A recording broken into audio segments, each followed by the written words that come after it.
Okay, we should be live.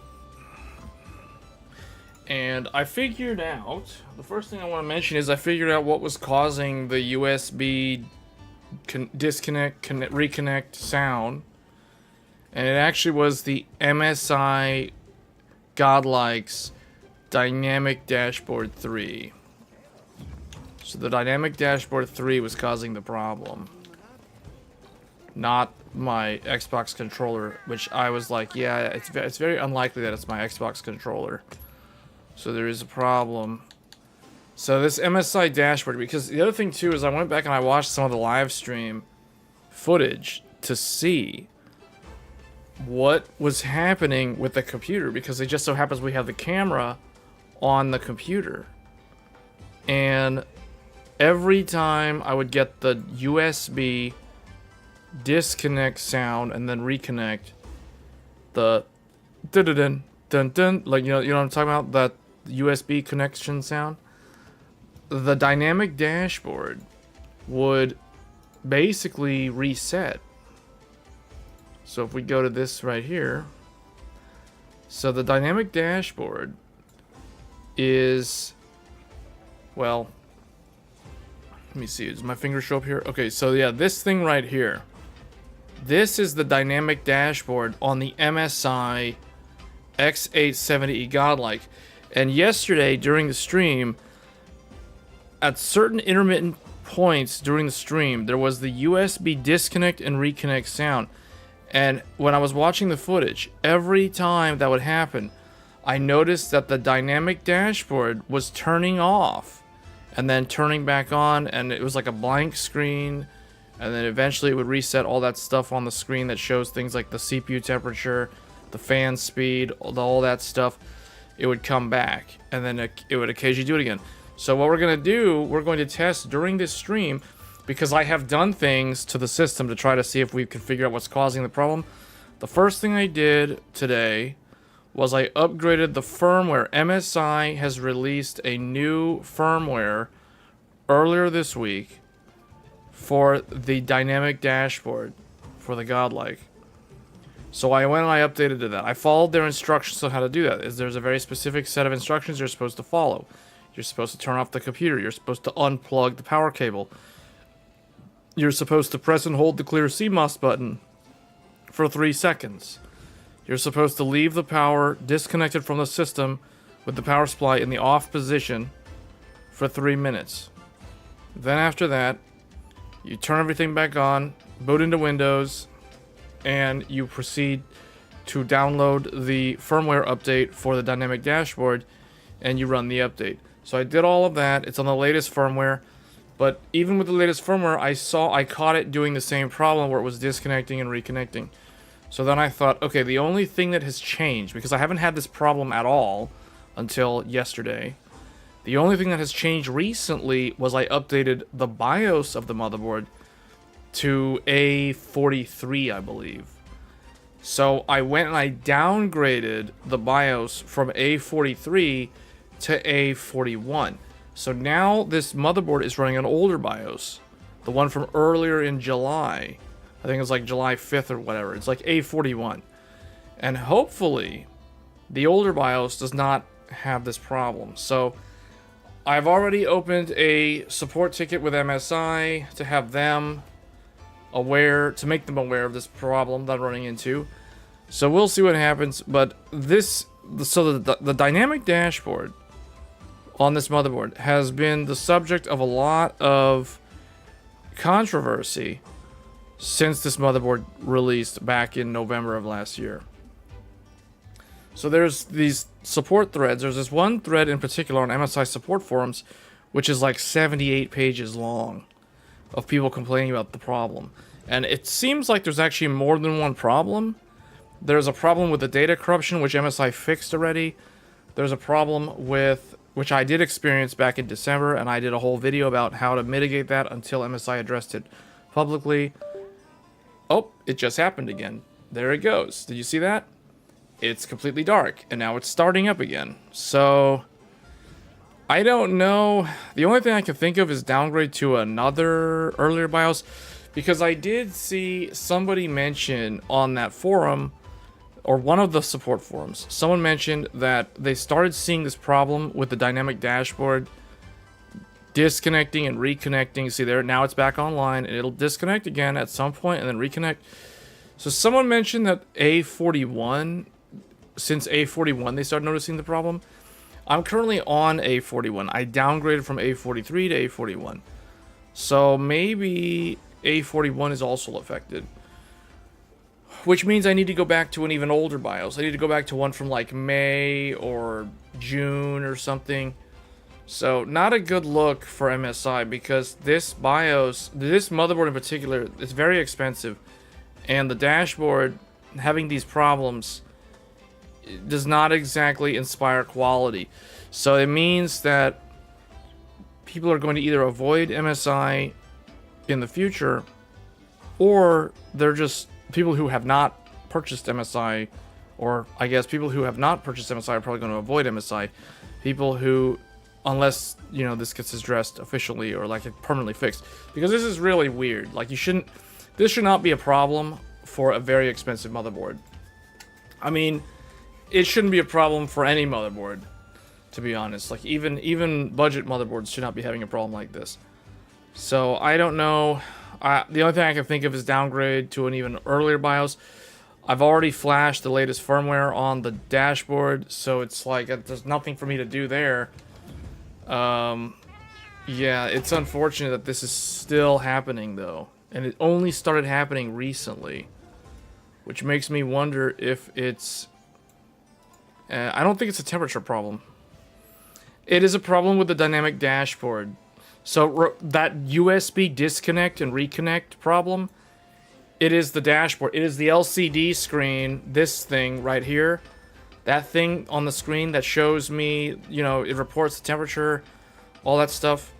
Yes, that's the thing that's causing the USB disconnect, reconnect. And you'll notice that when it disconnects, it'll go dark. And then when it reconnects, it'll reboot, it'll basically come back up. So I figured out that was what was causing the problem. So I probably need to downgrade to another BIOS that's even older than the one that I already downgraded to earlier today. Not a good look for a very, very expensive motherboard. Not a good problem to have. So I am not happy about this. Because I thought the problems with the dashboard were addressed back in January. So they probably broke something or introduced a bug with one of the BIOSes. I probably have to just downgrade way back to like the one from May or something. If I had to guess. Actually, let me check. Like, what's the... Well, there's two different problems. There's the problem that I experienced last year, which was fixed in January, which was a problem with the data corruption. And one of my YouTube videos even shows the problem happening. It was the 192 gigabyte on the Godlike video. That problem's fixed. I'm not experiencing that problem. I'm experiencing a different problem where the dashboard is like disconnecting and reinitializing. And this only started happening literally on the stream yesterday. I've never experienced this problem ever until yesterday. So I don't know what it is. Maybe it's faulty hardware. I opened a support ticket asking for an RMA of just the dashboard unit. I don't know what they're going to do.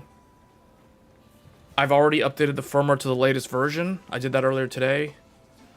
And that didn't fix it, clearly. So, yeah, I think one of the newer BIOSes broke something.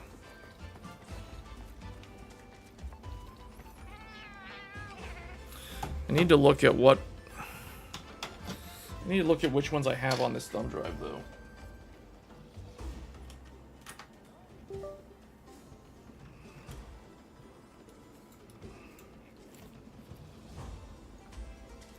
I've got A43, which is the one that we were on yesterday.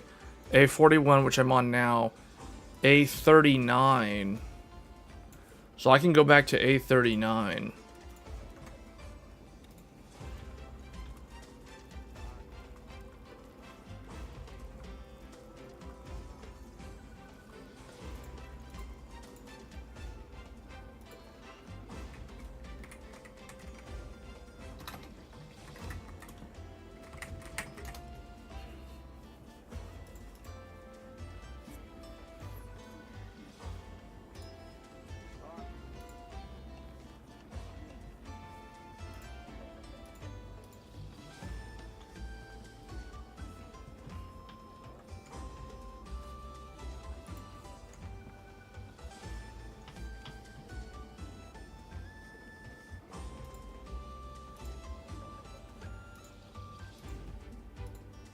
Okay.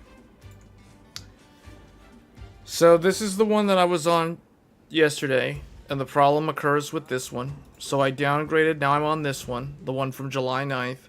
The problem's still happening. So that one also does not, that also has the problem. So I've never been on A40. I don't have A40 on the thumb drive, so I've never downloaded that one, which means I never used that one. So the one I would go back to next would be this one, A39, from June 25th. That one is on my thumb drive that I use to update BIOSes. So this one didn't break the thing, did it? Like, one of them messed up the, oh wait, fix freeze or crashing and flash. Oh wait, well one of them is the one that they removed from the website. 36 is the bad one. Unless 39 has the problem also. A different problem. See, and this is why there's another thing. Like, MSI does not, currently this year, MSI does not have a very good track record with BIOS updates. Because they broke MFlash in A36. It was so bad that they pulled it from the website. And then A39, I think, addressed it, but then A40 says it's fixed. But I think A39 fixes. So I'm either going to go to A40 or A39. I've never downloaded A40, so I don't want to go to A40. I'm going to go to A39. So yeah, I'm going to have to downgrade all the way back to this one. This one still has a GISA 1203E. So this one still has, like, the fast memory training. Fast memory training was introduced in, I think, 1.2.0.3D. Maybe it's just this one in general. Actually, no, I don't think C did it. It's definitely this one up. So yeah, I need to go back to this one. Okay, well, that's disappointing. It almost makes me want to just, I don't know. Yeah, but the Edge wouldn't have this problem because the problem is with the dashboard.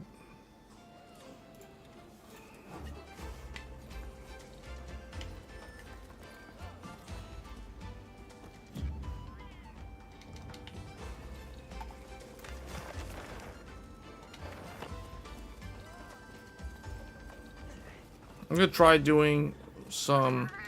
I don't necessarily have to do the dailies. I guess for the armor sphere. 6-star tempered monster. This thing. Planes. It's planes. I don't know if I'm gonna do that. I just need to do it with Duna.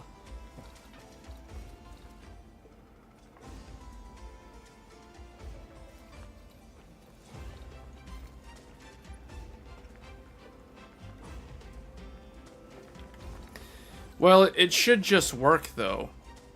You know, like, they can make a fancy product, but the product should work.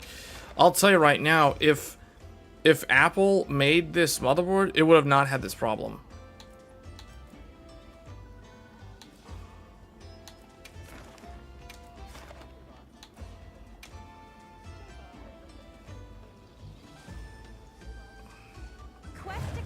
Okay, I posted it with Duna if you want to do that one.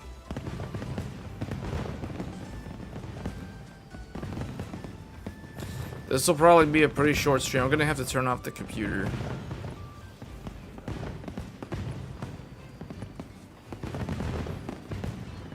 Well, I'm just saying, the point that I'm making is the quality control. Apple would have never let the dashboard go to market if it was this faulty. Because their QA is way more strict. That's the only point that I'm making by bringing up Apple.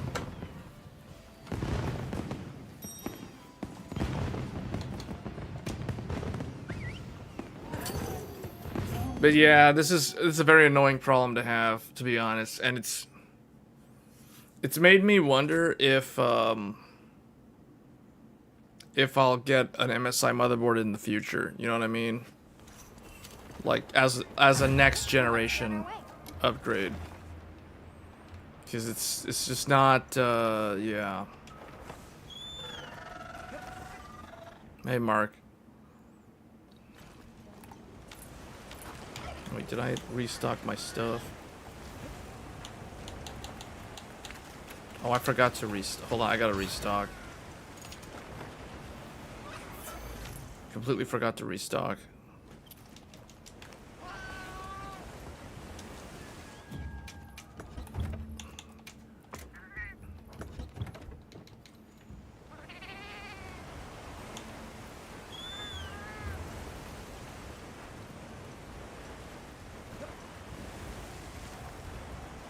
I mean, the support forum is riddled with people that are having this problem crop up way more frequently. Like, way more frequently. To the point where it disconnects and reconnects every 2 minutes. It's not happening that frequently for me.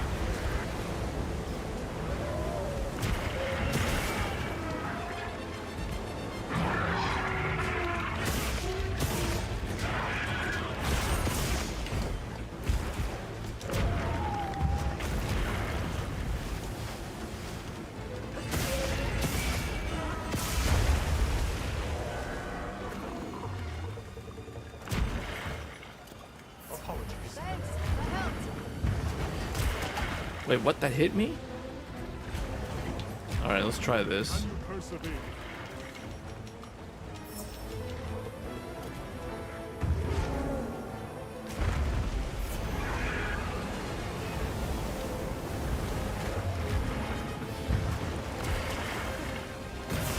Well, I think I got somebody. Somebody's at my, like, door real quick. I gotta go to the door. Hold on. I'm gonna Farcaster out real quick. I gotta go figure out who's at the door. I'll be back.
Sorry to have kept you waiting.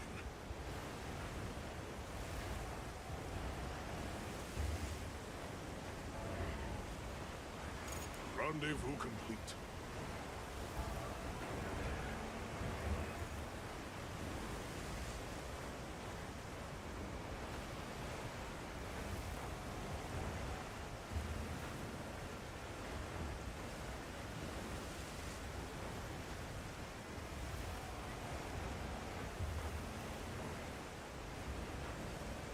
My neighbor wanted to give me a socket wrench. That was weird. He handed me like a socket wrench that I think I let him borrow for a while or something. I forgot about it. Okay. Well, that was interesting.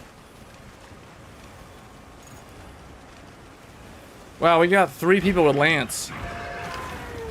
3 Lances in this one. Fabius has the Lance. Hey Francisco, you just missed the whole discussion about the return of the dynamic dashboard problem. One of these newer BIOSes introduced a problem with the dynamic dashboard where it's disconnecting and reconnecting. So the stream yesterday had like during the stream the USB disconnect and reconnect sound was happening. So it's on stream. Like, it's funny because the camera with the motherboard caught the dashboard turning off whenever that USB disconnect sound would play. And it happened on this stream earlier already once. Only one time though. I've downgraded the BIOS to A41. I'm going to downgrade it to A39 because that was the one that this motherboard was on for a while. And as far as I remember, it never had this problem. There's already reports of somebody saying that when they went to A41, they started experiencing the problem. So maybe A40, 41, and 43 have the issue. I've updated the firmware of the dashboard itself to the latest version today, and that did not fix the problem. So it's definitely, the problem's been introduced via a BIOS update.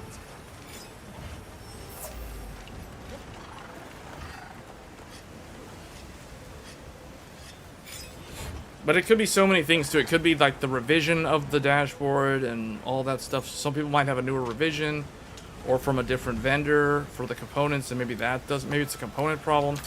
There are so many things that it could be.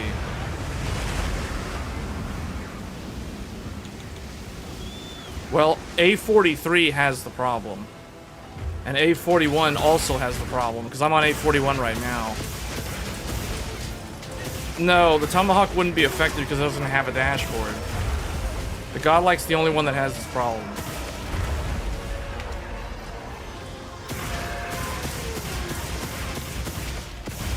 Pay attention to the camera in the lower left whenever you hear the USB sound. Like if you hear the USB sound on stream, it means that it happened, and you'll see it visually. Oh, it just happened. It just happened. Oh, look at the screen. It's rebooting. It's rebooting. Oh, it's rebooting. It happened. That's the second time this stream it happened. It just happened. All my temperatures and everything are not reported. See that? It's rebooting. It's coming back up. It's a black screen right now. There it is. It's back. It'll come back. Now it's got all the data there. And then it'll disconnect, reconnect again. So I'm starting to think that it's a hardware problem that's going to require an RMA. Because the firmware update didn't fix it. The BIOS downgrade didn't fix it. So unless I go back to a way earlier BIOS. I'm going to go to A39 next.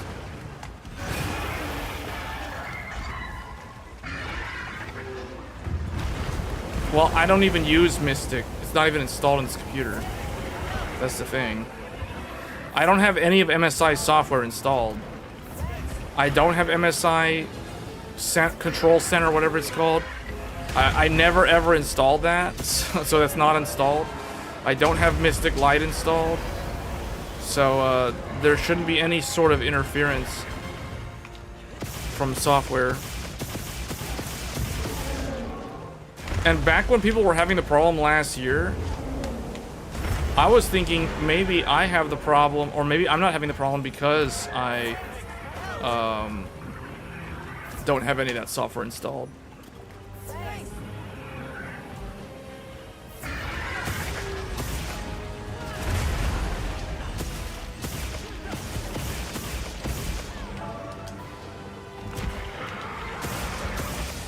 So I guess it still has, yeah, that's very disappointing actually.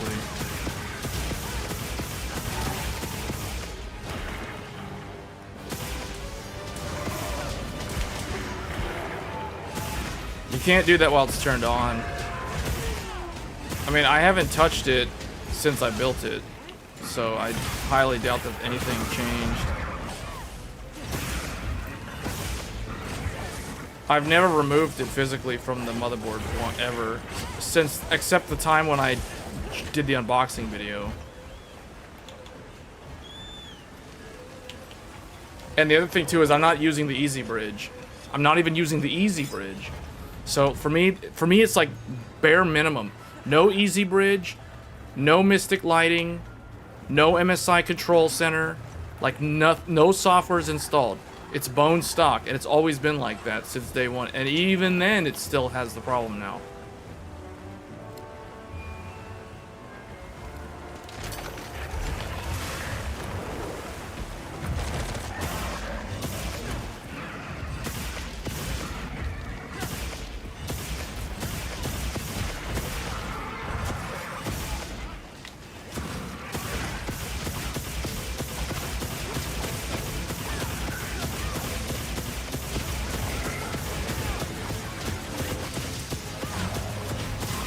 Yeah, this is why I've said, though. But see, these are examples of why I recommend ASRock and Asus this generation. I recommend ASRock for those who need to run a lot of memory. I recommend Asus for those who want to run really fast memory.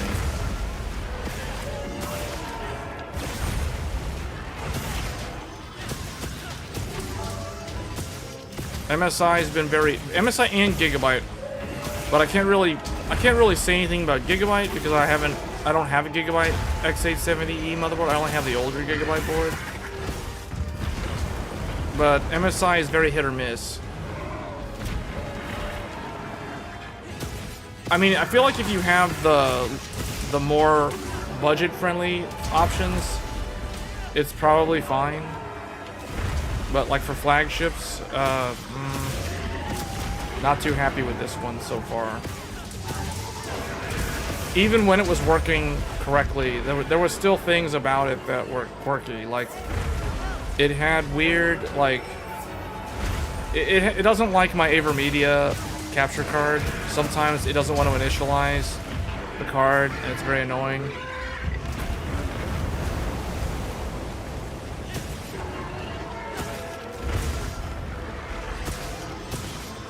Yes, I'll be upgrading to Zen 6 day one.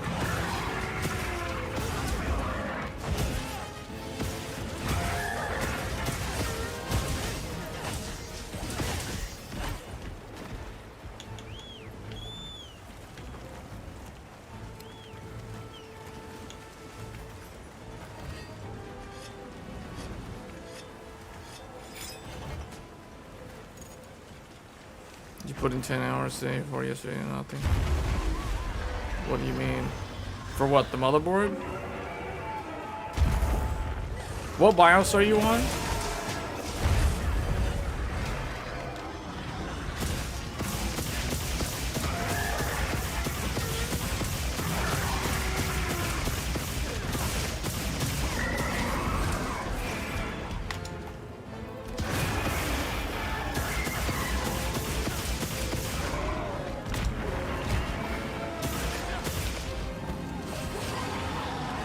Gonna start doing the barrel rolls.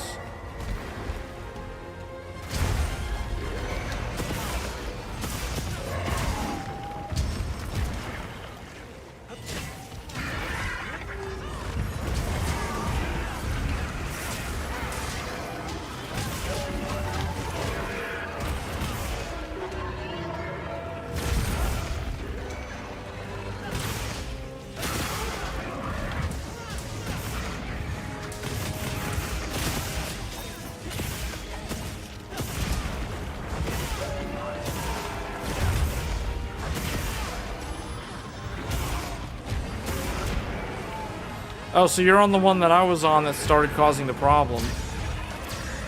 Huh. Oh, it just happened again. It just happened again. I heard it, and I can see it on the screen, on the camera. It's off. It's resetting.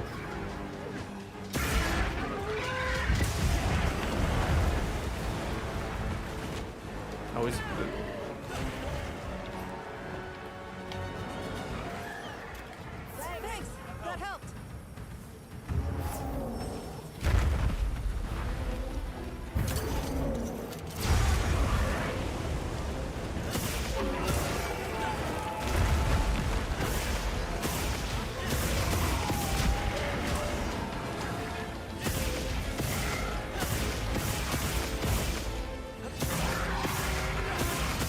I don't know, if I have to RMA the board, I'm gonna have to like swap to a different one in the meantime.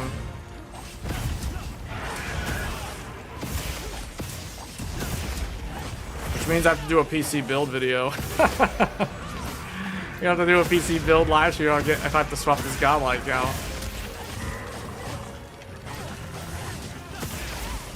Hopefully they can just RMA me the dashboard. I don't need the whole motherboard. I just need them to send me a new dashboard display and I'll send them the faulty one. Yeah, it was fine all year. I literally was problem free with the dashboard all year until literally yesterday, and very recently I upgraded to this new A43 BIOS. So, but we're on A41 right now, and the problem's still happening.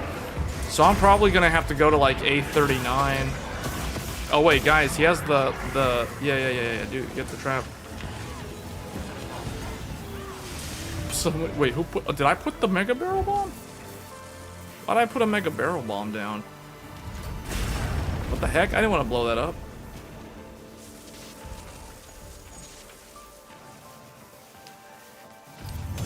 Yeah, I may have to RMA this thing. I hope they just let me send in the dashboard, not the entire motherboard. But if I have to get rid of the entire motherboard, then that means we're going to be probably going back to either the Gigabyte Aorus Master or the ASRock Nova as an interim solution. I mean, I would rather, if I had to choose between those, I'd rather go with the Nova because the Nova has USB 4 built in. I don't want to have to run that buggy Thunderbolt card that sometimes causes the Gigabyte board to misbehave, and that's a whole nother can of worms right there. That's another reason why I don't recommend Gigabyte this generation. Although I shouldn't say that. That's not fair to Gigabyte because this generation is X870E, and I'm talking about an X670E. Oh, it just happened again. You heard it. There's the sound. There's the sound. And it's rebooting. Look at that. Black screen.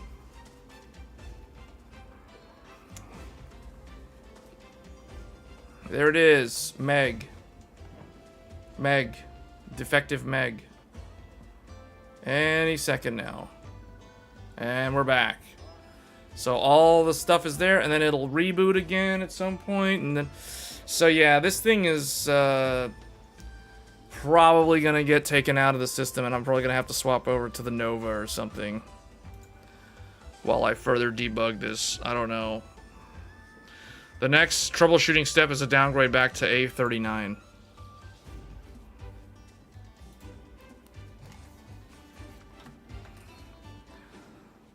To me, see, the problem is the Nova doesn't have an X8 slot, nor does it have an X4 slot.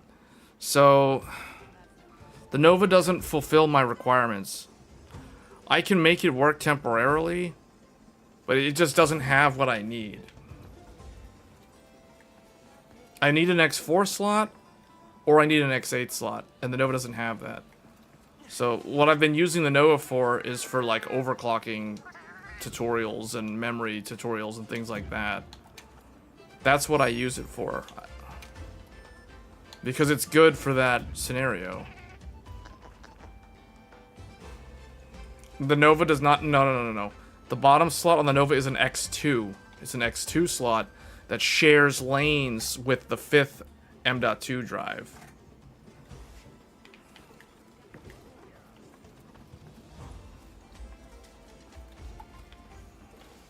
So, see, here's the thing. Here, let me show you guys the whole computer, actually. Let's just do this. Those of you who watched the live stream back in November, you guys remember when I built this thing. Let me take the side panel off.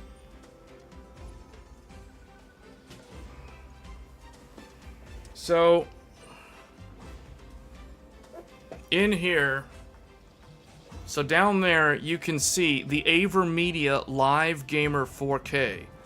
That requires an X4 PCIe slot. PCIe Gen 2 X4. So the Nova doesn't have that. So the Nova would not be able to operate this capture card correctly. Like, it would have half the bandwidth. It wouldn't work. So then the GPU is basically taking up the full X16 Gen 5, and then you've got the second one, which is empty right there. It's like down, it's like, it's so, hold on.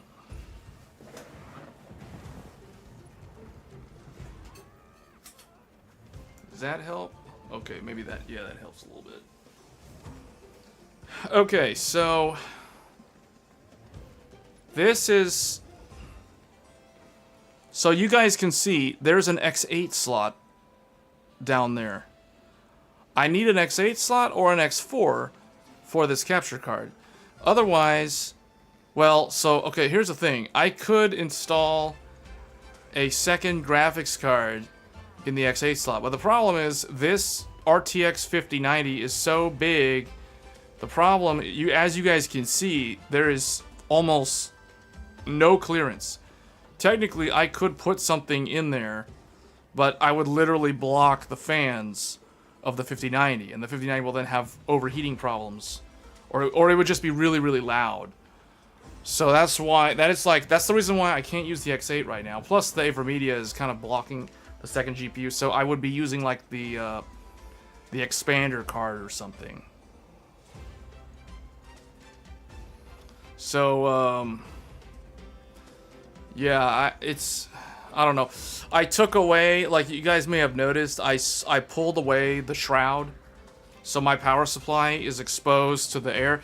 That's because I want the 12-volt high power connector that connects to the power supply to get cooling from this giant thick frontal fan. These two intake fans are really big and really thick, and they push a lot of air across.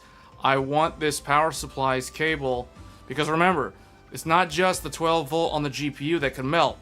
The 12 volt on the power supply side can also melt. So I don't want that thing overheating. So I want the air from this fan to get all the way to that 12 volt connector, like right there on the power supply side. So that's the reason why it looks like that. And then we just have like a 360 AIO up top and all that stuff. So that's basically the computer. But this is very disappointing that this dashboard is so finicky and so defective and so prone to failure and so prone to so many issues that it's like all over the internet, people complaining about it. Because to me, if you're spending over $1,000 on a motherboard, it should work. Everything should just work. You shouldn't be having to jump through hoops of updating firmware and power cycling and drain the capacitors and all that stuff. Shouldn't be having to do all of that. It's gonna make me think twice to consider MSI in the future. That's all I'll say. So my top recommendation this generation: Asus and ASRock. Asus and ASRock. As someone who has tested all 4 brands in the last 3 years, ASRock, I'll say this again. I have 0 support tickets with ASRock. I have two or three with Asus. I've got like 12 with Gigabyte, and I now have like 5 or 6 with MSI. So that's the track record that the companies have in terms of the support. In terms of how many times I've had to contact them for problems. Let's put it that way.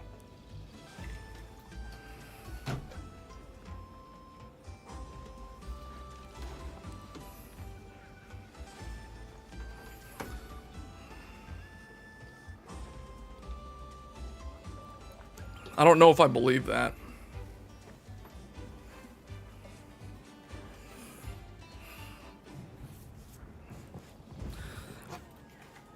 If I'm doing a workstation build, I'm not buying any more than a 2-slot thick GPU. I'll never ever again use a 3-slot thick GPU for like a Threadripper PC. It has to be 2-slot. It has to be blower style cooler.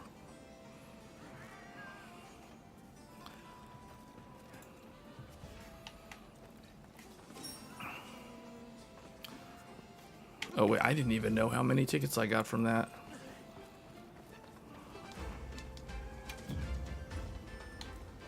How can I serve? Did I even get any? Oh, I got, I need 4 more. I got 1 then. I think I needed 5 yesterday.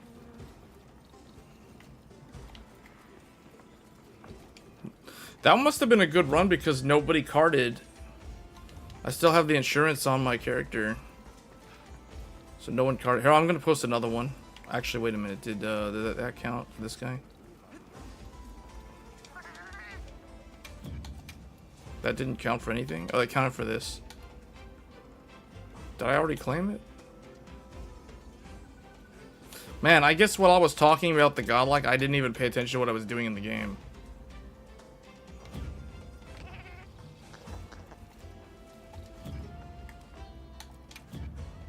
I got 1. Okay. Wow, I didn't really get a whole lot. That was 15 minutes and I didn't get a lot from that one. Okay. Well, I am probably going to have to... Okay, this is what I'm going to do.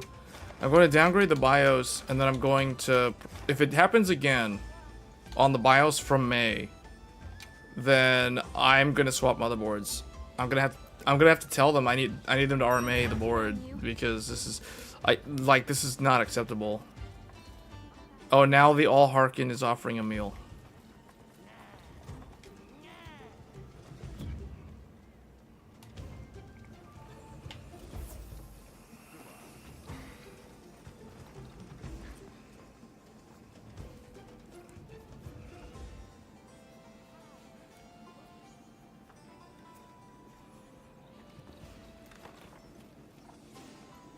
You have it showing bigger font?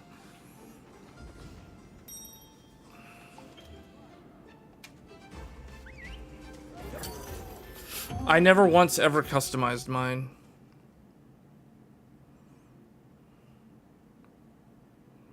Did you ever upgrade the firmware on yours? On your dashboard? So I'm referring to upgrading the firmware on the dashboard. I'm not talking about upgrading the BIOS of the motherboard. It's two separate things.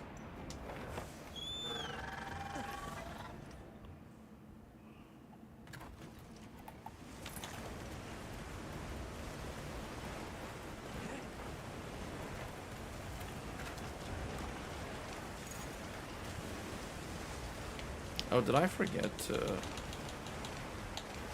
Oh, I forgot to do the thing again. Hold on.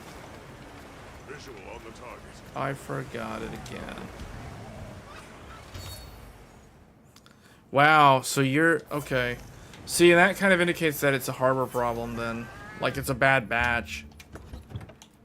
If you've never had the problem and you're on, like, day 1 firmware, then that kind of points to it being a physical problem that cannot be fixed without an RMA. For those who have the problem. When did you buy your godlike? Like, what month did you get yours? I got mine in November. Mine was one of the earliest units. It might have been the very first badge.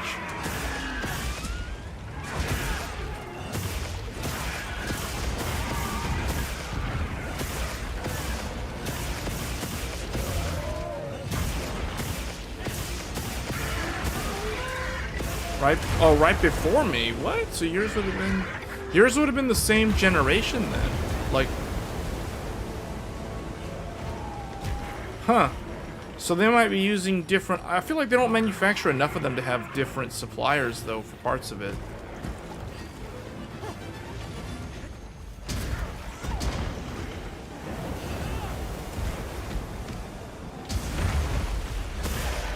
Do you have Wake by USB enabled on the BIOS? I need to look to see if there's another USB header.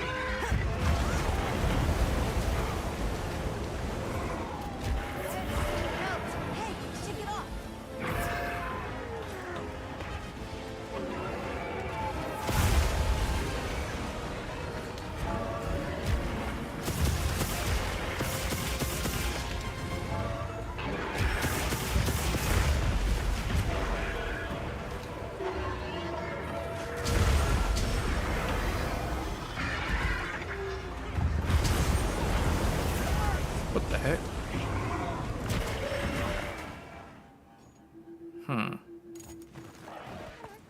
You don't... No, what I mean is, for some reason, MSI is the only vendor... This is another thing I don't like about MSI. MSI is the only one that, by default, you cannot wake your computer from USB device. Meaning, I can't click my mouse to wake my computer out of sleep.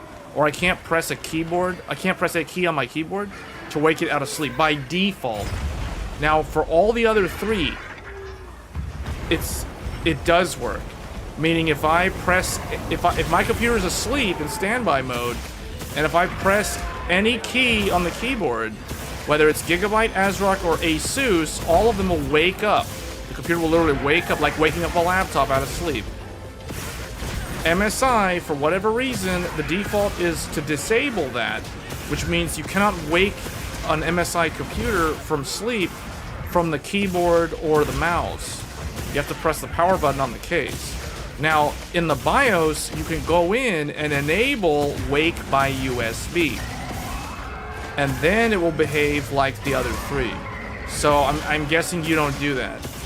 See, I never shut my computer down. That's the thing. My computer goes to standby or goes to sleep.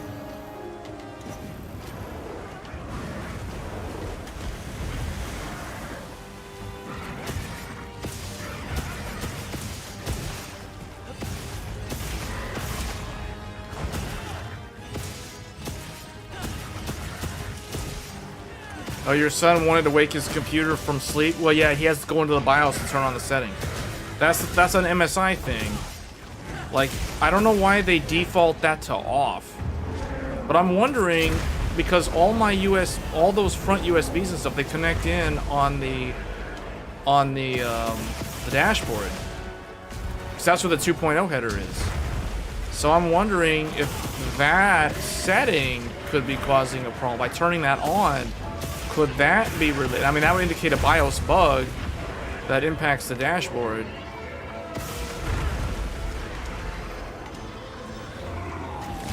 But see, these are the things that makes me wonder, like, did they do regression testing?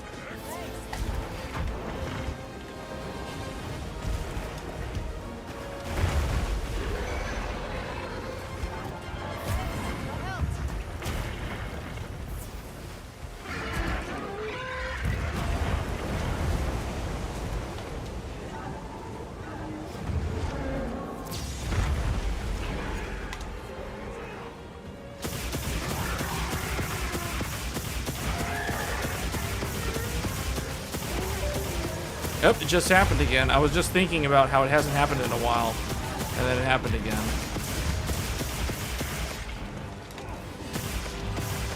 I highly doubt that BIOS setting has anything to do with it, though.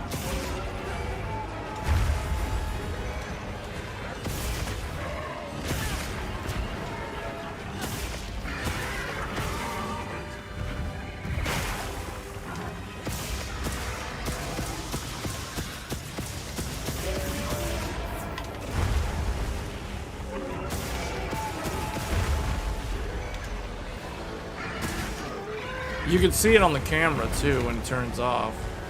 All my numbers disappear. It goes to a black screen.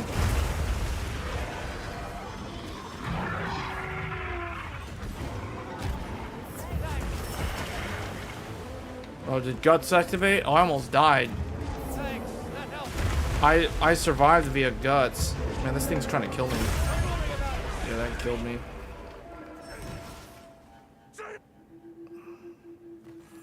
MSI lets you turn off the blinking power button, though. You have to go into... There's a setting for that. That's one of the better things about MSI, is they give you a choice. The default behavior is to blink while in sleep. The alternative behavior, which you have to set in the BIOS, is called dual color. Dual color is that's poorly written English. Basically what it means is on or off.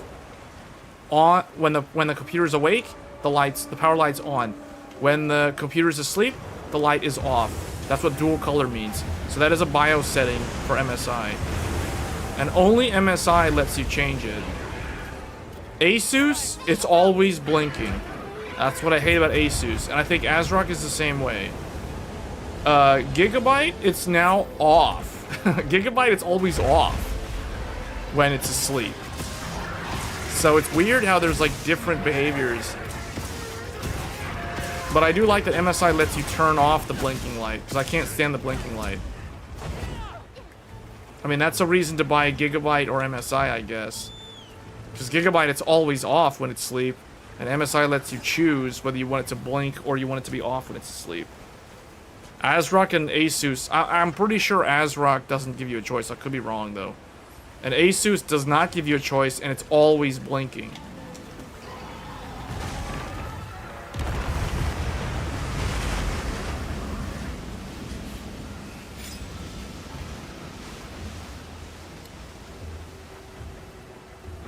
If there is, I don't know where to look for it.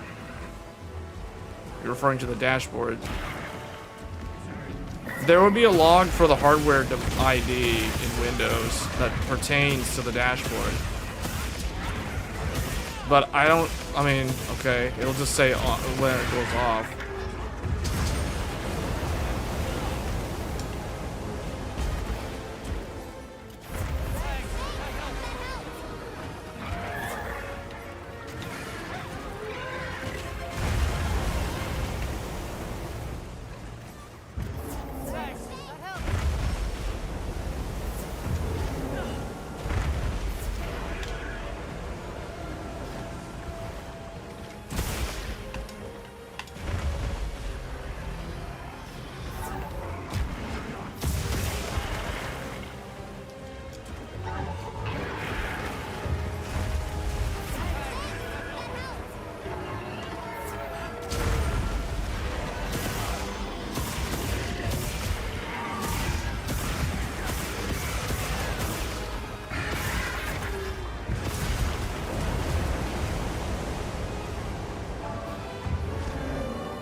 Someone already did it. It's already in that 78-page MSI support forum thing. Someone already found it. It's like something ending in 4. But I don't know if that's gonna tell you anything useful. People have already done all the things that you're mentioning, like to troubleshoot this. I'm pretty much convinced. I'm almost 100% convinced that it's a hardware problem that's gonna require a replacement. It's a faulty board or something that fails over time. Because the people who have had the RMA done, they don't have the problem anymore. Which means I'm gonna have to deal with an RMA. But yeah, I mean, I can look into all of that. But if you Google MSI dynamic dashboard issue, you'll find the thread. It's like 78 pages long of people complaining about this issue. And the latest post is from today. So there's people that are clearly having the problem still. I mean, I was completely asleep on this because I thought this issue was resolved at the very beginning of this year, back in January. So I'm surprised to see that resurface.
At least it's intermittent. Say that and it just happened again. It's like right on cue.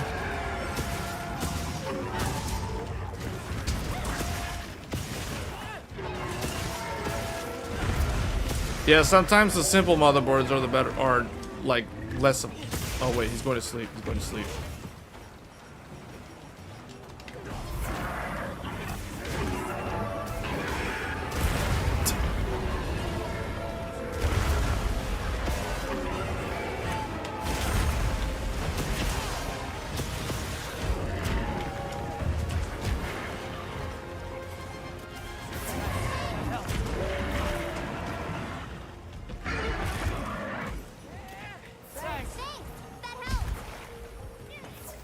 Man, I've used up so many potions. I'm about to run out.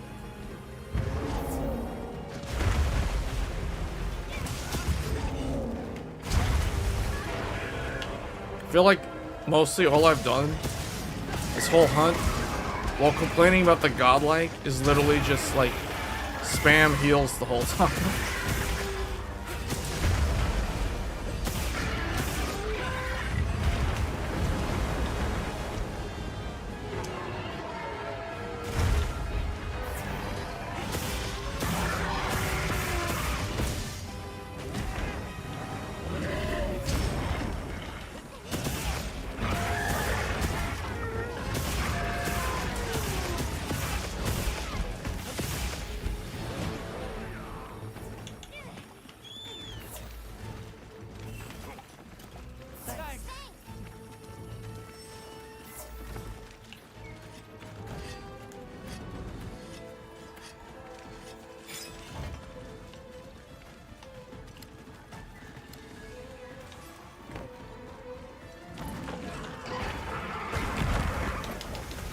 That should help the skull thing happen soon here.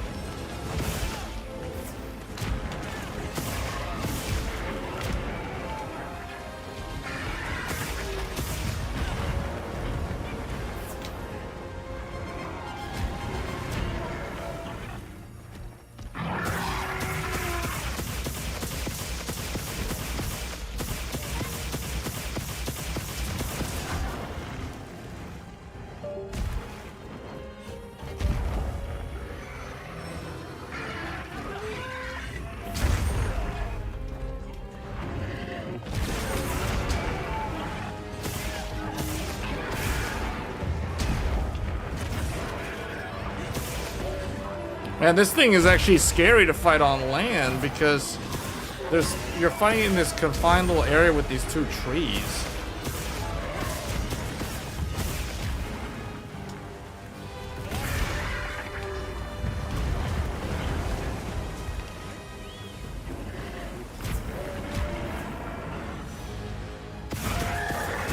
Oh, he's low, he's low, he's low. Okay, guys, he's got the... Why am I still doing this?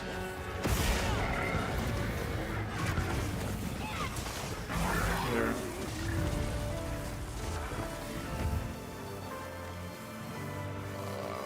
What is Mystic gonna do, though? The problem is nothing to do with the RGB. The problem is with the device itself, the dashboard itself. It could be a problem introduced with the BIOS, though. There, it just happened again. Yeah, because none of my other devices are disconnecting when that's happening. So it's definitely that. Alright, so that puts me at 4, so I only need 2 more.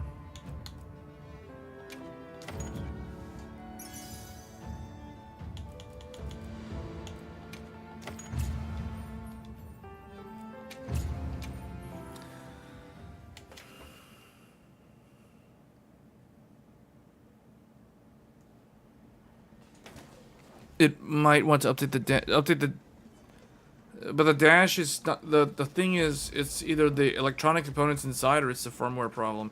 But I already upgraded to the latest firmware.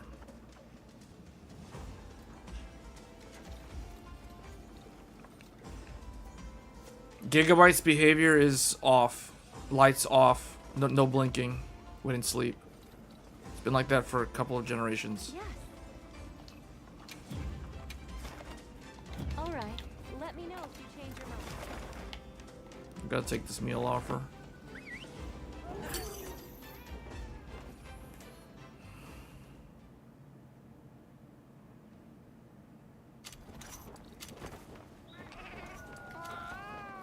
Yeah, if you have an MSI board, you don't have to deal with the blinking light. If you're with Asus, and I think ASRock, you're forced to deal with the blinking light. There's no way around it. You have to disconnect the power LED.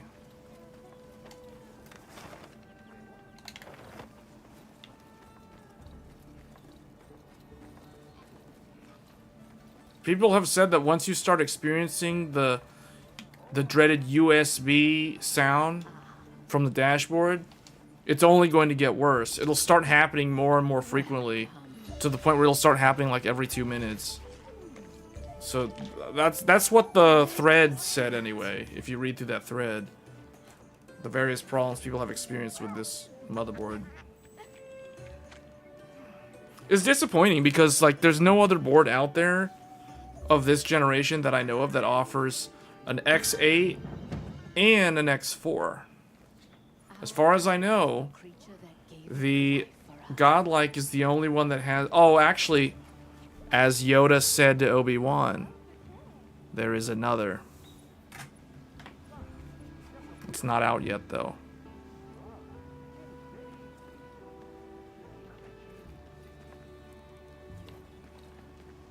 A timing issue.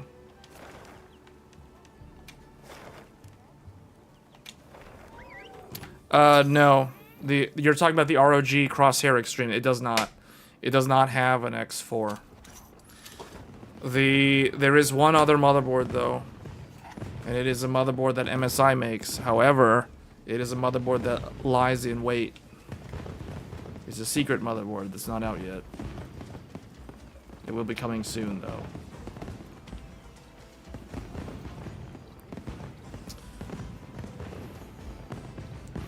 We'll see. We talked about it back at Computex. It was revealed. There are pictures of it surfacing all over the internet. There is a motherboard that is coming soon that has what I need if the Godlike ends up failing me and I have to get rid of it. I mean, to be honest, I'm not going to have to get rid of it. I'm just going to have to deal with an RMA. But RMAs are never fun, though. They're super annoying because you're without the product. If I lose the Godlike to an RMA, if I gotta RMA the whole thing, I almost just want to not use it anymore. Like, I just want to go back to using... Here's what will happen. Here's what I think is going to happen. If I'm without the Godlike, I'll have to basically disassemble the entire computer. And I'll have to choose one of the other two boards. There's two other boards that I have.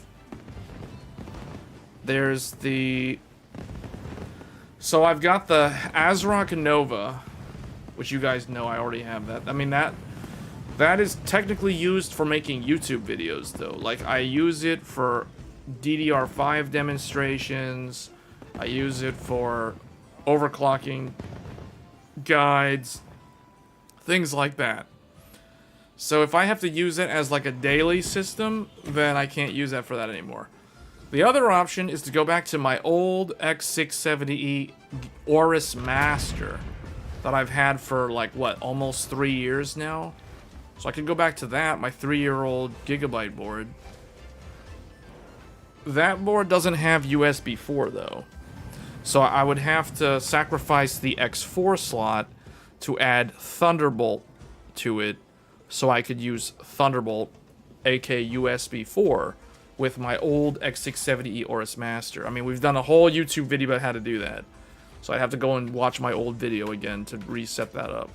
So I could go back to Gigabyte. That's another option.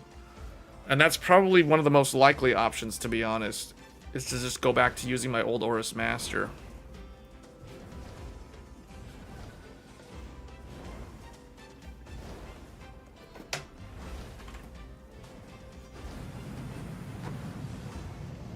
Your wife and Lindsay have too many PC hardware parts. You beat me by tenfold. Well, I mean, I've got like 2 motherboards. I mean, I've got an extra. I've got the Aorus Master and I have the ASRock Nova.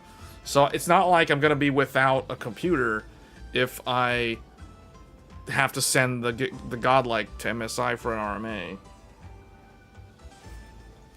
This is why I tell people, like people who think about upgrading and building a new computer, I tell them, if you currently only have 1 computer and you're thinking of upgrading, don't sell your old computer. Only start selling your parts off if you have enough for a backup or like a second computer. Because you don't want to be in a situation where, like, let's say your new computer has some catastrophic problem, like what's happening with this Godlike, for example, and you have to do an RMA. What are you going to do? You're just going to have, like, no computer. Huh? See, that's why I think people don't think of redundancy. The key word is redundancy. You always want to have redundancy. Yeah, so you can tell your wife it's all about redundancy. Not only do you have to have your data backed up, you have to have redundant parts just in case of an emergency.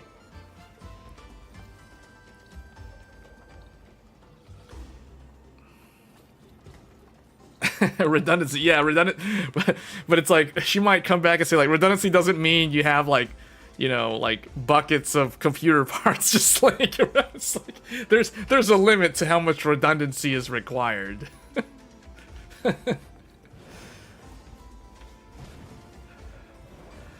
Threadripper. Well, I do have Threadripper, that is true. Man, see, okay, that's like that's like Goku. That's like when Vegeta was like, Goku hid his Super Saiyan 3 technique from him during their battle. It's like it's like, yeah, if I lose the god, like, it's so bad, but it's like, oh, but it's someone, it's like, oh, you have Threadripper. Yeah, I do kind of have Threadripper. It's like, yeah, I do kind of have the ability to go Super Saiyan 3.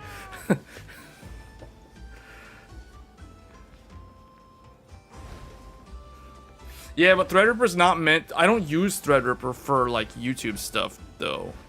Like, Threadripper is used as, like, my work stuff, which is not, like, YouTube is kind of like my side thing. You know what I'm saying?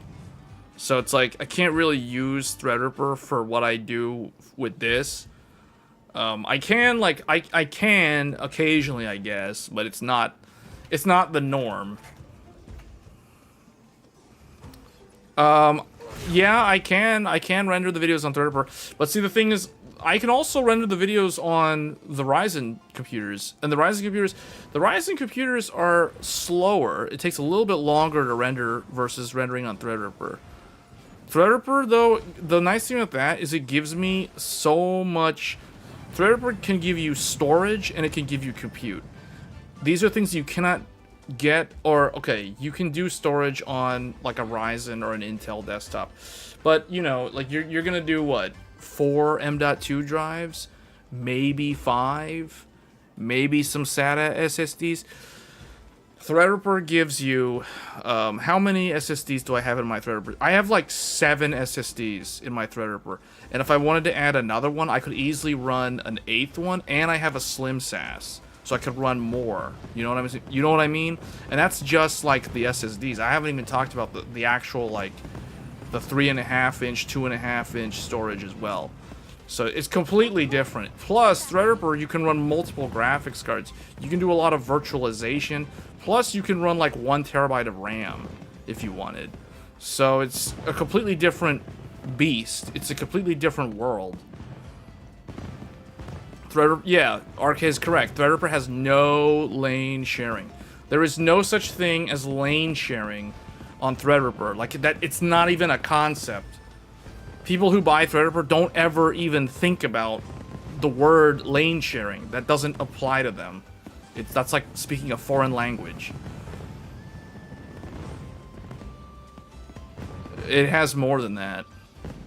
Well, it depends on the motherboard. Some of those, like the WRX 90, those have like 88 PCIe lanes. Can you imagine that? 80 Gen 5 PCIe lanes. Mine has, I think, like 64. It's like, at least 32. No, 32 plus what? 8, 40 on the PCIe. Then you have 16 Gen 4. Then you have 4 more. So you have 20 Gen 4. You have 40 Gen 5. And those are just PCIe slots. That's not counting any of the NVMe drives. Then you have 4 NVMe drives. So that's 4 times... That's 16 more lanes. Then you... So that puts you at... what is that? 50... No, 6... Yeah, 56. 56 plus 20 Gen 4. So that's 76 total lanes. Then you have the SATA on top of that. So it's... Then you have the Slim SAS, which is 4 more. So it's 60. It's 60 lanes. 60 lanes plus the 4 or 6 SATA or whatever.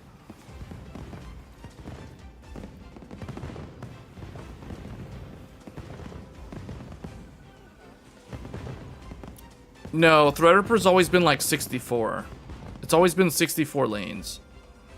Going as far back as the old, like, Zen Plus based Threadripper. Because it was, hold on.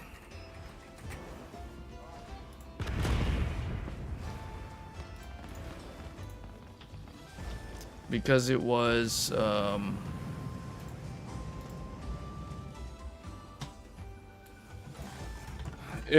so Threadripper is, what, like, okay, let's just do TRX 50 Sage workstation. The WS Asus, this is my motherboard. Asus TRX 50 Sage workstation.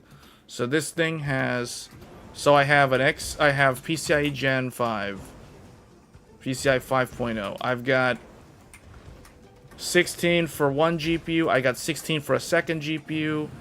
And then I have 8 more for like a third GPU. Then I have PCIe 4.0. And on this one, I have 16 for a GPU and 4 for USB 4. So that right there, you're talking total lanes right there. That's just all the PCIe slots. Then we have storage lanes. Then we have the storage lanes. So I've got X4, X4, X4, X4, and then SATA. And then I think it's like 4 SATA. So whatever that is, I think 3 of these are Gen 5 and 1 of these is Gen 4, or they're all Gen 5. I can't remember, but these are all Gen 5, Gen 4, some kind of mix. So you've got what is that? 30. That's 40 plus 16, so that's 56 plus 20 more. So you see what I'm saying? Like, there's a lot. There's a lot of lanes. And here's the thing. This isn't even the highest end board. There's also the WRX 90 Sage workstation. This is like the super high end one. This one, I don't even know how many lanes are on there. It's like 88 lanes or some crazy number. Yeah, RK saying up to 80 lanes. Okay, so did I do the math correctly? This is 40. This is 60. Plus that's 76.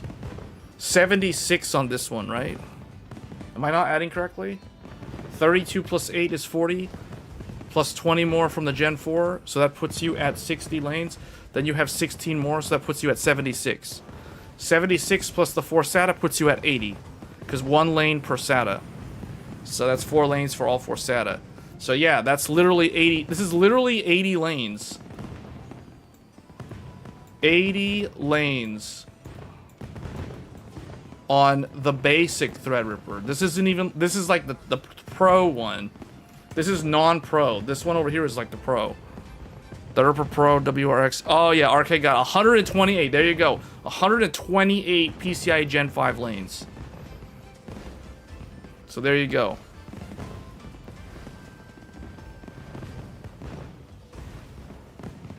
Hence the reason why there's no such thing as lane sharing on Threadripper.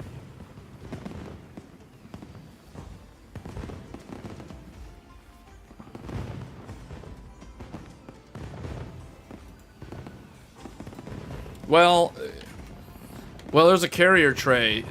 You put it in the tray, and then you only expose the pins for literally like 1 second. You take off the cover, you push down the tray, and then you put the other bracket over it, and then you screw it down with a Torx screw. It's actually pretty easy to install.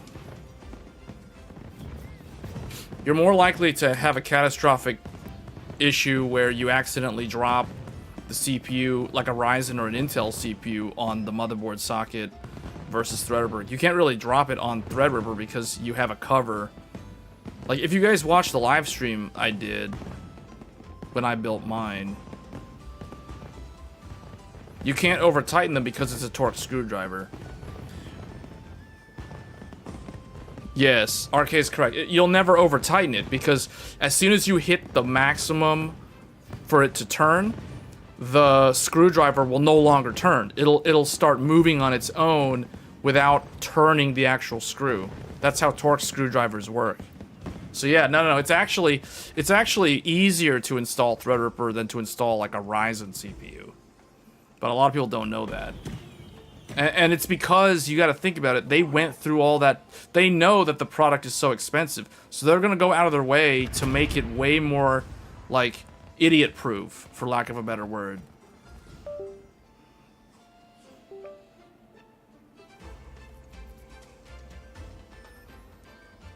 Well, because they don't need the Torx screws for a smaller socket. They only have them there because the Threadripper is a very large socket. Yeah, RK knows exactly what I'm talking about. It's actually really easy to install Threadripper.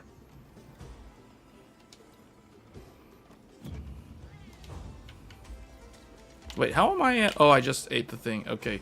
Alright, I'll post another one. I need to remember to actually do the thing. Oh, that's what you were talking about? Because a lot of different screws have different... A lot of them have different torque specs. That's why. And a lot of them don't require specific torque specs. The Threadripper requires a certain torque spec so that it'll actually work.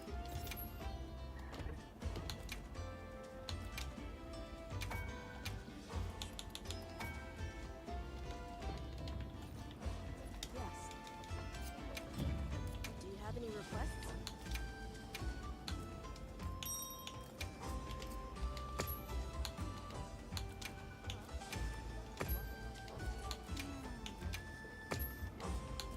Alright, give me a second. We'll start here. I'm gonna run out of honey soon. I actually realized that I'm actually low.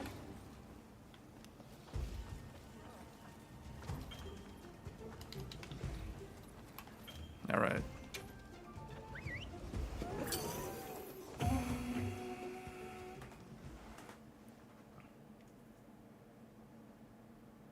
Yeah, the Torx screwdriver is in the box with the CPU. Did you guys... Well, I did the... That's why I do the unboxing videos, so people know exactly what's in the box. The Threadripper unboxing showed the Torx screw. It also comes with an AIO bracket for an Asetek AIO. That's also in the box.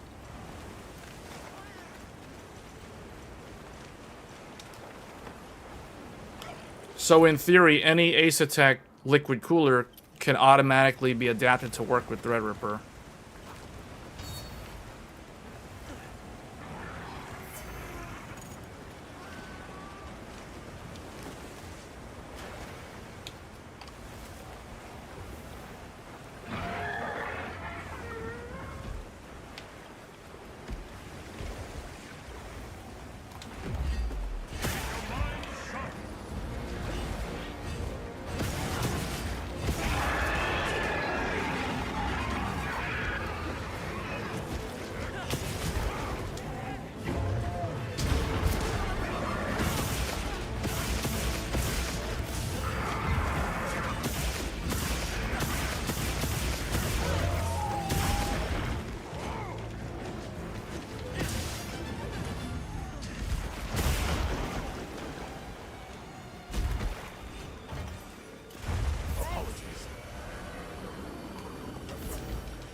Still managed to interrupt me.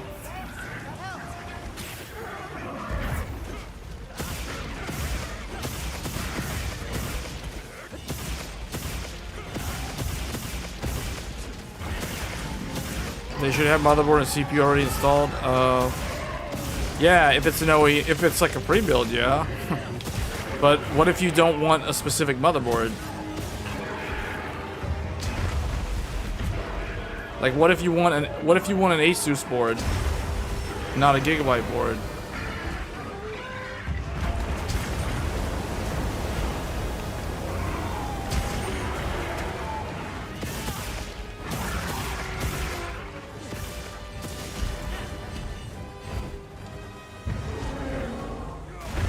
So that's the thing. Like, what if somebody it's not up to the motherboard manufacturer to choose the CPU for you. I guess technically like, they could.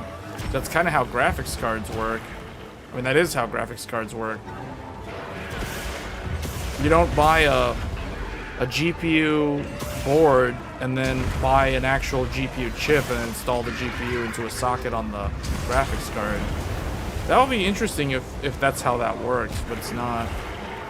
It is weird how now, you know, that's a really interesting point because I never really thought about how graphics cards and CPUs are very different in their approach on the DIY market.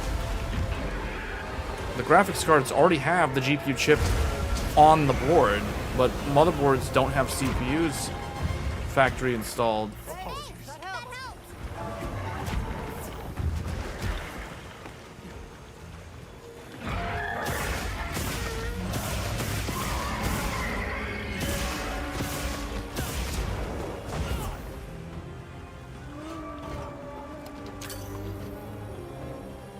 Oh, he decides to swim that way. Great. He goes the other way when no one expected him to go over there. He's like I'm gonna trick everybody. I'm gonna go this way. Oh, wow, wow. He came out of nowhere and landed on the people.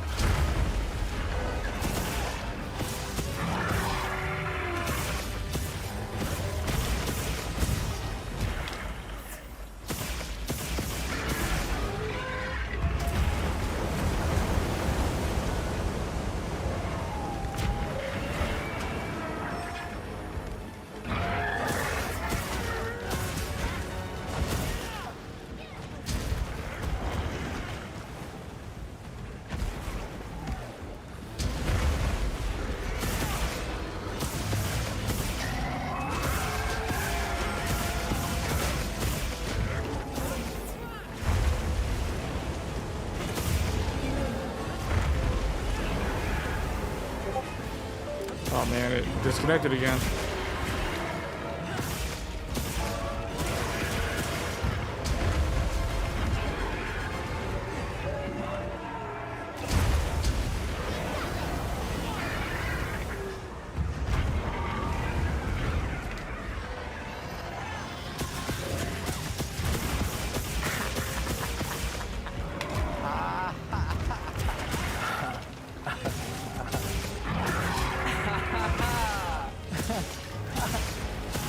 Alright, here we go. That was phase one.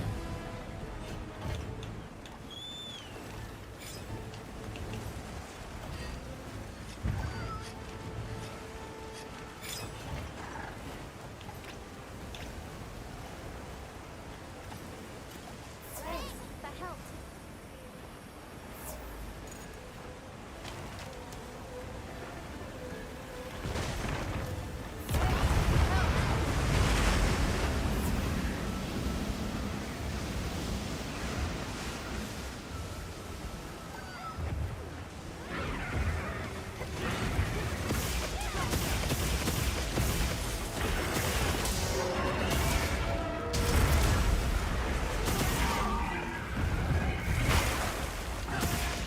Yeah, but I was thinking about that.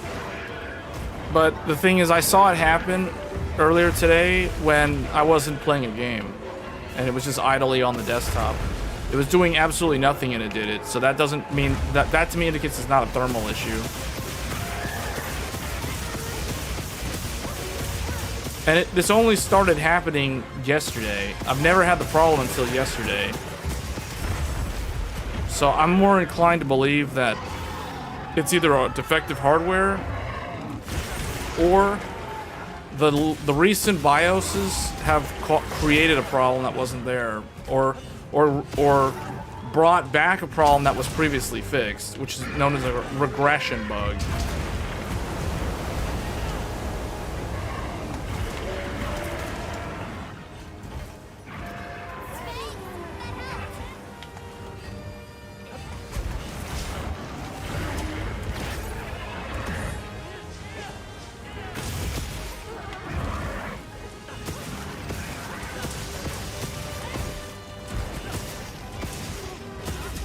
Oh, he's asleep. It's asleep. Alright, I'm getting the thing. Oh, wow, that did so much damage to me.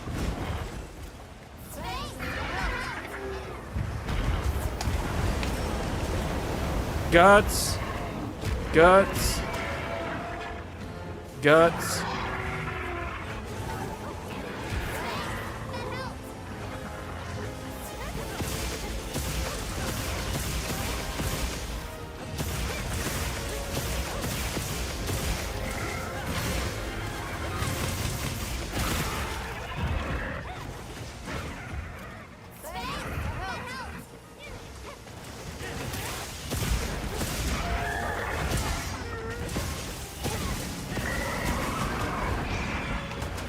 Transforming.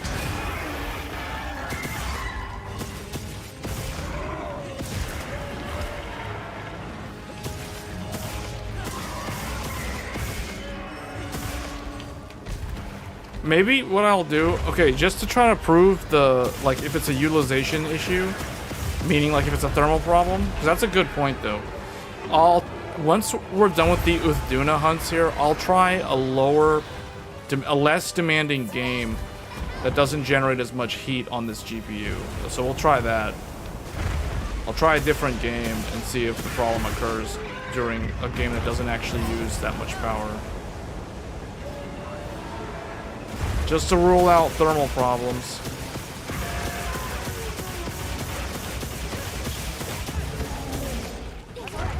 Oh man.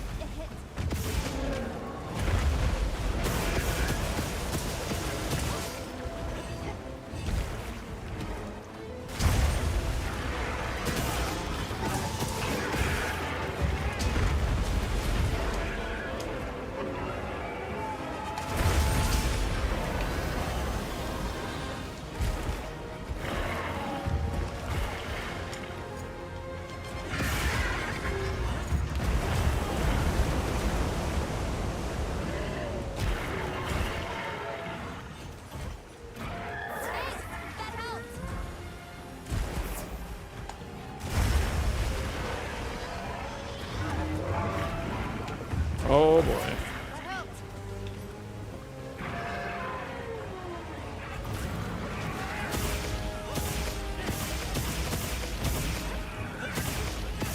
Well, it wouldn't be a chipset problem because the chipset's not on the dashboard. The chipset's on the motherboard, not the dashboard. The chipset on the Godlight doesn't run that hot.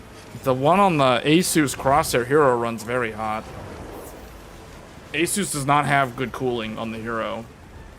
The Gen 5 cooling heatsink is not good, and the it's like barely capable of handling a Gen 5 SSD. And then the actual dual chipsets on the Crosshair Hero also run really, really warm. I mean like 60 to 70 degrees on the chipset on a Hero. But on this computer, it shouldn't be a problem. It's like 50s. Yeah, you said 47 to 50. Yeah, that sounds right. But you know what? You know who does the best job with cooling the chipset and the M.2? Gigabyte. That's where Gigabyte really shines. Gigabyte knows how to cool SSDs, Gen 5 SSDs, and Gigabyte also knows how to cool a chipset. And it makes sense because remember, remember several years ago, you guys remember when X570 boards had fans on them? They had active cooling on them. Gigabyte was the only vendor that offered a motherboard that was fully passively cooled. The Gigabyte X570 Aorus Extreme. That thing could passively cool the 15-watt X570. So Gigabyte has the most experience cooling chipsets with like high-end.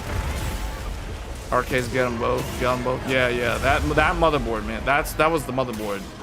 That was the only X570 board back in the day at launch of the Zen 2 architecture, aka Ryzen 3000 series back in 2019, that could cool a X570 chipset without a fan.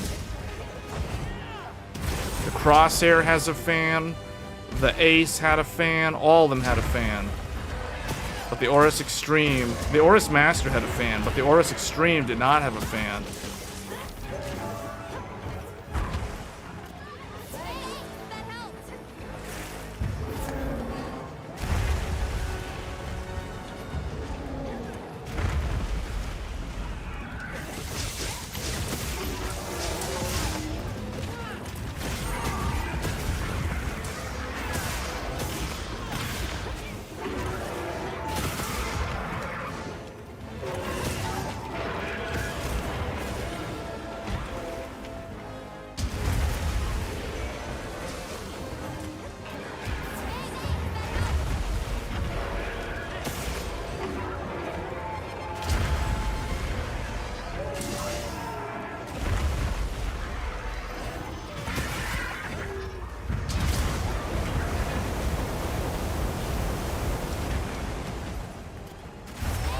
Oh, what? He turned and then, like, slapped me, and I died.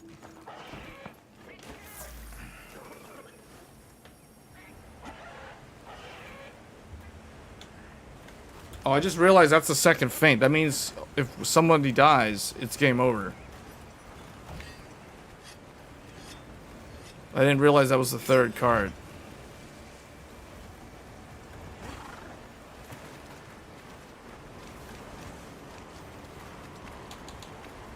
How do I have only like 5 potions left?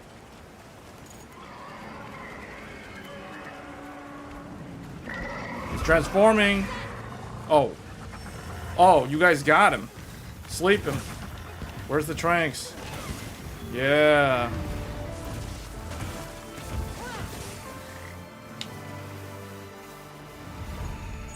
That was close.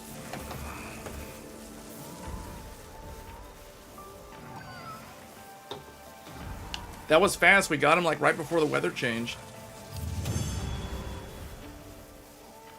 With 3 cards too. Wow, that was sub 15 minutes and there were 3 carts and we still managed to capture him before 15 minutes. Wow. Alright, well, I need to run it one more time. I need one more.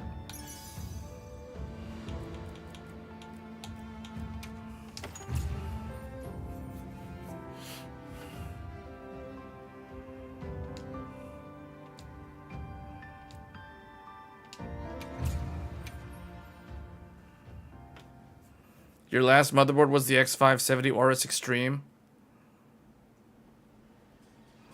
Yeah, Gigabyte knows how to cool stuff passively. That's like one of Gigabyte's best traits.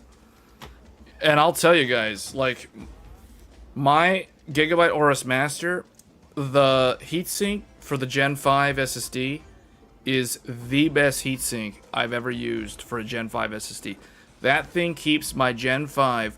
Remember the world's first Gen 5 SSD, the Micro Center Inland, the one that I did the whole video about with Vegeta in the thumbnail saying over 9,000.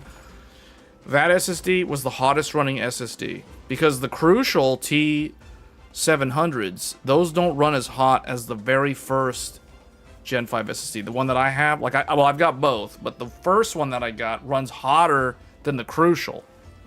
That thing, the Gigabyte Aorus Master, can keep that thing at like 50 degrees Celsius while gaming.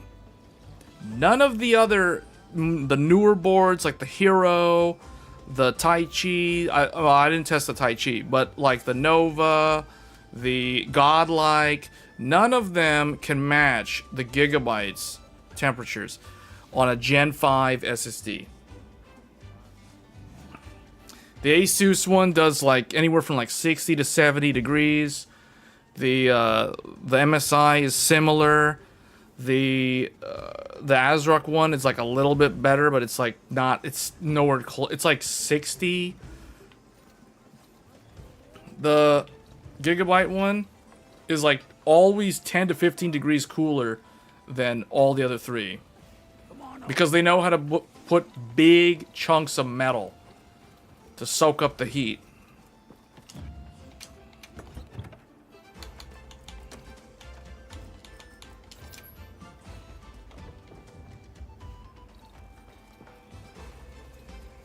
V3000 Lian Li.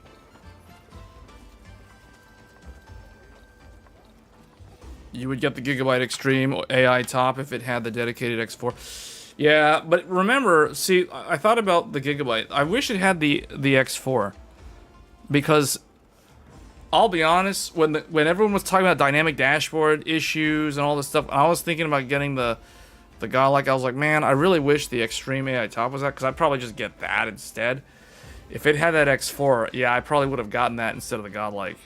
The only reason why I got the Godlike primarily was for the X4. It was because it had the X4 while having also the X8.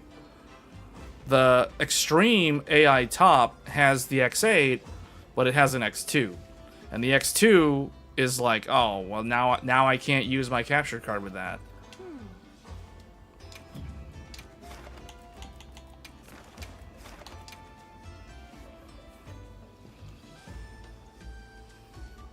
I'm counting on you.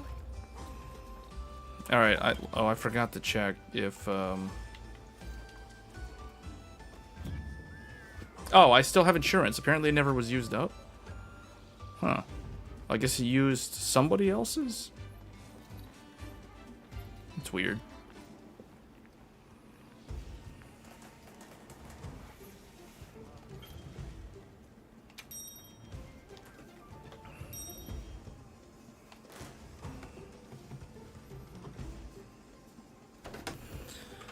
Yeah, RK was telling me there's those things that you can get to raise the... You can raise the case slightly off the ground by putting it on those coasters, those furniture coasters. I was thinking of getting... I might need to get those too, actually, because to help me because of my back. I can't easily just pick up my computer if I have to move it.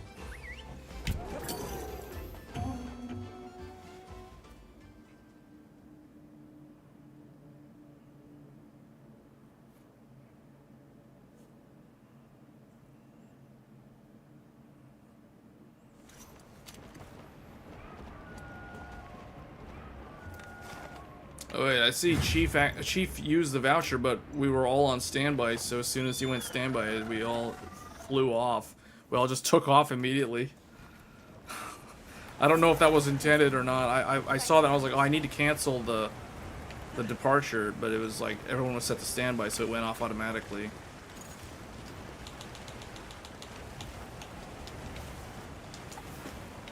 Okay, I'm gonna hide over here.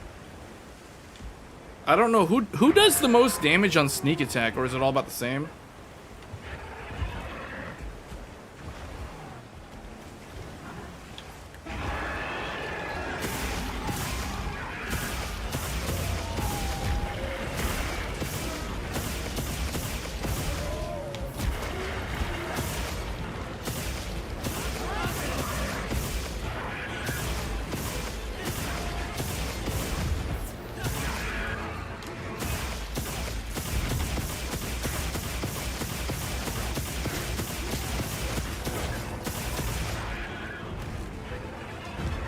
Yeah, I know. He's in the game. He's a Kuma from Street Fighter in here.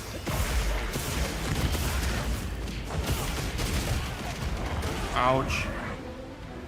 Well, that was weird. Two random different colored with Duna parts.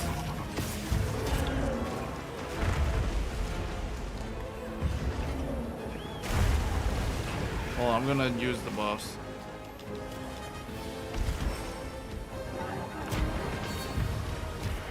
Right.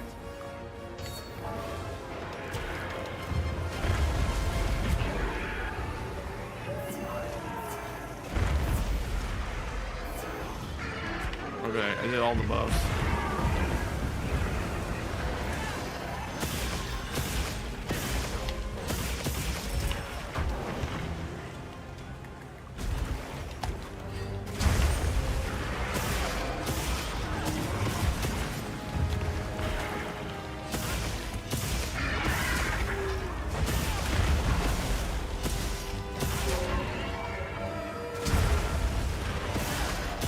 We got somebody from, I think that's Taiwan. We got someone from Taiwan who joined. No, that's China or Taiwan. Wait, what? Was I even next to the monster? How did I die from that? Are you alright? Take a second to restock your supplies before heading out.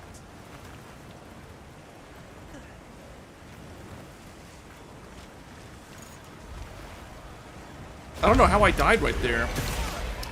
That's the thing, the tail. Sometimes the tail, I guess the tail clipped me or something. I wasn't even next to the monster. It must have been the tail.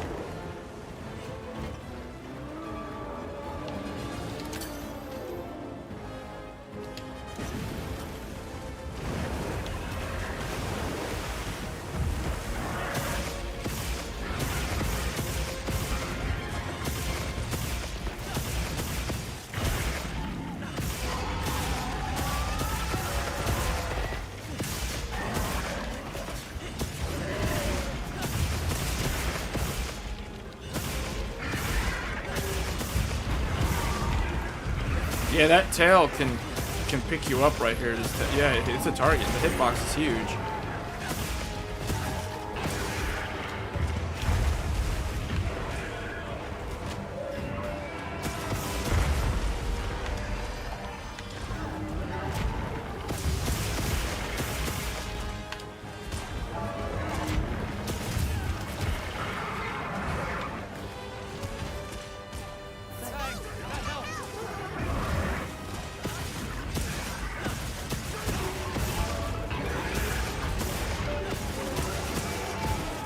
Oh, there it goes.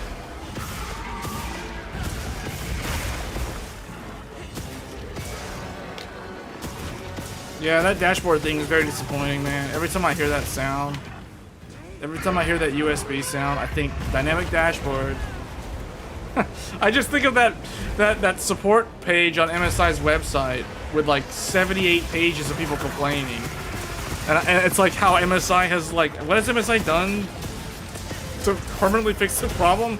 If the thread is still alive and well, it's the thread was open back in November, and it's literally like we've got 1 week left in July, and apparently there's still people with the problem. I mean, I have the problem now, so it's like what?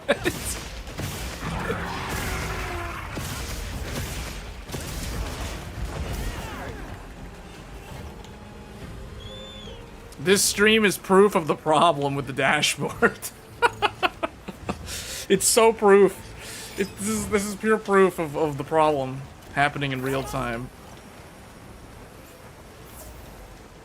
So now, if somebody experiences a problem, they can just, like, link this live stream to MSI. It's like, hey, look, that guy's having the problem. And it happens multiple times during the stream. The fact that the camera literally shows the Godlike's dashboard, like all the hardware stats just vanish as it reboots.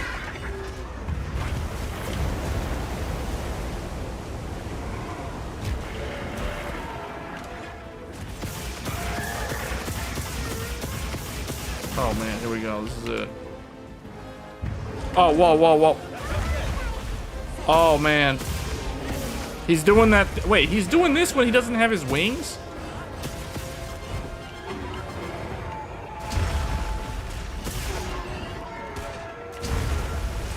Someone needs to poke that thing on his head.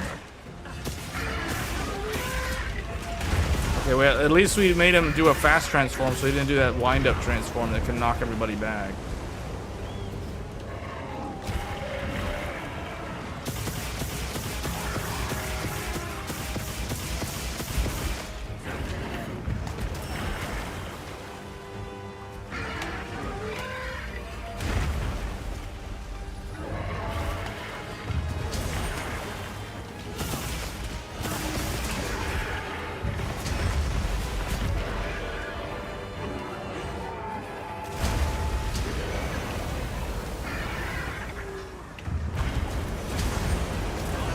What? How does that... What?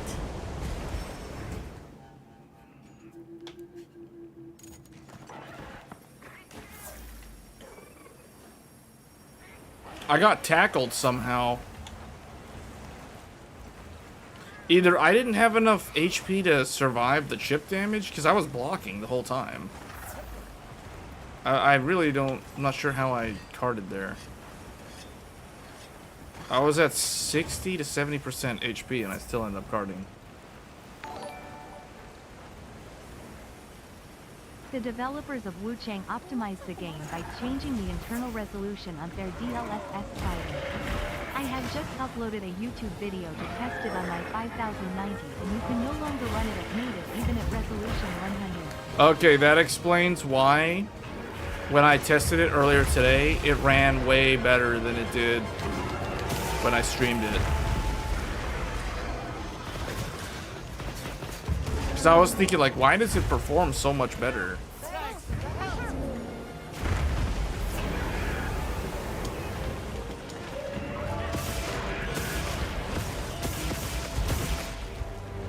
They did it because of all those people with, like, 8 GB GPUs complaining. But see, remember, I said this when I first heard that they were going to change it. I said that they're going to do what the Hogwarts Legacy people did. Hogwarts Legacy performance... Hogwarts Legacy got nerfed also. Because remember, all the people with 8 GB GPUs... All the people with 8 GB GPUs couldn't handle Hogwarts Legacy at launch. So what the developers ended up doing was they nerfed the resolution. So that the... Well, they also nerfed... No, they didn't nerf the resolution. They nerfed the VRAM. So, well, they nerfed, like, how much texture data is stored in the VRAM at any given time. So the people who had 8 GB GPUs, this has been proven. I even showed this on one of my live streams. Like, I would look at the floor. And with an 8 GB GPU, the floor would be, like pulsating in and out of, like, the textures being soft to the textures being fully there. You know, like, this is a problem that doesn't happen with 16 GB GPUs, but it was happening with 8 GB GPUs. So they nerfed it, but the problem was you got this weird behavior where the textures would be low res, then become high res, then low res, then high res, then low res. But as a result, the frame rate ran better on those lower end GPUs.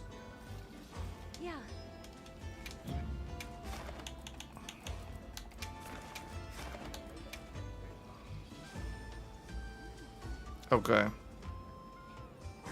Hold on, let me see something. Is there... Let me cancel the quest then. I'm just gonna cancel right now. Let me check something. Is there like a...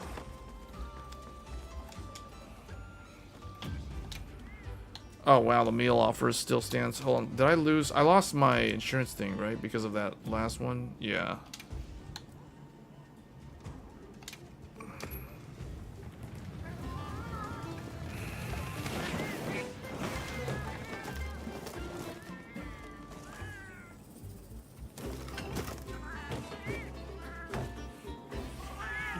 It's because of all those people complaining. The developers are pandering to the people who are resulting in all those overwhelmingly negative reviews on Steam. That's what's causing them to do that. And that's too bad. It's too bad because it's all those people with their, like, 3060s or 4060s or whatever complaining about poor optimization, poor optimization. They complained about Monster Hunter Wilds for the exact same reason, although Monster Hunter is a little bit different. Monster Hunter is not exactly always GPU bound. But yeah, Wuchang is always GPU bound. That game is very GPU heavy. Alright, I'm gonna take a quick break too.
I'm back. Did it like disconnect and reconnect while I was gone?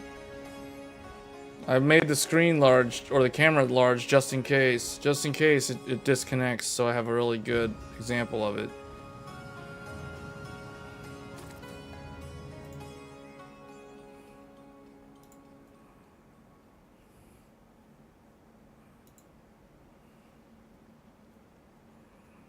I mean, chipset temperature on there is like 56 degrees.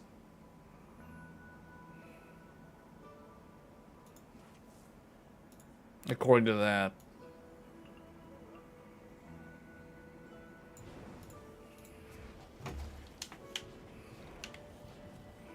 Okay. Alright, I'm gonna post it again.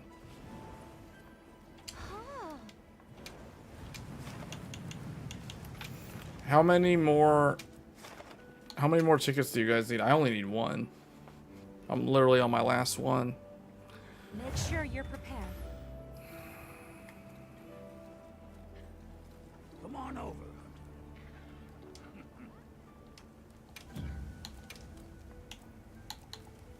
I got 5. I need one more.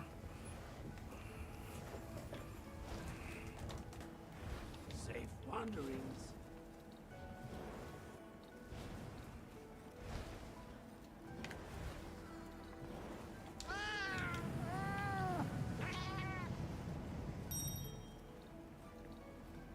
Okay. Okay.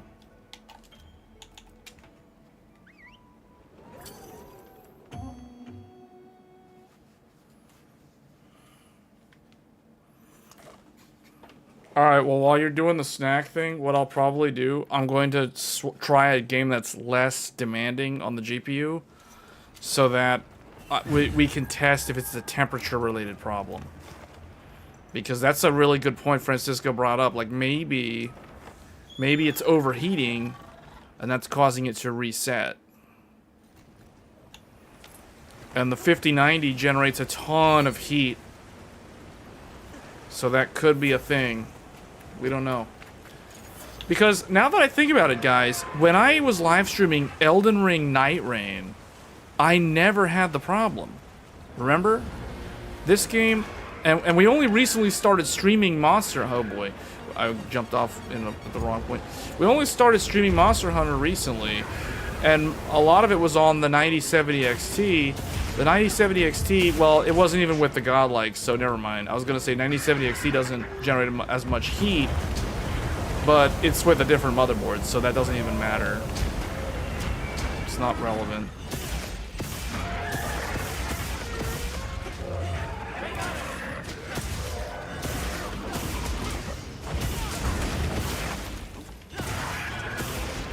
Yeah, if I have to do the RMA, then we'll probably have to do a live stream build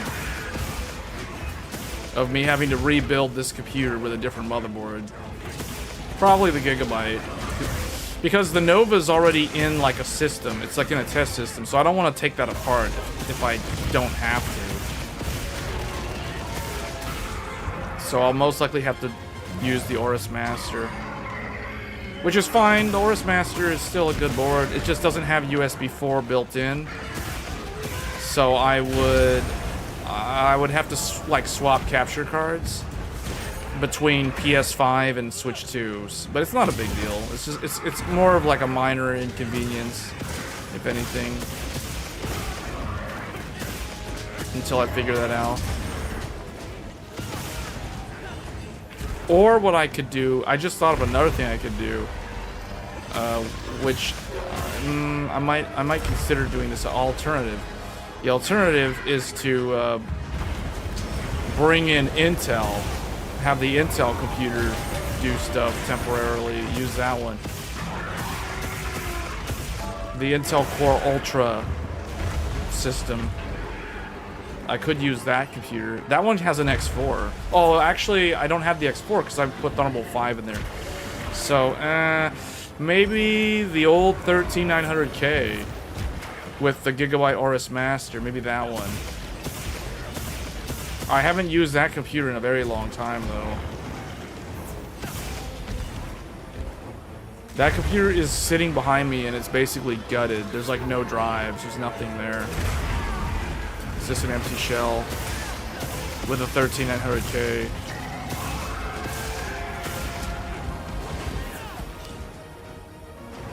So I could use that.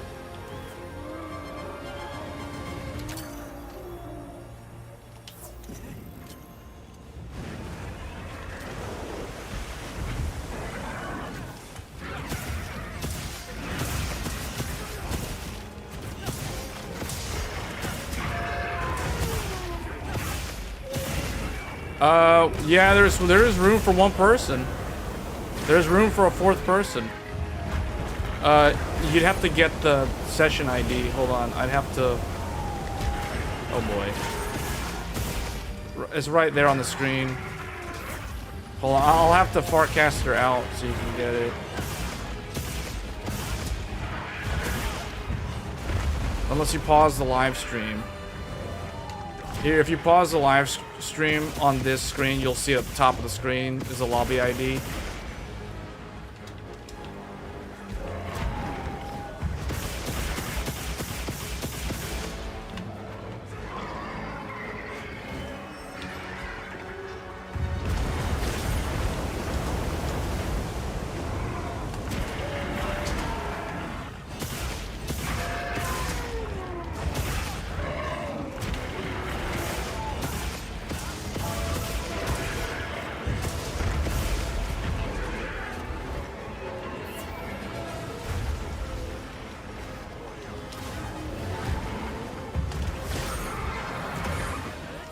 Oh, I debated Duna right there. With Duna, I got it. He tried to like run at me because I was trying to drink the demon drug. Alright, here we go, demon drug. Alright, armor skin coming in. Here we go, armor skin. He almost got cleaved. Alright, here we go. Adamant seed. Might seed. He's coming after me because all the buffs. Oh, he's de-transforming. De-digivolve.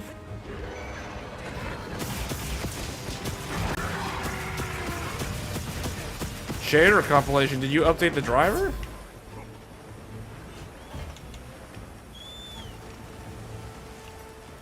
Pursuing target. What I could do, one of the things I just thought of doing, I might like drain all the power, the capacitors. Although I already did this though earlier today for the firmware update on the dashboard. But I could drain the capacitors again and then see if that helps.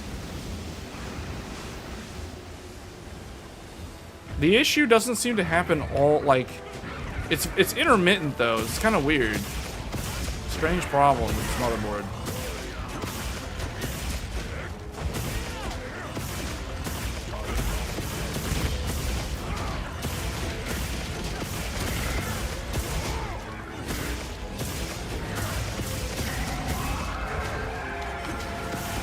I really like the earplugs level 3 on this set.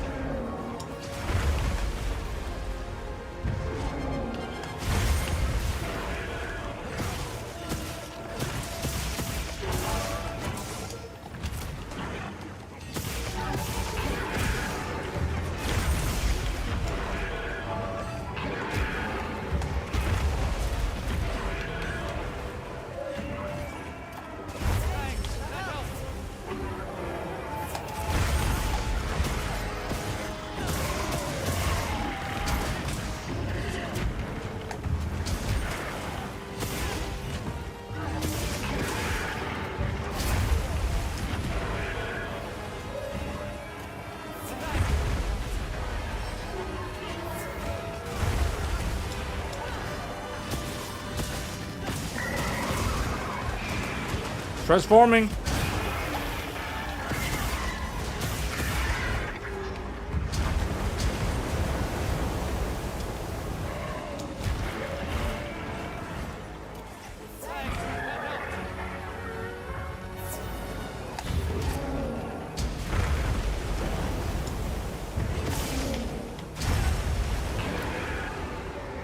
I'm not sure how that hit me because see that's weird.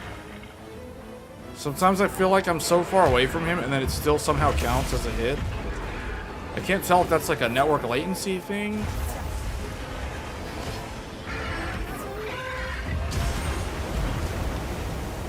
So like that I know connected.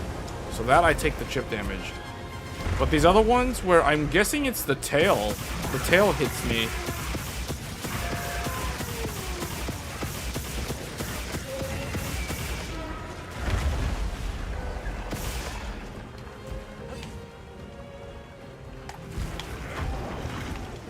That was weird.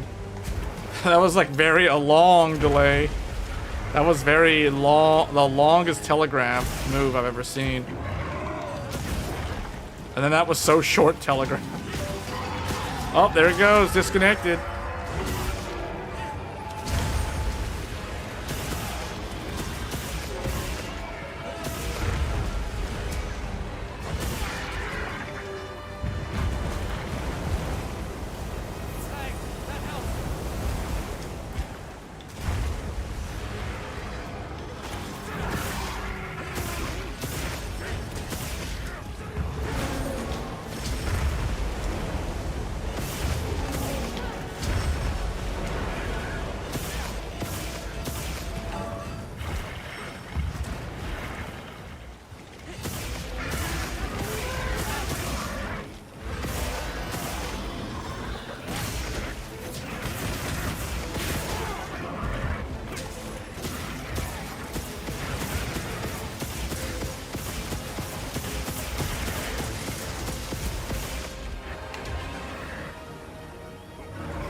Wait, what? I was on the ground and he still managed to pick me up?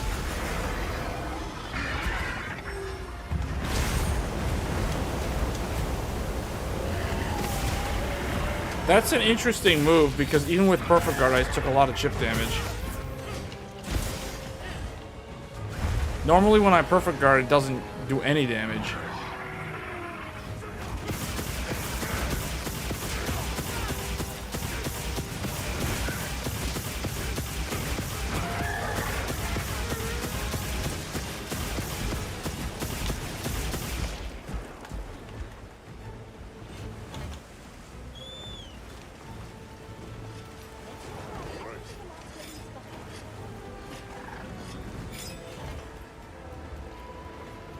Alright, looks like we got someone who joined.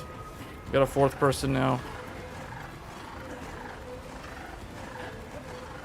But if you want to join the hunts, you can once we're done with this one. It's just someone else, some random person joined.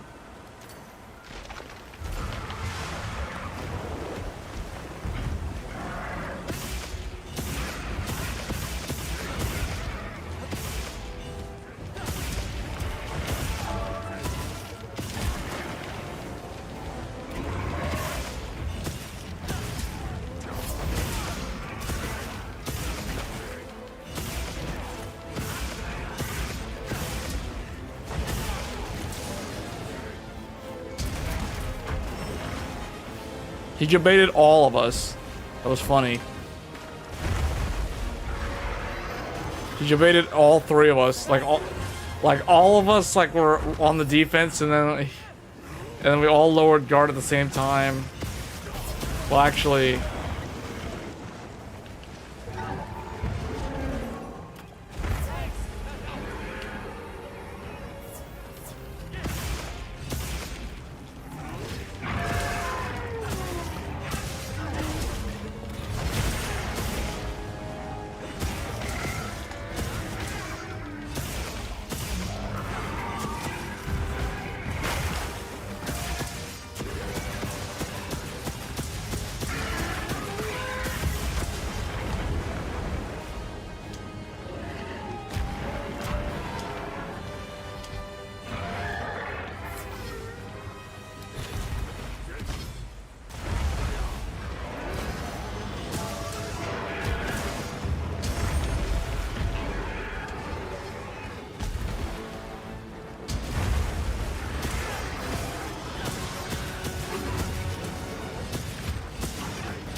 Wow, I tried to save that guy and I still ended up, it still didn't work.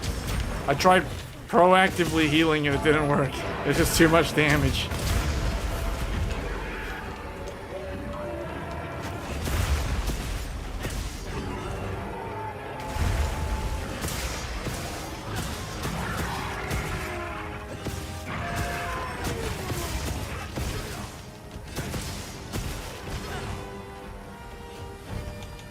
Alright, we're going to final phase. This is final phase.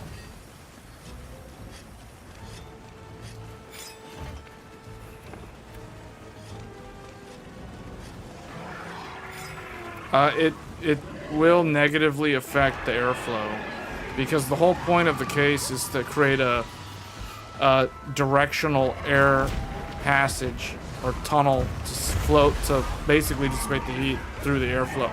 So when you don't have a side panel, your PC's gonna run hotter.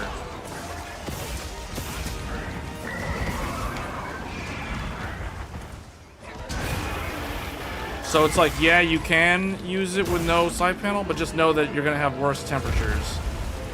Especially for things like the chipset and the VRM.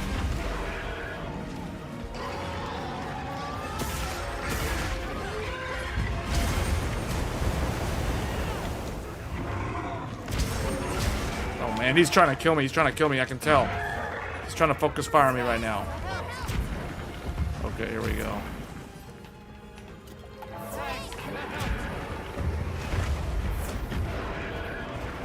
Whoa, whoa, whoa, whoa, whoa.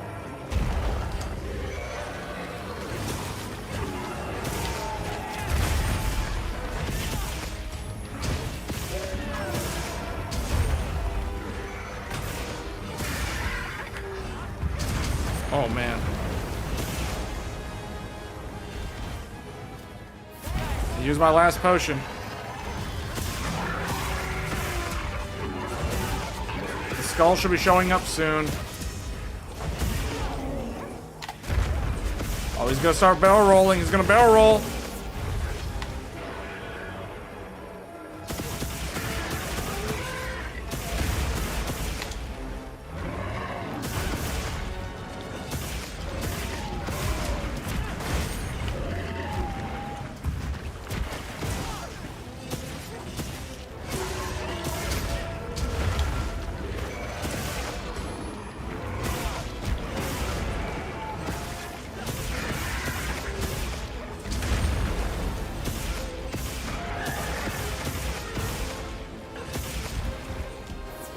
How that happened?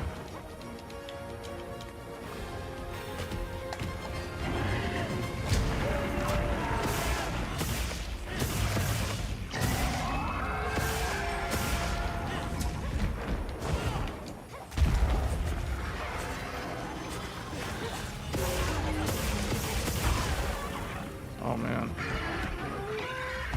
Oh, oh.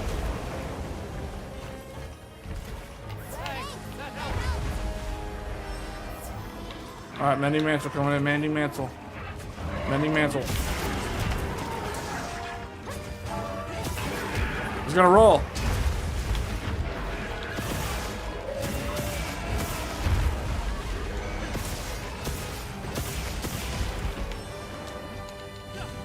He's rolling. He's rolling again. Oh, someone needs to interrupt the face. He's got a... Oh, man.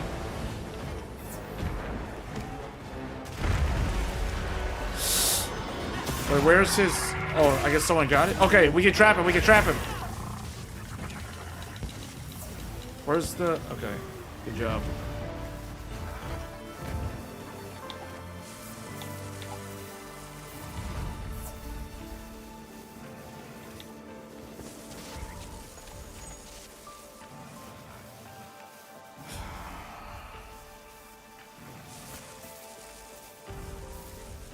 Well, that's tempered glass.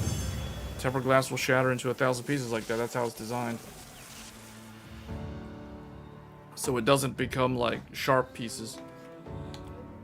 Oh, I got a super rare Duna plate. And the final ticket that I needed.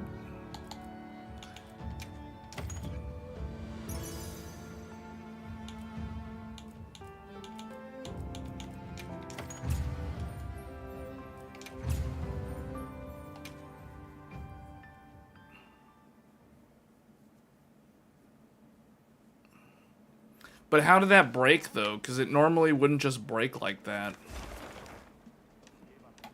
Santiago's in town. It says session fail. Hold on, let me see if it's full. Maybe it's full.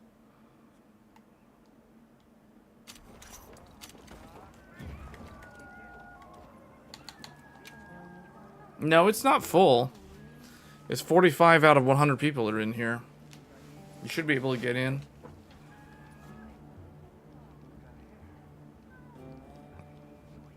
What did you do to get in then? Just do you just keep trying?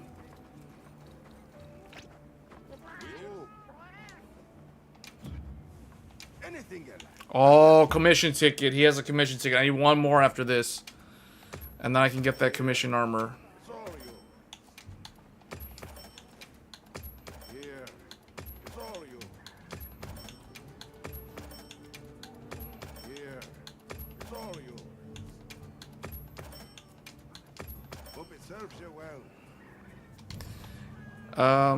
Hold on. Is it not working?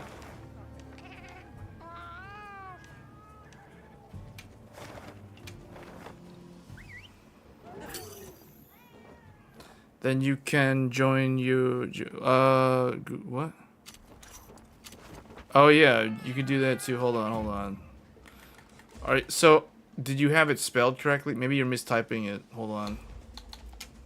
So the session ID is this one right here. I'll put it in the thing. Monster Hunter World Wilds Session V35888C9. There.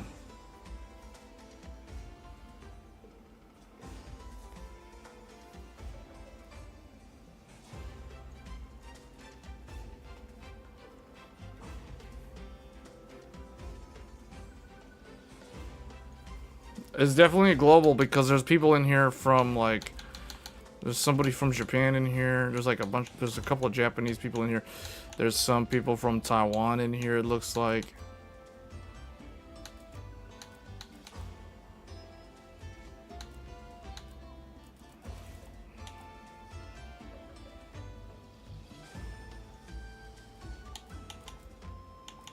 Oh yeah, you can also just send me a friend request thing right here.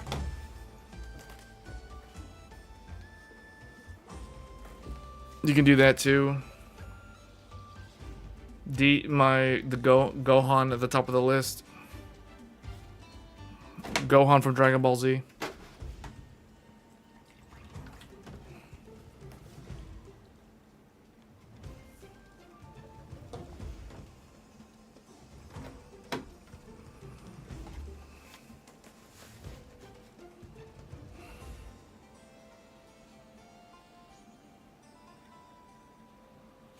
I hope if I downgrade my BIOS, the problem will go away.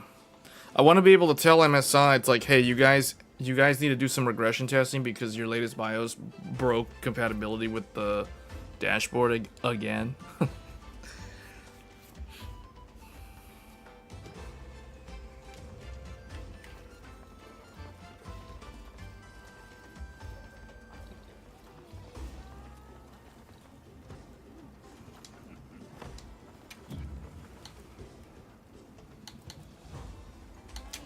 Have any requests? I'm gonna need some Jindahad stuff. What was it? It was Unscathed? Unscathed for peak performance, and the other one was the one for the tool specialist. Maintenance charm. Oh, I need to hunt a low rank Uthduna. You messed up your side panel? Yeah, I mean, your computer will still work. You're just gonna run with higher temperatures on certain components.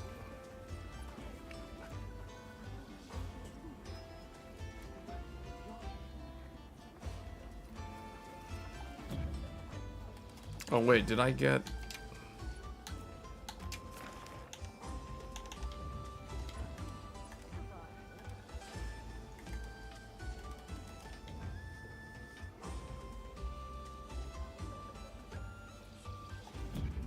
Hold on, how did you do that?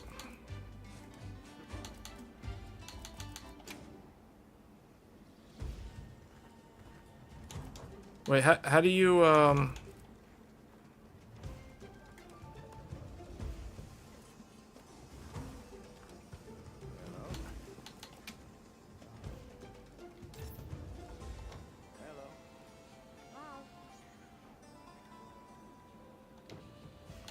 Hey, how do you, invitation list? How do I set an invitation? Friend requests? How do I send one? Link party? Wait, link party?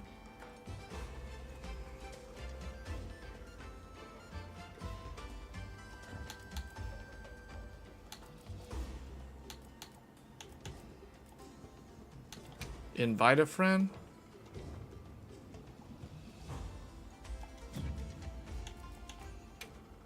Wait, how do you add people? I just realized that. Like, member list.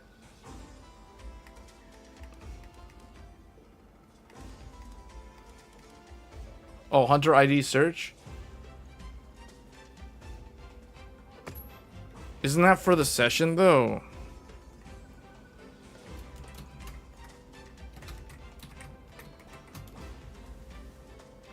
Found a hunter matching the ID. Okay. Send friend request. Here, I'm sending you the friend request.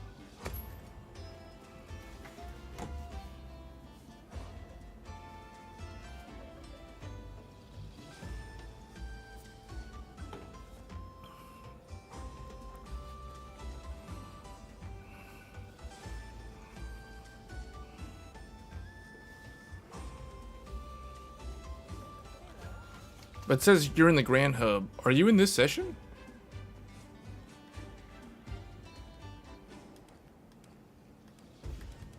Well, I mean, it says that, Hold on, are you in here? No, you're not in the session. You should be able to get. You should be able to join. So I added you, so you should be. Oh, and there goes the godlike again. There goes the godlike. It hadn't been doing it for a while. It just started having. It did it again. It went almost like 30 minutes without a single hiccup, and then it just did it again.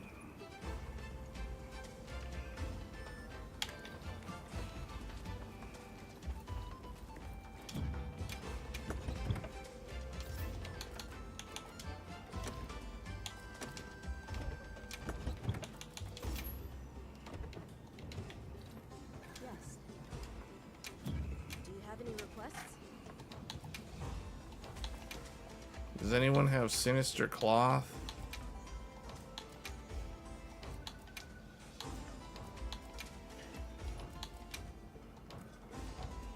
Everyone in the village said they can help too.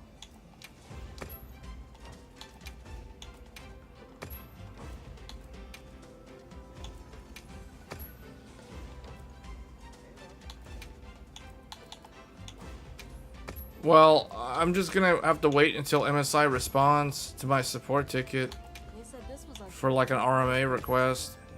At this point, I don't know. I'll downgrade the BIOS and see if the BIOS downgrade fixes it. I hope the downgrade BIOS fixes it, because I never had this problem until yesterday, and I thought, well, the only thing that changed recently was I updated to the new BIOS. We never had this problem. However, I do need to test with a different game that doesn't heat up the whole. Because actually, hold on, let me see if I here. Let's do this. Look, if I open my computer case, I'm gonna try not to shatter the glass, like a certain somebody. Move that over there, so it doesn't shatter into 1,000 pieces. So if I open this, and if I put my hand in here to feel the heat, man, there's like no hot air right now. This is no hot air. This is cold air. The 5090, it's cold air coming from that fan on the top there. It's not even hot air. This isn't even running hot. Let me see. Let me put my finger on the AIO. Okay, I'm touching the AIO. The AIO is a little bit warm. I'm feeling the tubes to see which one has the hot water. Okay, so this one's the hot water, this is the cold water. Okay, so, yeah, no, it can't be a temperature problem with the Godlike's dashboard.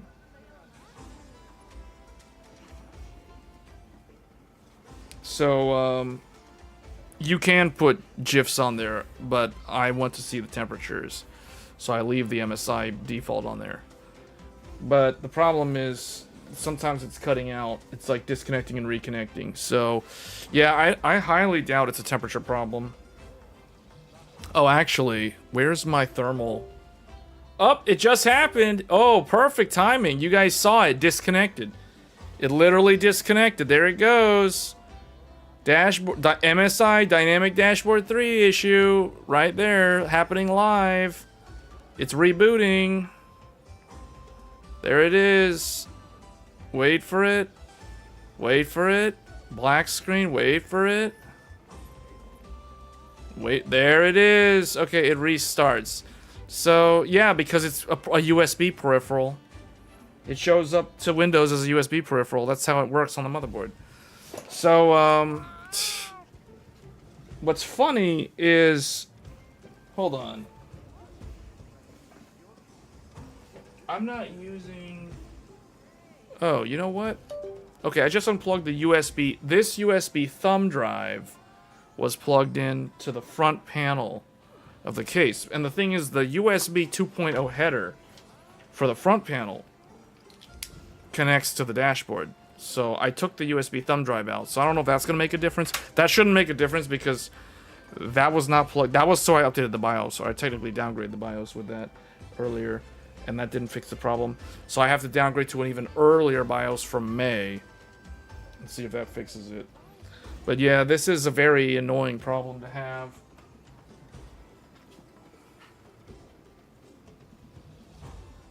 put the side panel back on.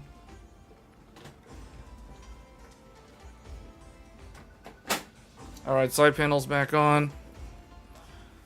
Okay, we can do some hunts now.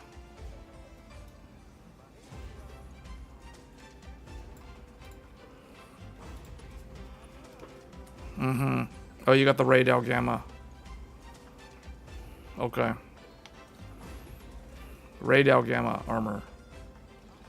Oh yeah, and then we got Chief. Chief is Akuma, by the way. We got Chief.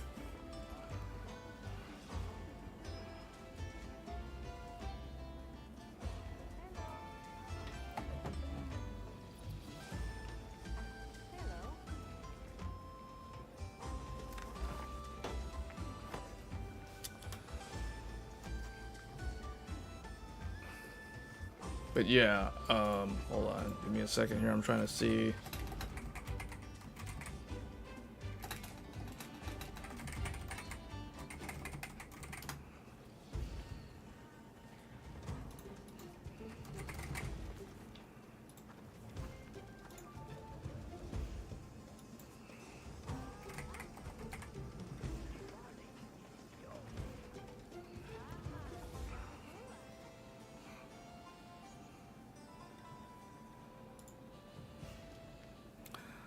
Did you undervolt? No. I never undervolt. I don't believe in undervolting. Chief's character is cool. Chief's character is Akuma from Street Fighter. Chief's character is cool. Cool, capital. His character is Akuma from the Street Fighter franchise. I like how we're wearing the... It's like, we've got Akuma, we have the radeon gamma armor, and we have the Uthduna gamma armor. So we have, like, all this endgame gear plus Akuma in the group. Alright, so what do you guys want to do? Like, do you want to run... I guess we need to run Uthduna. Personally, I'm done with Uthduna, but I'll run it if you guys need it.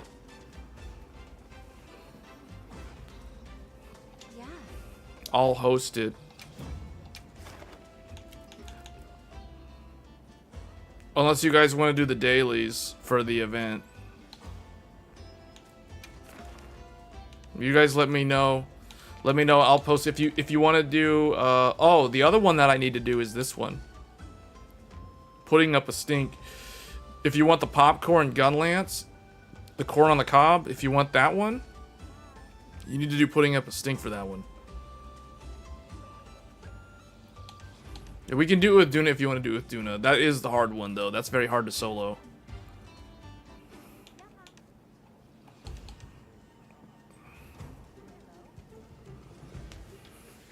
Have you done... here, let me show you. Actually, see this guy right here? Utah? Utah has the special... Oh, he just disappeared. He had the weapon you can get. So you can get some new weapons. Here, let me show you. If you want this weapon, we can do the hunt for that one. It's not hard to get. This thing. Mighty Corn Popper. This is the new weapon from the festival. You need the Flame Fed catalog. You need 2 for the initial craft, and then you need 1 to upgrade it to max level. So we can do the hunt for that if you need that. The other thing, too, is you need... Not only do you get this from the catalog, you also get 2 armors. You get the half-rim glasses, and you get the lovely shades. These are also from that. Technically, I need 4 catalogs so I can craft both of these. So technically, I do need to do that quest. Or that hunt.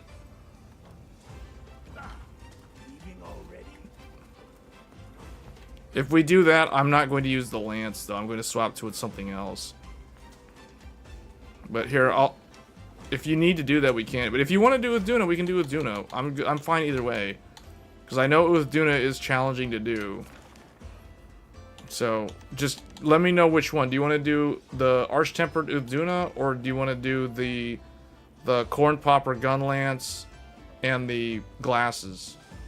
Because that one's putting up a stink. That it requires the tempered Rathian and the tempered Kangalala. You want to do the corn one? Okay. Alright, so I'm gonna post it so you guys can accept it from the counter here. Sure, you're prepared.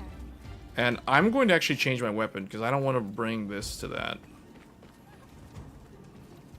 This is the weapon I'm using for Uduna. But since we're not hunting Uduna, I'm actually going to swap to a completely different set.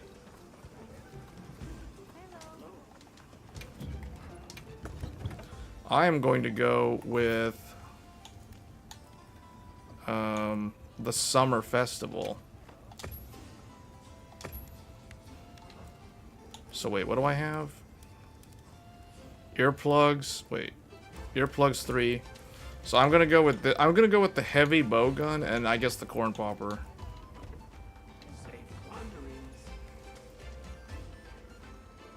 Do you see it?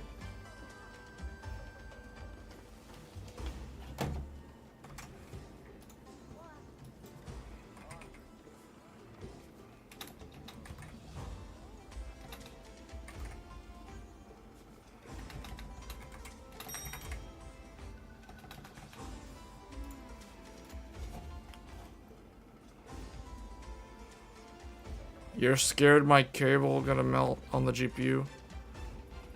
Oh dear, it's one of those. Oh no.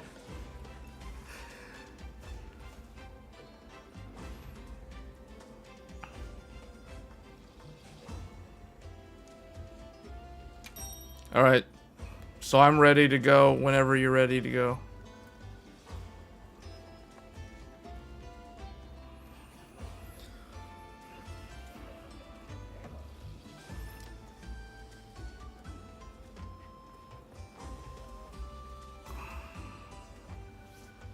That's for you to decide.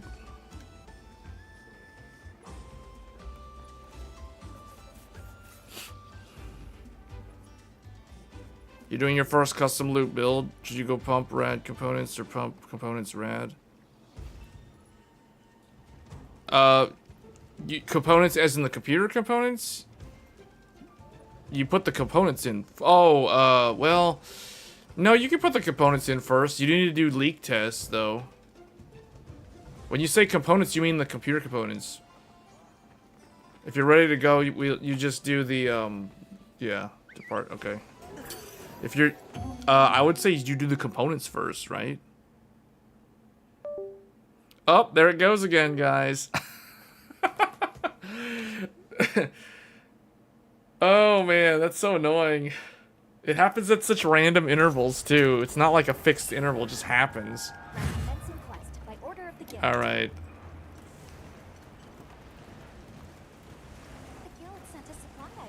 Okay, we got some pretty unique setup here. I'll use heavy bow gun. So we got hunting horn, hammer, heavy bow gun. I could swap to gun lance if necessary. This hunt starts with Kangalala, and then Rathian will like interfere at some point.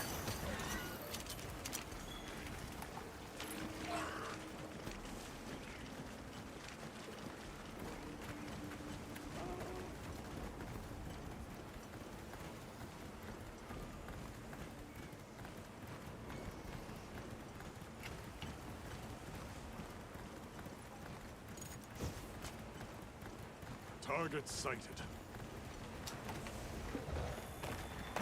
All right, here we go. I will assist where I am able.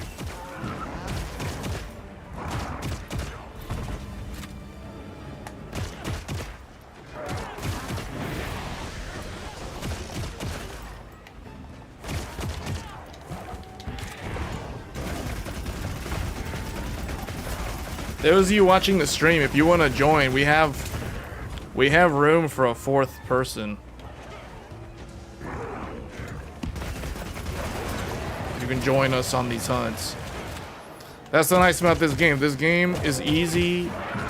It's for people to just pick up and play and just do everything co-op. We can do the same thing with Elden Ring Night Rain too, but Night Rain is kind of, I don't know, man. Night Rain. I was thinking I probably do need to swap to Night Rain just to test if the dashboard is messing up because of the temperature related problem.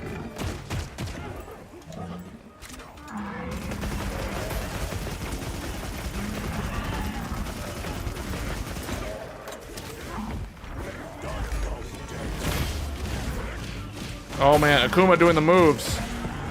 Akuma's doing the moves. I would say put the components in first, and you put the pump last. Or no, pump second, and the tubes go last. And you want to leak test before you plug anything, before you add any electricity.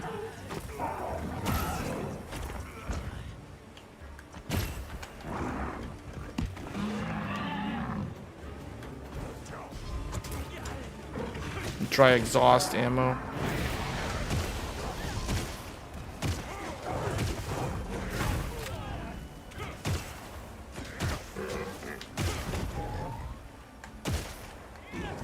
I exhausted him.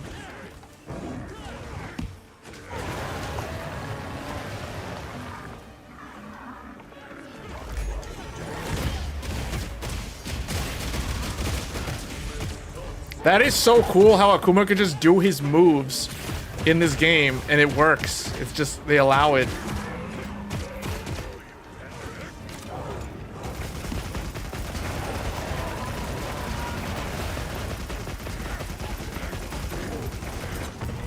I call this PUBG style. This is PUBG style. Here we go. Prone. Got him right there in the stomach. Oh man, PUBG style. This is called PUBG. This is like next gen PUBG right here. That Player Unknown's Battleground, such a random name. I can't believe they never bothered to name it anything else.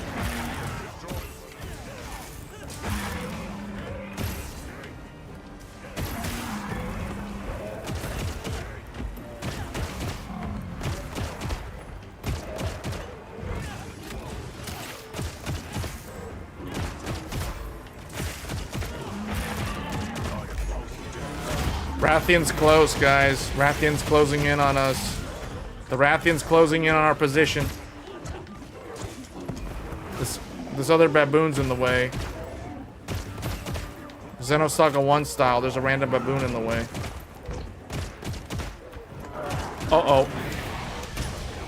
Oh, no, I'm gonna get paralyzed.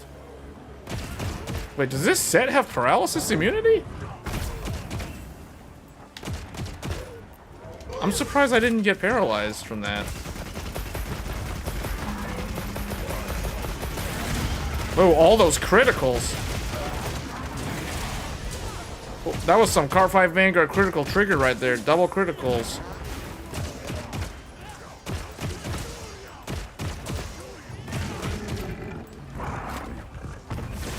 Oh, I perfect guarded that. That was nice. If I do say so myself. And the dashboard.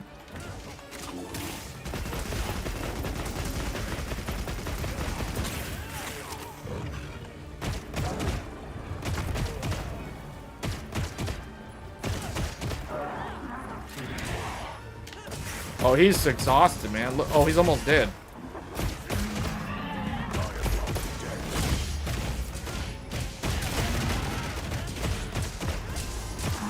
Two Moon joined. Two Moon joined. We got a fourth. I don't know if Two Moon's watching the stream or...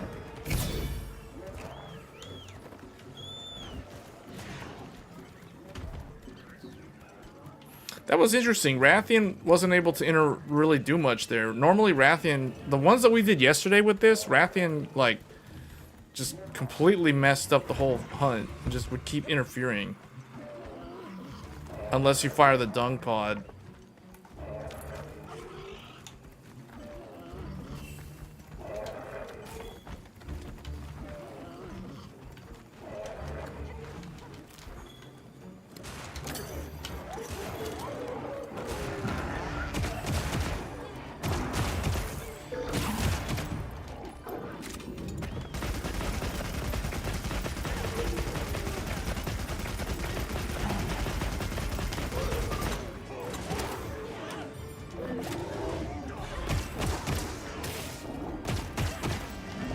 Wait, I'm firing at the wrong one.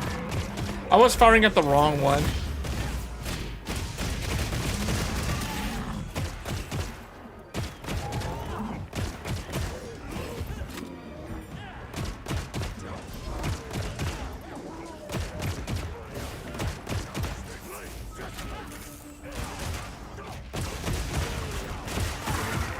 Got him.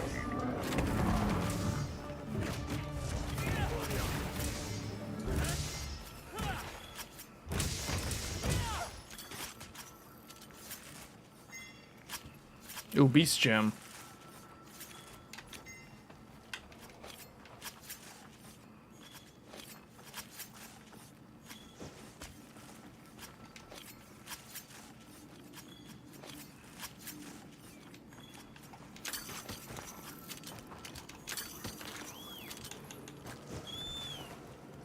Yeah, so for those that aren't aware, so the festival has, there are 3 armor sets. There's the Uth Duna Gamma set, there's the festival set, which is the one I'm wearing right now, and then there is a diver suit, so like an underwater one.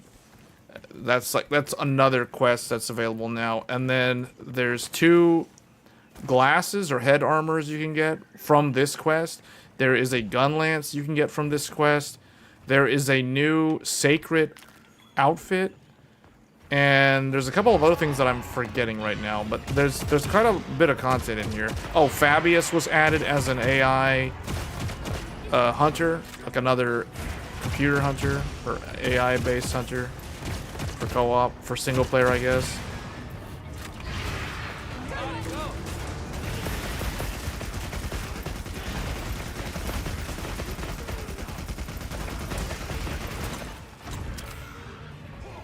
Alright, I'm going to swap to Pierce.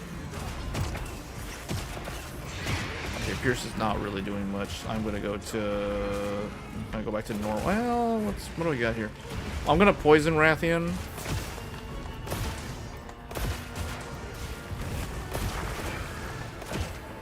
There we go, and then I'm gonna go with I don't know, like, what does water ammo do?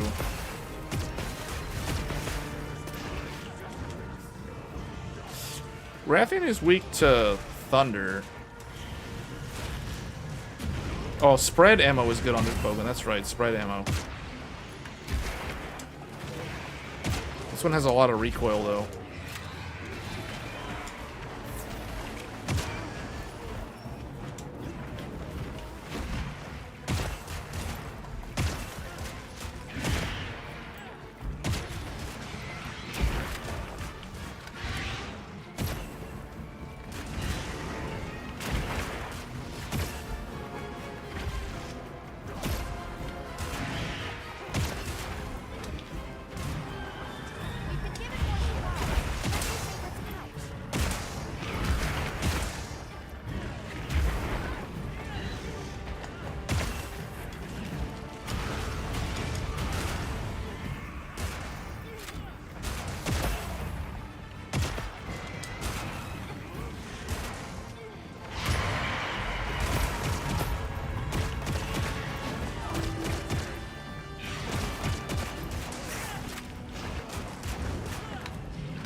The head has a thing to break.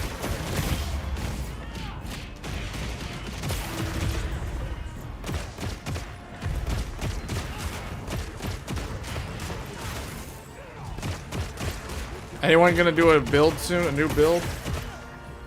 This, I know someone was talking. Oh, Biggie was talking about the custom loop.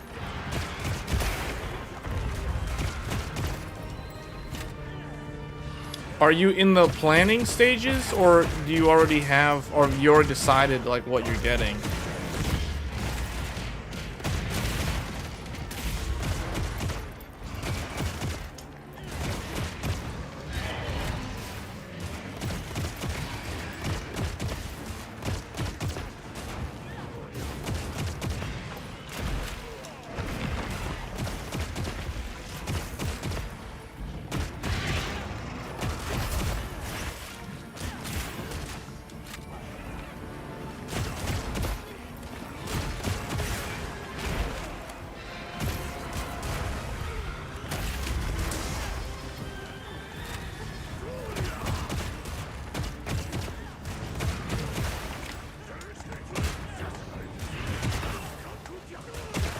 And this gun has some really bad recoil on the spread ammo.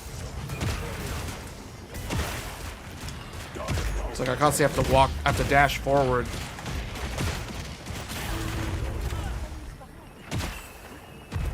Almost. Oh, very good. Nicely done. Yeah, this one's actually not that hard to get. Like the gun lance, you only need 4 tickets. What takes long is the glasses. Because I think it's like 2 for each, so you need 4. You actually need oh, I guess actually never mind, because it's 2 for the initial craft and then 1 to do the upgrade. So you still end up needing 4 for the whole thing to max out the gun lance.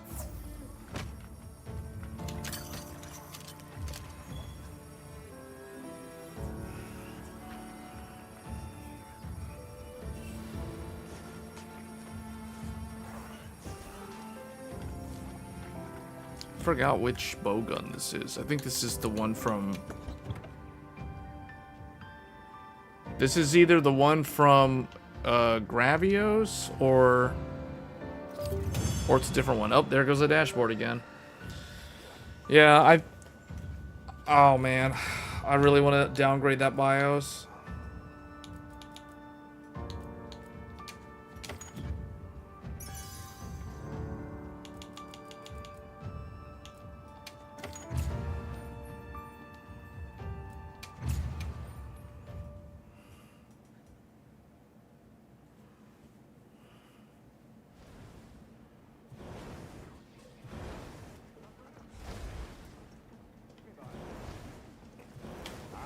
How many tickets did you get? I assume you got either 1 or 2.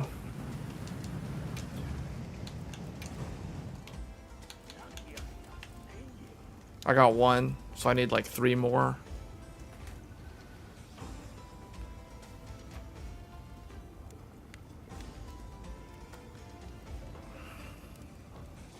One. Wait, so Chief, how many do you need? Because we did this the other day, didn't we? Are you already done with this? I don't think we did it enough times to get everything, though. You have any requests? Yeah, I got 1, so I need 1 more for one of these, and then like 2 more for the other one.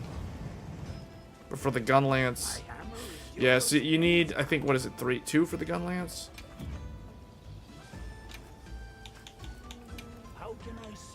Yeah, you need 2, and then you need 1 more.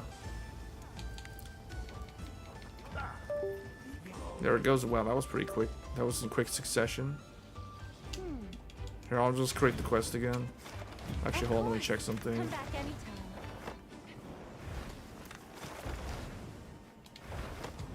Yeah.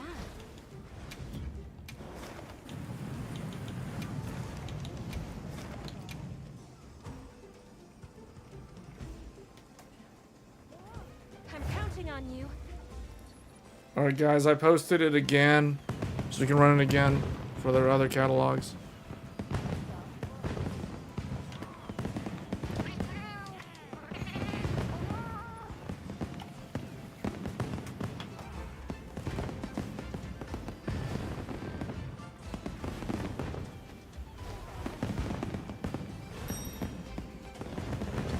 The disconnect problem seems like it's a different kind of problem, though, from the problem that I experienced with this motherboard back in December or January. The problem that I ran into was the screen would show a bunch of gibberish. And that was some kind of data corruption problem. And then there was a firmware update, there was a data update for that, then that fixed it. And I've been problem free with this board for the longest time, and then now all of a sudden this started happening.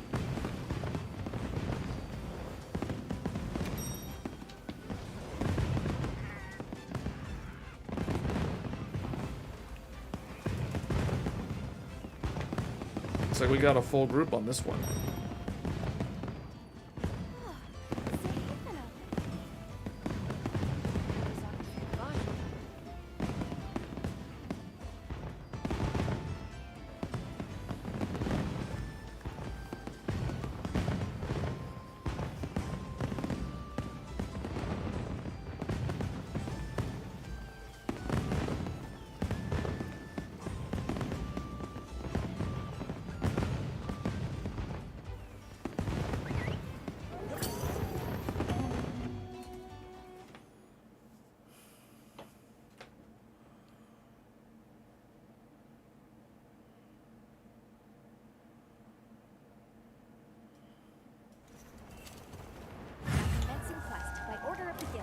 All right, we got a full group now.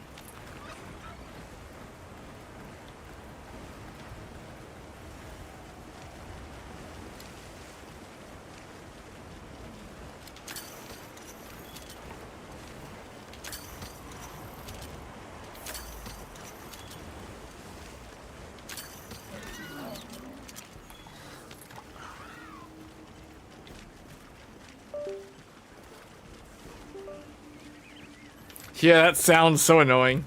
That USB disconnect sound that it keeps doing. It was a good idea for me to put the camera on the computer though, because that shows what's actually causing the problem. It's the actual motherboard's dynamic dashboard. And here I was thinking that yesterday that it was the USB cable for my Xbox controller. I was doubting that too, because I was like, how could that possibly be when I've only had this controller and the cable for like a year and a half?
We got 2 range and 2 melee.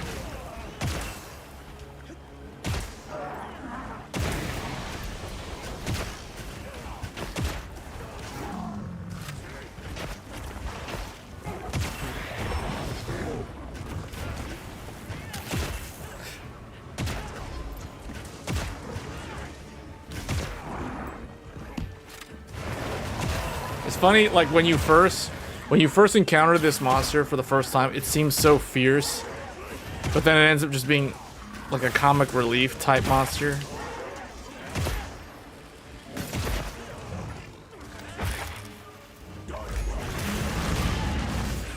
Or more like an obnoxious monster.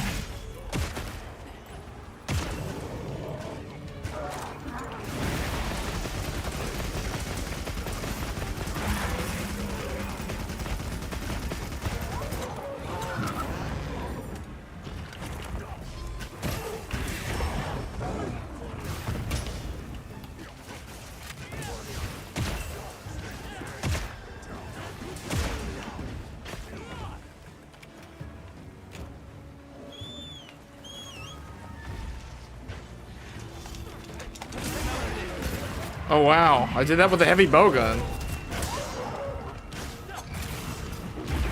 Oh, Radeon. Okay.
that's not the monster.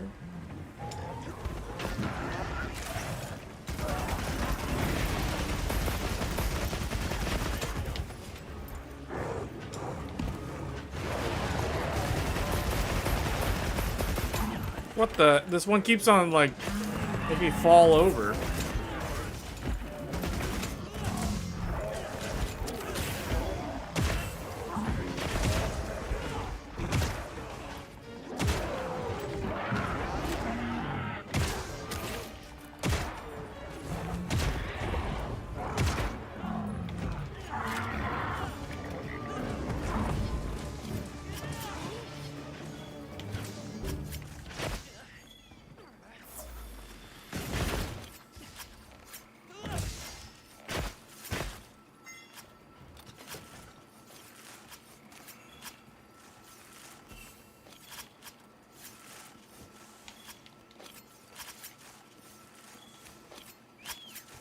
All right, here's an idea. So which motherboard would you swap to if you were in my position and the godlike wasn't working?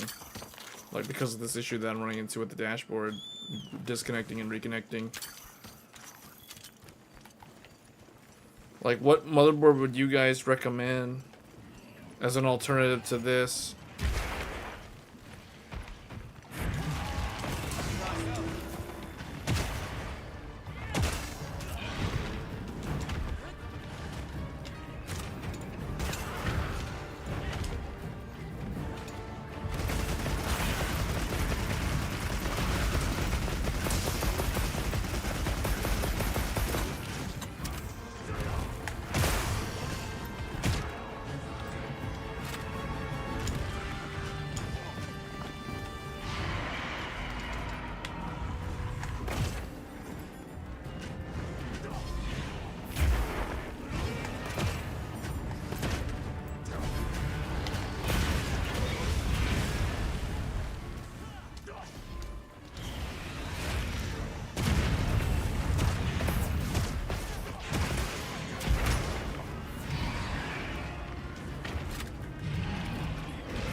There.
Man, heavy bowgun seems really good. This I can see why more people use this than the light bowgun. The light bowgun is like the rarest weapon that I've seen hunters use.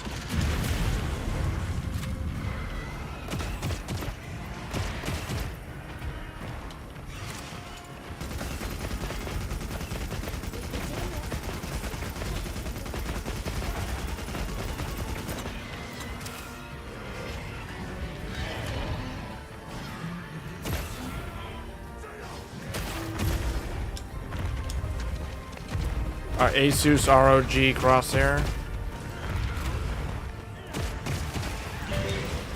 Oh, it did it again.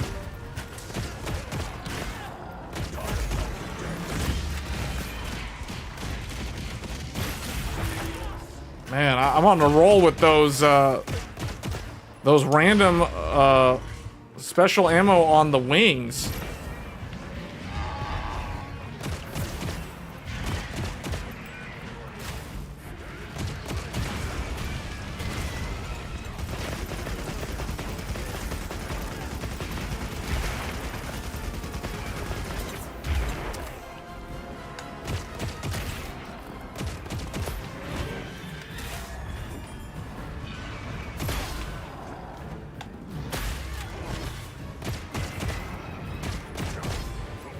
Wow. Use the hero. The hero doesn't have the X4. The only problem with the hero is it doesn't have the X4. What I would have to do is I would only be stuck using external. I mean, it'll work. I mean, I could do that. The more I think about it, the more I realize, though, the hero and the Azrock Tai Chi have such a similar layout. The only difference is the hero has a slim SAS. And it also has 2 more optional Gen 5 SSD slots that share lanes with the GPU.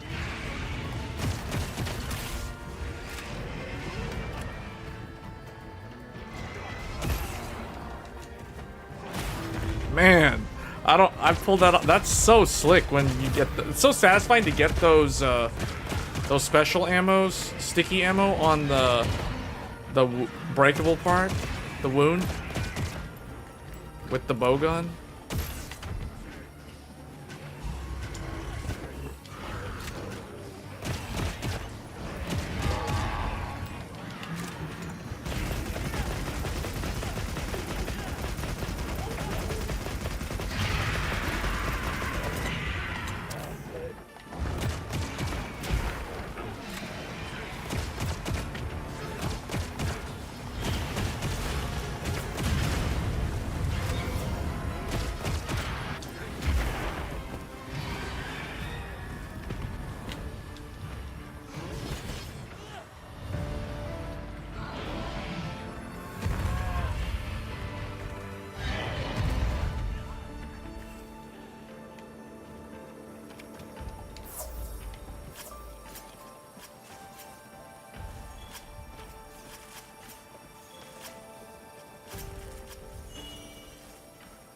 The plate is really hard to get on these. Actually, there might not even be... Never mind. I don't think there's a Rathian plate.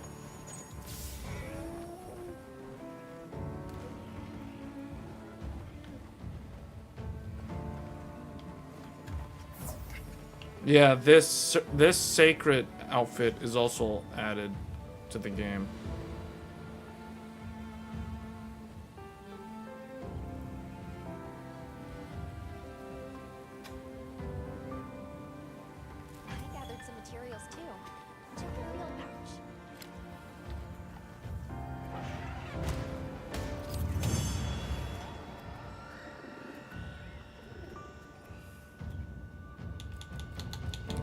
I only got one.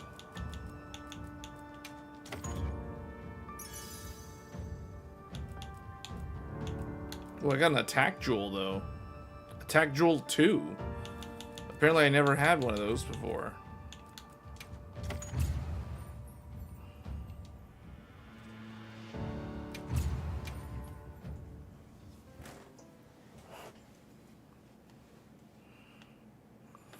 You go to the smithy. You go to the smithy over here. And then if you want the weapon, you go to gun lance. You just craft the gun lance. It's at the very bottom of the list. The workshop tree.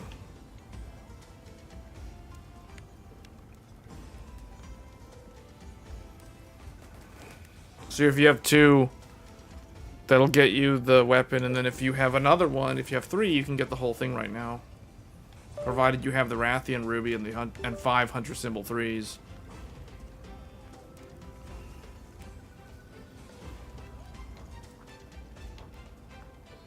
My hammer is yours anytime.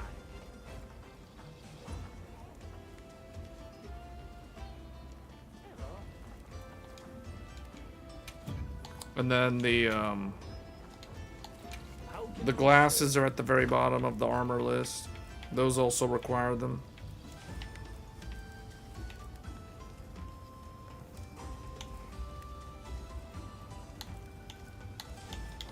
My hammer is yours. You got the basic one? Okay, so we just need to do it one more time for you to be able to get the maximum. Unless you want to do something different. We can do something different. I mean, I need 2 more of them, so I'm good with doing that again. It depends on the game. In general, though, the X3D is going to be better.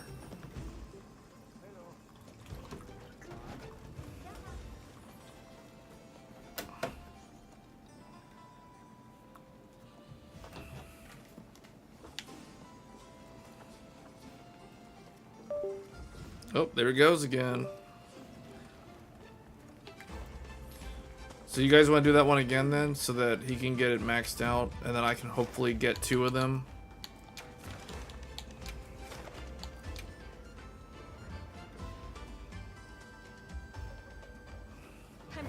I'm gonna use the corn popper in this one, this time around. Actually, I'm gonna change weapons. I'm gonna get rid of the heavy bow gun. I want to use a light bow gun. I want to try light bow gun, see how that goes.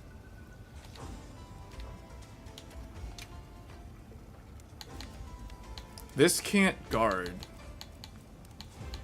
So I guess I would do... Hold on, I need to change the... Does this have poison? See, I don't know what to put on a boat. Oh, normal shots? Increase the attack power of normal ammo? Yeah. So I'll put this. I guess I'll increase attack.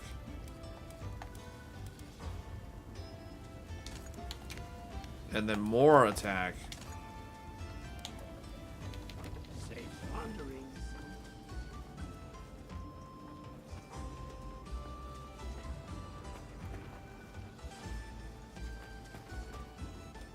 You're rolling with gun lance? Are you gonna use the corn popper?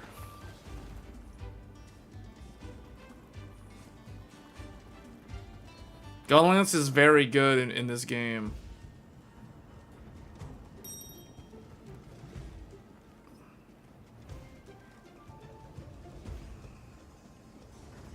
Okay, we just need, is Chief, are you gonna join or no?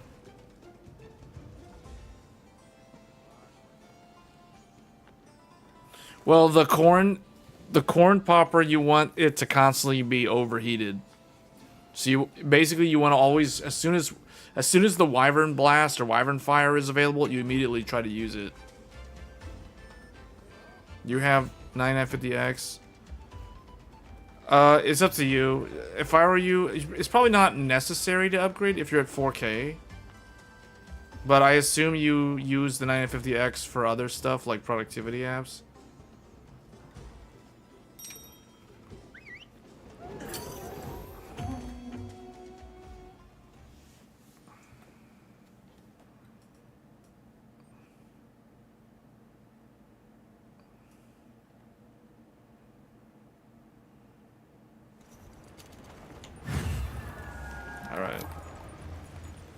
Alright, this time, I don't know, maybe I will try the gun lance. I'll try this thing.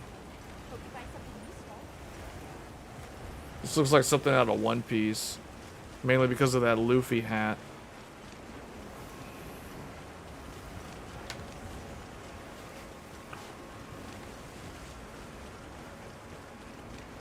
I mean, if you already have 9950X, it really just depends on the type of games you play.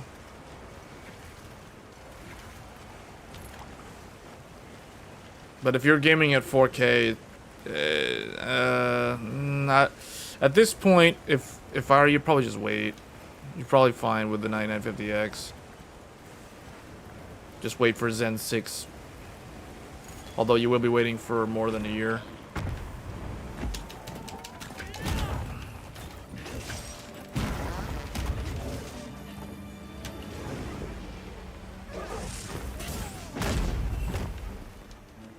I'm gonna spam on this guy.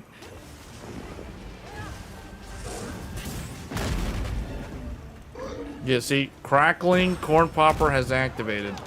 Now it has 513 raw.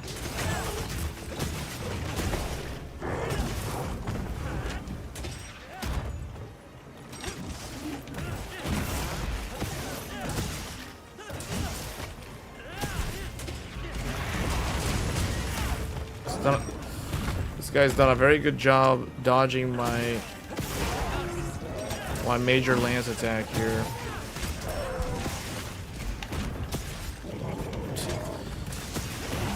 Can't seem to land the thing. Okay.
Man, yeah, Gunlance is so solid.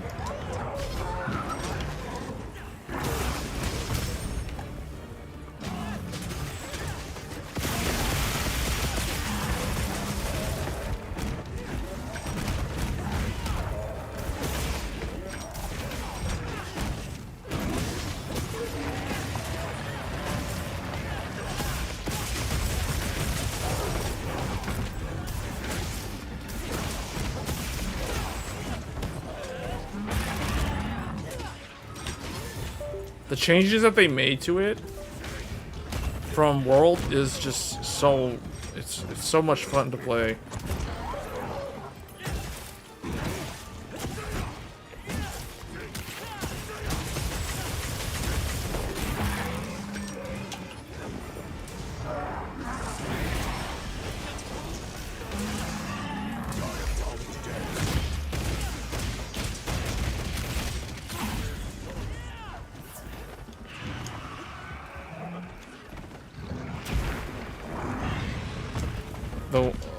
The 5090 is the one from the unboxing video.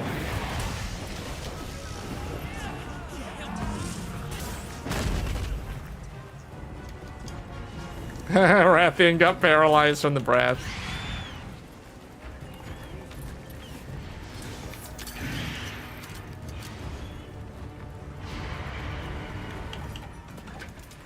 Oh, the meal effects wore off.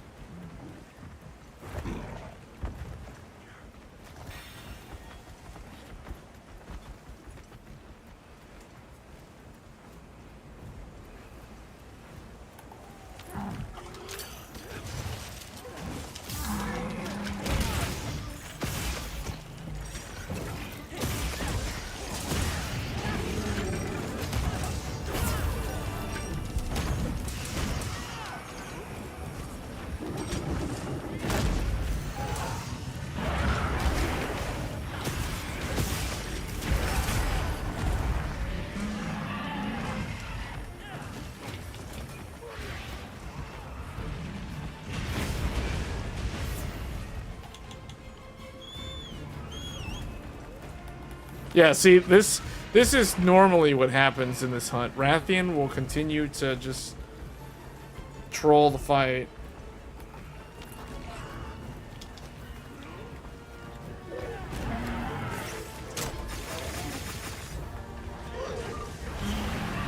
Uh-oh, Rathian. Here, I'm gonna get Rathian away. Or we can just keep Rathian here, because as soon as that thing dies, we just fight Rathian.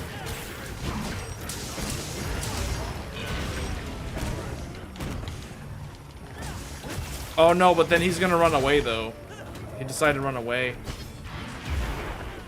Oh, man.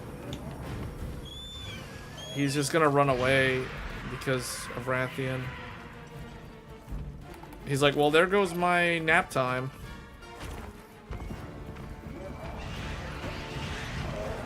I can still hear Radeon. I see Radeon, like, chasing.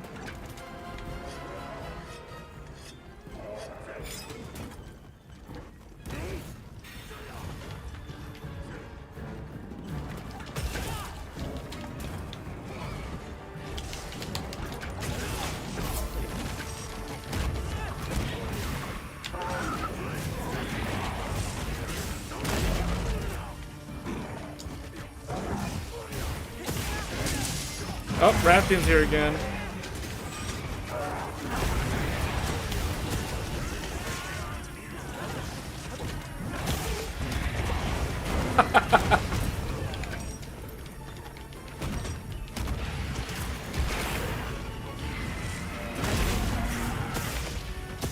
It'd be funny if Ratheon actually ends up finishing him off, finishing off Kangalala. Oh boy, alright. Oh man.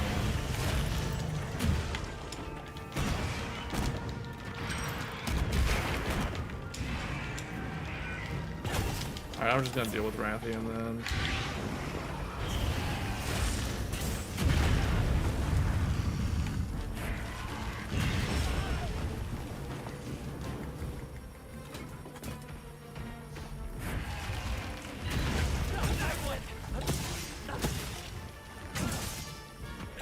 Okay, well, apparently it doesn't want to fight me. It decided to leave me alone and just go after the Kangalala also. That's hilarious. It's headed over there.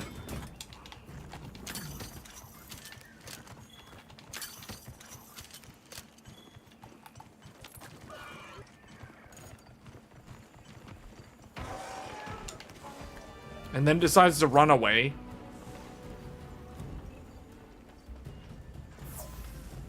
It decides to run away.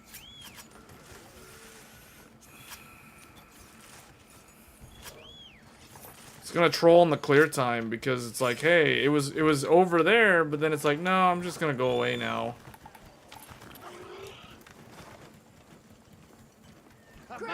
Great.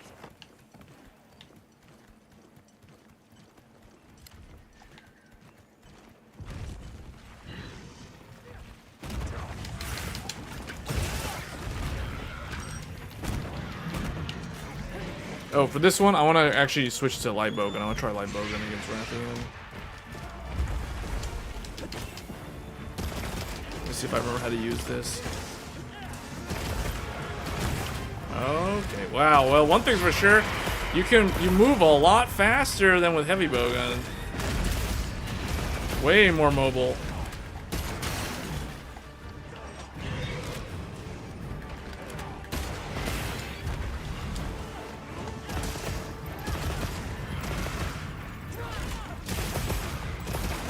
The Ratheon Light Bowgun is pretty good too. It's fast.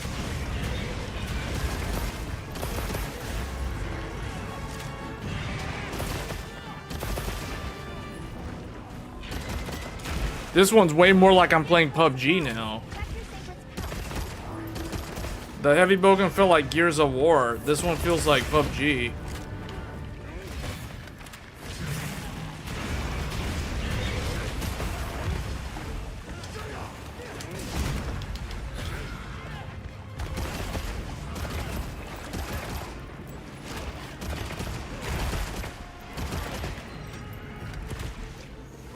This one's fun too. I don't know why no one uses Light Bowgun. Light Bowgun is like the rarest weapon to see in multiplayer. I rarely ever encounter anyone using this.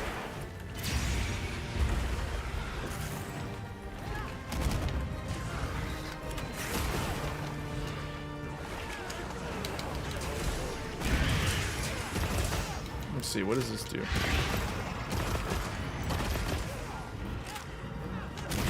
B is reload?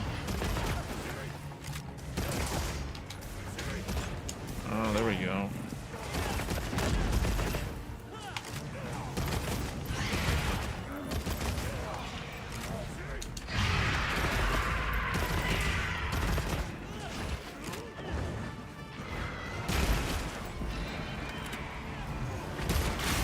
Oh, that was so good.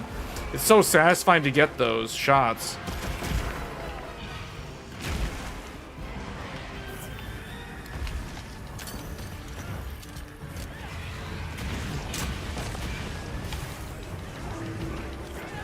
Wait, I don't want to carve this. What the heck?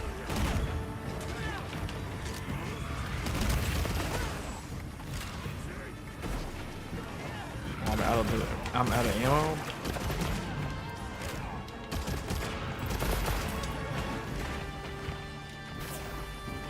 Oh man, the only problem with light bowgun, you have so much more mobility, but you can't block at all. So if you just can't make that turn in time, when it tries to run over you, you just get run over like it's PUBG in the blue zone. You know what I'm saying? Oh, that's so satisfying. This is so PUBG. This is so PUBG style. So good. Oh man. Okay, I like this light bowgun. Light bowgun is good.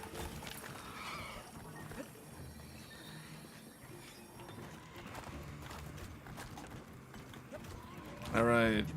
Let's try Pierce ammo level 3.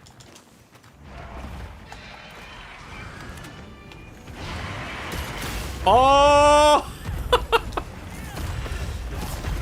Oh man, PUBG without the blue because the blue went to Night Rain.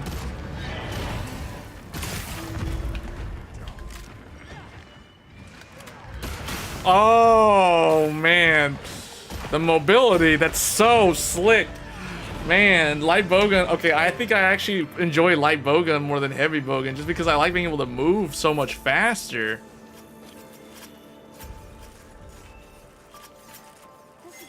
That was probably my favorite hunt on the entire stream.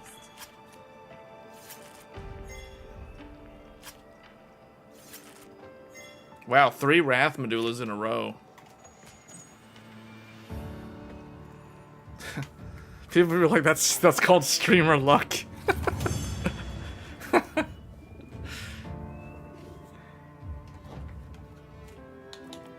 Oh, and another one.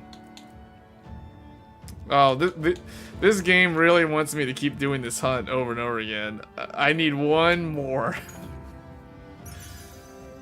It's like you're gonna have to suffer through it. We're gonna give you one ticket at a time. I keep getting one ticket. You gotta go. All right. Well, that was good. That was good times. Man.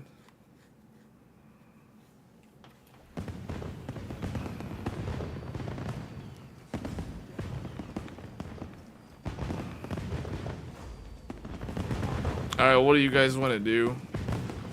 I kind of want to test a different game actually to see if it's a heat related problem with the dashboard. Everyone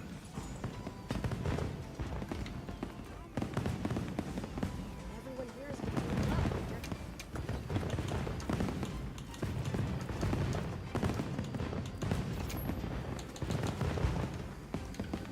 Man, light bowgun though, I felt like I was just moving around so fast. You have to balance. Okay, yeah, actually I lost track of time. Yeah, it is pretty late. All right, I guess that's it for Monster Hunter then. Unless anybody needs me to help them run something real fast. But I'll do another session. We're not done with this. I mean, this festival's still up for like 10 more days. So we can play more if you guys want to do like dailies or something.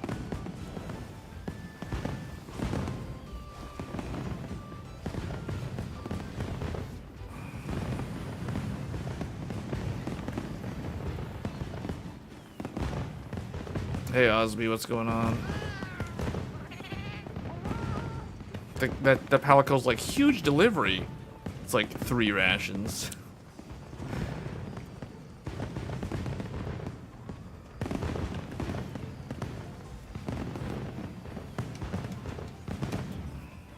You have to figure out how many more Uthuna tickets you need. Then get the diver set. I think I'll have it all. Oh wait, you didn't do the diver hunts with us? I thought we did the diver stuff. I thought we did it yesterday. I'm pretty sure you were in the hunts with the diver. Oh, you're trying to get the other diver set. Because there's two, that's right. There it goes again. I think it's done this like 12 times this stream. Oh, okay. You have one diver ticket? Man, the only thing I need, unless there's something that I've completely overlooked, I need one more catalog from that quest or that hunt for the second one of these glasses. And then I think I have everything on both characters. I'm pretty sure. I mean, by the time this festival's over, I mean, I technically already have enough tickets to get the second. For the seasonal armor, I have enough to get this, both the male and female set on both characters by the time this is over.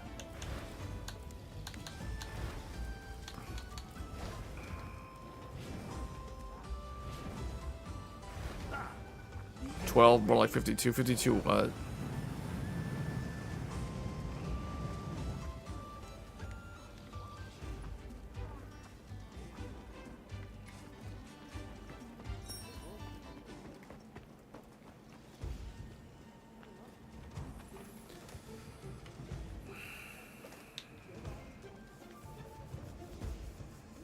Oh, 52 USB disconnects. Oh, it just did another one. It just did another one. There's another one. Yeah, I need to downgrade this BIOS. I need to downgrade the BIOS immediately. Some bountiful thing popped up. I don't know where. Which one? Oh, this one. Need to go grab that real quick. You find virtually no difference playing from it. That's very interesting to note. I did not know there was a difference. Well, you know, I don't know, because I noticed that the sessions, the lobbies, seem to have whoever in them. It's like, I see a lot of, like, Japanese players in the sessions.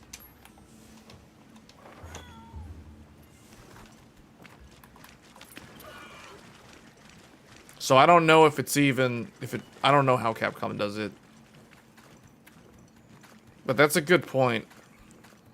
I know that they use Microsoft. They use Azure. And Microsoft is global. They've got data centers like in Singapore. They've got data centers in Shanghai. They've got data centers in, obviously, the US and the UK. And I think they, I don't know if they have them in the UK, but I know, well, they probably do have them in the UK. I know they have them in, like, Ireland. If they don't, if Microsoft doesn't have data centers in Ireland, Amazon does. Oh, I don't want that Rathian aggroing to me. Well, I go and get this real quick. Like always, I'll place the items I got. You need one more with doing it to fully upgrade the maintenance talisman. Okay, we can run that. We can run that. That's the hard one, so I'll help you do that. I'm just grabbing this bountiful thing real quick.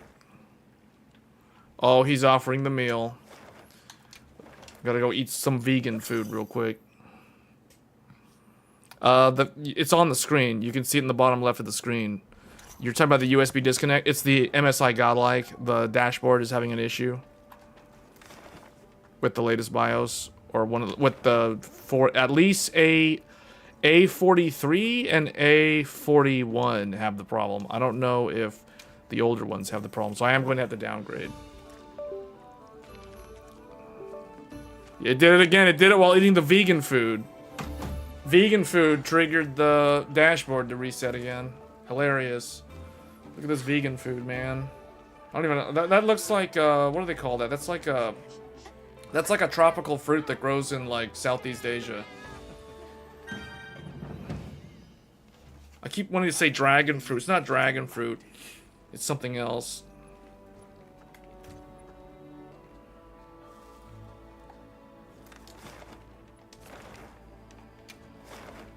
Oh, wait. Let me check Santiago real quick. Go over the Asus Apex. Didn't we cover the Apex? I think we covered it when it was announced. It's a very good board, but it only is going to be limited to like 128 gigs of RAM. Yeah, only 128 gigs of RAM. But that's only possible now because of the new memory sticks that have the higher capacity. Why am I still wearing the ghillie mantle?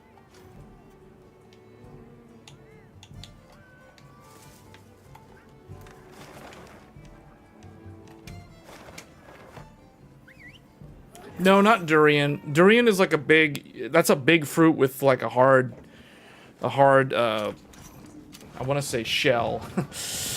But no, it's like a small, it's like almost like a grape. It's like a grape inside like this really thorny type outer cover. I forget its name. It grows in places like Thailand, Malaysia, the Philippines, Indonesia. It might grow in Taiwan. No, well, we're not talking about durian. So that fruit that it just showed the character eating, I keep referring to the vegan food because it's nothing but a bunch of fruits and vegetables. But it's, I forget what it's called. If I think of it, I'll say it. I can't remember right now. I keep getting distracted by that dynamic dashboard problem. That thing is super annoying, man. I'm probably gonna have to, okay, if I downgrade the BIOS tomorrow and I still have the problem, I'm gonna have to like swap motherboards because this is ridiculous. I can't have this keep happening. Alright, I'm going to help with that quest. The last Uthduna. We'll do the final Uthduna here. Since you need one more. So I'm gonna post the Uthduna. And I'm too afraid to use bow guns against this thing because I don't want to get stepped on and flattened into a pancake. So we're going to swap back to the lance. Oh, I could use the corn popper. You know what? I'm going to try using the corn popper. See how well that does against this. But I'm not going to wear this. This has negative water resist. So we are going to have to go back and wear the Uthduna Gamma.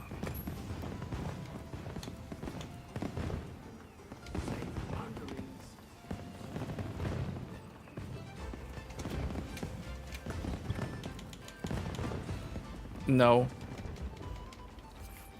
That RAM has nothing to do with it. This is a problem with the dashboard itself. You did pick a voucher. Oh, I'm gonna have to eat this after.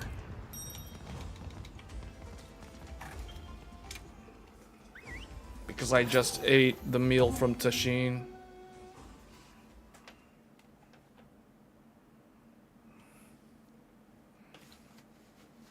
Why do I need so much RAM? Because 4 sticks of RAM looks good.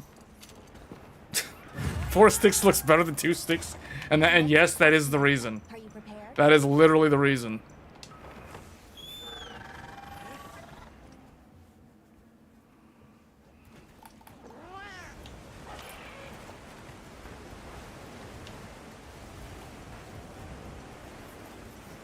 We're running 96 gigabytes of RAM.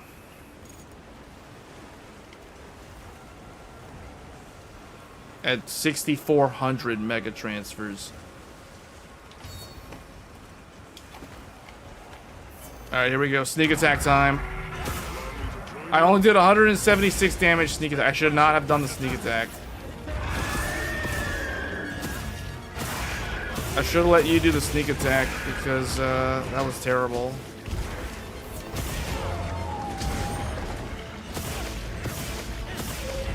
Alright, this is the final Uthduna hunt.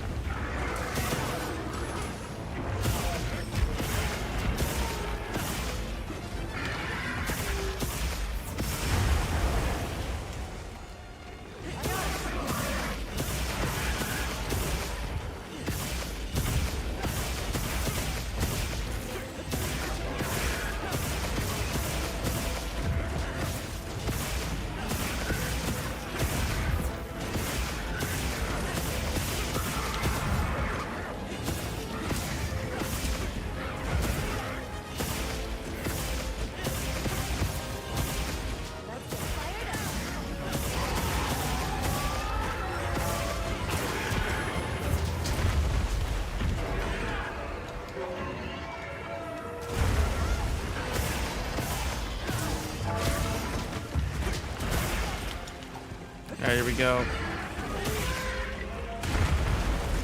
Oh, I thought he was gonna go for a swim.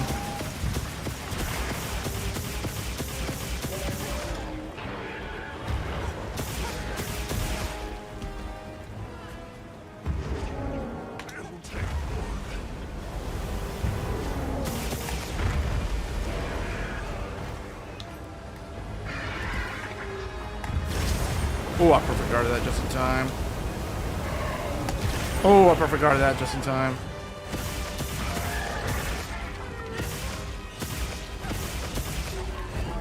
He's going for the swim. He's going for the swim. Oh no, he's not. Tail swipe.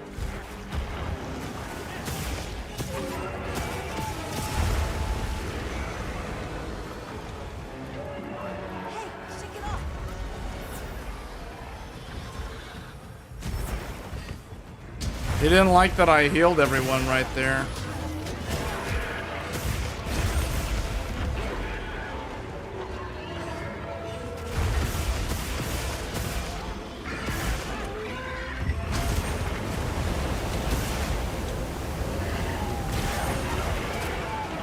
Uh-oh, one missed guard and I take so much damage. This is currently the hardest hunt in the game.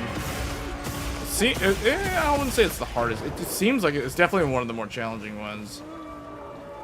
Is he going this way? Oh, he's going the other way. Oh, good job. Protective Veil 2 wore off.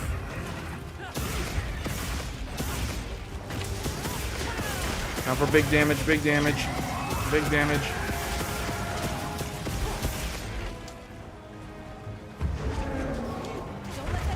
Oh, man. Oh, it's just AI. It's just AI. Oh, whoa, whoa, whoa. Oh, I perfect guarded him. Oh, I perfect guarded again. Man, apparently Arch-Tempered will still go through the perfect guard. I'll still take a lot of chip damage.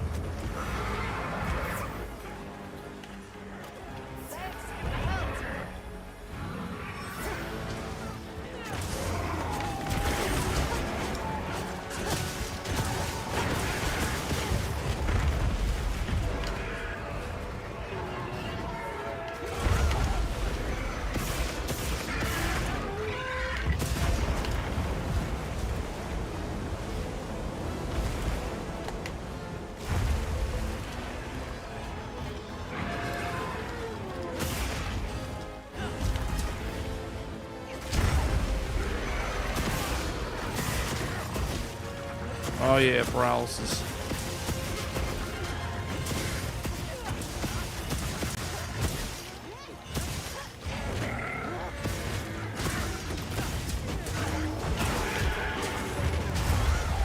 Gold Rathian's in chat.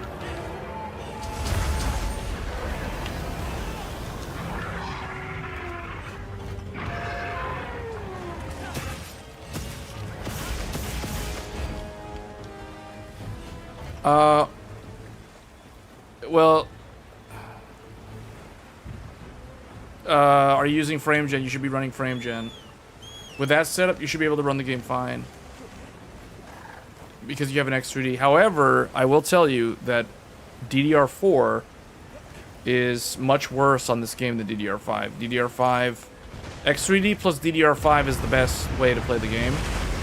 So you are memory bound, by the way, but you are also CPU bottlenecked in this game with that CPU. Even though it's an X3D, it's DDR4 and it's still an older generation, so you are CPU bottlenecked. So the answer is turn on frame gen.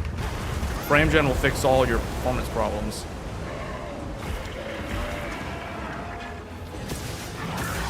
Have you tried frame gen? If not, you need to turn it on.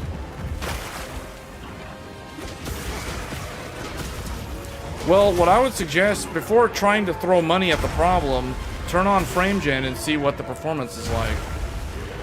Because for 1080p with a 7800 XT, you have access to FSR frame gen, so you should be trying that. Oh, you are using it? Wait, what? What is your frame rate? You should be getting decent frame rates with frame gen turned on.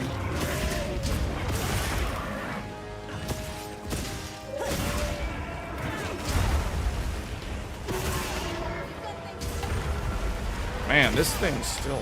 Uduna does so much damage to me, even though I block. It's crazy. Alright. One mantle up. Mantle up. Wow, he did a reverse barrel roll. The GPU is never above 80%. Yeah, that's because you're running frame gen and your CPU, your memory and CPU bottleneck. This game, I don't know if you've watched my videos on this game, but this game, the CPU is the most important component for this game. That's like number one priority for Monster Hunter. CPU and memory bandwidth.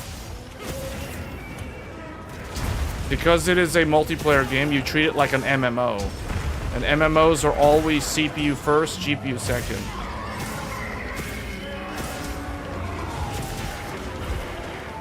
Just like Dragon's Dogma 2 last year, only this is even worse than Dragon's Dogma because this game is a multiplayer game and Dragon's Dogma was a single player game. So Dragon's Dogma runs better than this game. Not by a lot though, it's like a little bit better.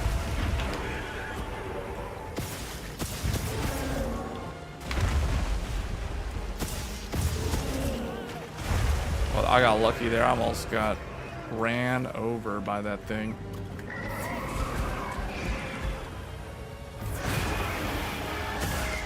You get around 60 to 100, but it's very choppy and stutters a lot. Yeah, well, are you sure? Well, that is the way the game runs, to be honest. So if you're already getting above 60, then there's really nothing more you can do. Changing to a different CPU will improve it, but if you're already above 60, you're one of the lucky ones. So I don't really know if there's a problem. The stutters and stuff, you're not going to be able to get rid of that. I mean, even I am getting stutters. And I'm using a 9950X3D and an RTX 5090 with 96 gigabytes of DDR5. So the reality, and this is why a lot of people complain, is no matter what, the game is still going to have that weird behavior. And it's just like, it's like an MMO. It's like how MMOs always become bottlenecked in the large towns. Like when you go to the gathering hub, you're always going to be CPU bound. When you go to the camp, the base camp, you're always going to be CPU bound. In these hunts, you're going to most likely be GPU and CPU bound. Yeah, I need to sharpen my weapon. Oh, wow. See, that's the thing. Like, how does that always happen? I mean, not always, but...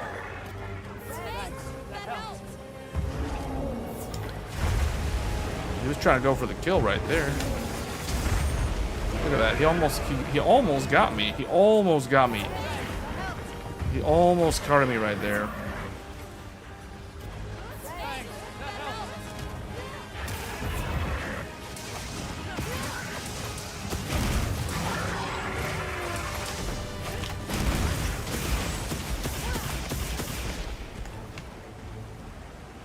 But if you're already getting 60 plus, then there's not much you can do.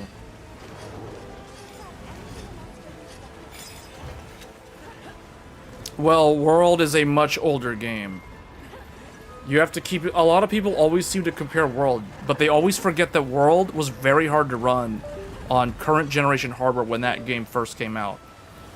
You do realize Monster Hunter World came out in 2018, right? 2018, 7 years ago. And World used to run like garbage on a lot of systems when it was a DirectX 11 based game. It wasn't until Capcom updated it to become DirectX 12 capable that the performance problems on World went away. I remember World at launch. It was hard to run. The best graphics card at the time was the GTX 1080. And the GTX 1080 could barely do 60 frames per second at 1440p in Monster Hunter World. The 1080 and the Vega 64 were only doing like 45 frames per second at 1440p and like 60 frames per second, barely 60 frames per second on the GTX 1080 and the Vega 64 at 1080p resolution.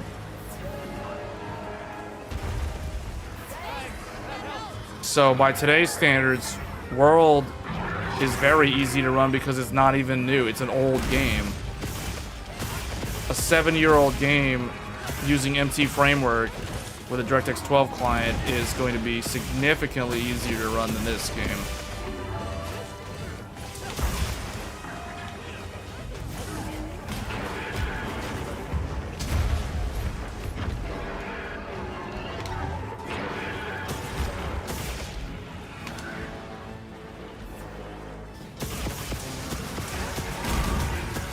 Monster Hunter World doesn't use this engine. It uses an older engine called the MT Framework from Capcom. This game uses the RE engine, also known as the Reach for the Moon engine or the Resident Evil engine. So this game is made in the same engine that was used to make Resident Evil 2 Remake, Resident Evil 3 Remake, Resident Evil 7, Resident Evil Village, soon to be Resident Evil 9, Requiem. Next year's Onimusha is using this engine. Last year's Dragon's Dogma 2 is using this engine. And Devil May Cry 5 is also using this engine. So the reason why this game behaves the way it does is because this engine does not scale well with NPC and player count.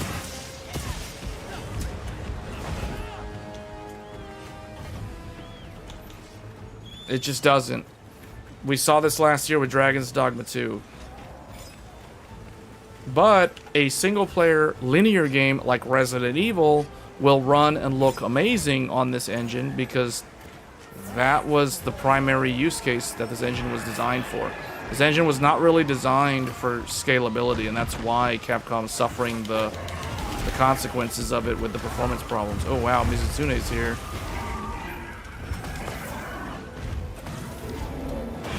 Basically, the best way to play the game is to cap it to 60 frames per second and turn frame gen on. If you run the game with an uncapped frame rate, it's gonna have terrible, like, weird frame pacing behavior. I'll show my settings in a second.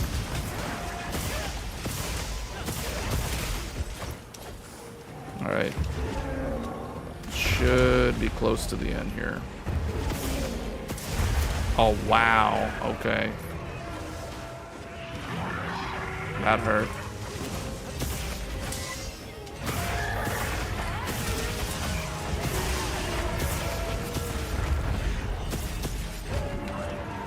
Man, so much interference at the end here. We got a Rathlos. We got a Rathlos in here. We just had a Mizutsune. Get him, Rathlos. Get him, Rathlos. We called in the air support.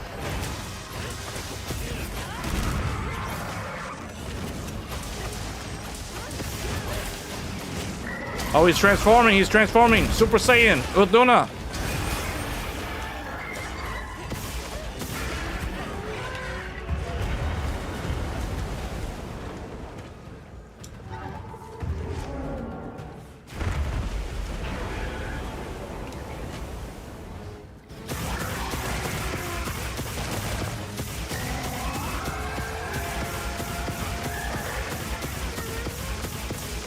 Big damage. Okay, he's almost dead. He's almost dead.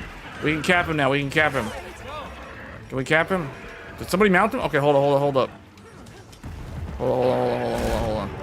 Yeah, do it. Yeah, get him. Okay.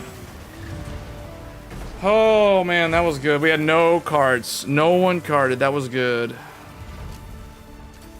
That was good.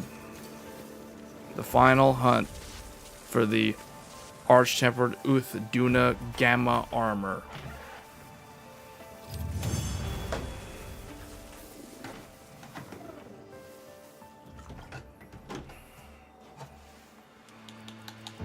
The final ticket for those who needed it.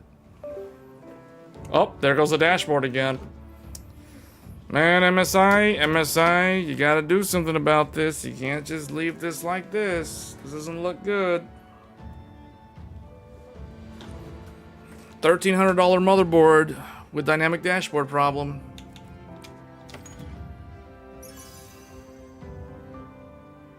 Well, you got the plate? Wow. Man, this game is definitely gonna be on Game of the Year list. I don't know if it's gonna win, but it's probably gonna be on Game of the Year list. It's so good. Okay, so the game. So this is the specs. Hold on, let's go in here. So we are playing the game at 4K native resolution on a 240 hertz LG Ultra Gear OLED 32-inch 4K panel. And then we have the game's frame rate capped to 60 frames per second. 60 frames per second. We cap it. 60. Because then what we do is we turn on frame generation.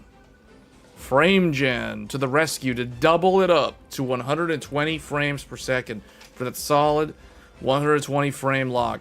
Now everyone, or I don't know if everyone knows this, but the secret is FSR. FSR saves the day in terms of the visual quality. These other upscalers like there it goes. DLSS. What the heck? DLSS. Intel. That's weird. How come it messed up the thing? Alright, DLSS and XeSS, you can use them. But the problem with these two upscalers is they do not offer the upscaling sharpness filter. And the sharpness filter is the reason why. So the default value for Monster Hunter Wilds is 50% upscale sharpness. This will result in a smooth, kind of like soft image. Like a soft image. And that's okay. But some people don't like that. And that's why a lot of people say, oh, the game looks last gen. Or it's like, it doesn't even look better than World. I hear that all the time. That's because, for some reason, the default sharpness is like 50%. Well, if you crank it up to 100%, all of a sudden, the image looks significantly more defined and sharper, and it actually looks better, especially with resolution. So at higher resolution, it does look better. And the only upscaler that allows access to this is the FSR upscaler. So that is the reason why, regardless of what brand of GPU you have, I recommend FSR.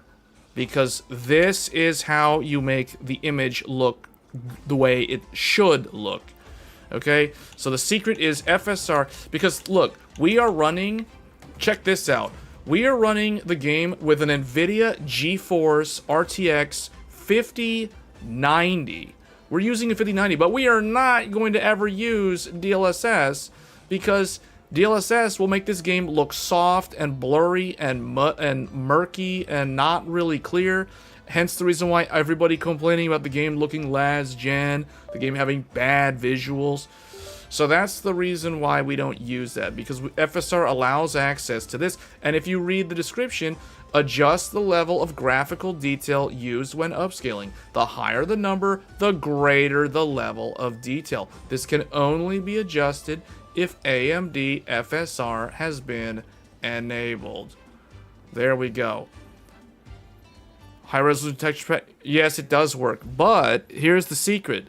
The high resolution texture pack only works if you have enough VRAM to handle the high resolution texture pack. And the other thing too is this game straight up lies about how much VRAM it uses. This is actually not the VRAM that it uses. So at 4K, if you want to play this game at 4K, native resolution, no upscaling. We're not doing any upscaling. We're literally using the AMD FSR native AA. That means we are rendering using the temporal upscaler just to do the anti-aliasing. But we are actually running at full 2160p output. And at this resolution, with the highest texture pack, we are currently using, and let me bring up the task manager.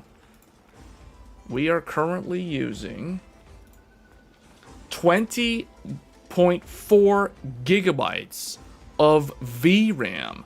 So if you want to play this game at 4K resolution, the minimum graphics card is going to be the Radeon 7900 XTX, because the 7900 XTX has 24 gigabytes of VRAM. It is the only one. Now, the 7900 XT has 20 gigabytes of VRAM, so that one comes awfully close to being able to handle this at 4K with the high texture pack turned on. But technically it falls short because you need 24 gigabytes for the highest resolution texture pack. So this game is straight up lying when it comes to how much VRAM it uses, and it's also completely misleading with its minimum spec and its recommended spec. The game, we are currently using 36 gigabytes of system RAM, and we have 96 gigabytes of system RAM, and we're using 20.4 gigabytes of VRAM for this game. Let me bring up the task manager. If I can find it, where is it at? There it is. Okay. So right here,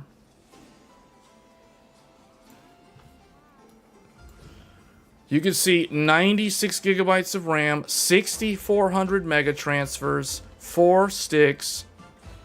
We're using 36.4 gigabytes. Now, not all of this is going to Monster Hunter. Monster Hunter is using about like 18 to 20 gigs of system RAM right now. And then the GPU is using 20.3 gigabytes of VRAM. So for the 4K high resolution texture pack. And then the CPU, the Ryzen 9 9950X3D is a 16-core, 32-thread because of the Dragon Ball Z split form technique that it has, SMT. Basically, it doubles up to 32 threads. So, this game is very, very demanding. Extremely demanding game. You cannot throw enough hardware at it, and it's just gonna gobble it up. It's just gonna gobble it up. I have a 32 gigabyte graphics card. It's gonna take 20.4 gigs of VRAM. I have 96 gigs of RAM. It's gonna take like 20 gigs of system RAM. I have 16-core CPU. It's gonna use the whole CPU. So it has like what is the word? Unsatiable appetite for gobbling up computer hardware. So Capcom truly has created a monster of a game.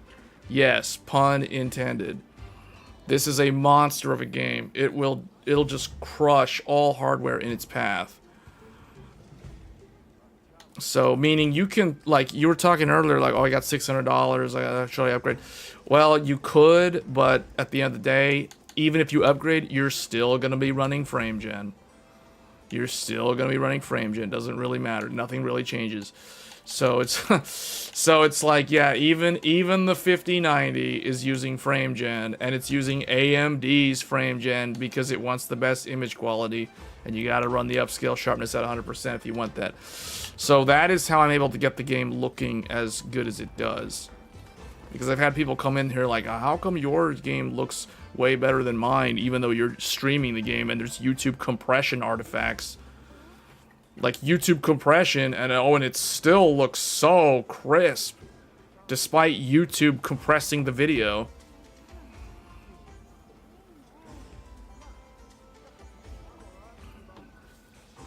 Told you. Told you. It's all about that upscale sharpness. Personally, if I were you, I think you're fine with that computer. Like, you will benefit from changing your CPU to like an AM5 DDR5 platform. If you live near a Micro Center, and you're saying you have $600, if you live near a Micro Center has like a really good bundle deal for like less than $600 that could get you what you need. It comes with 32 gigs of DDR5. It comes with a the motherboard and the CPU.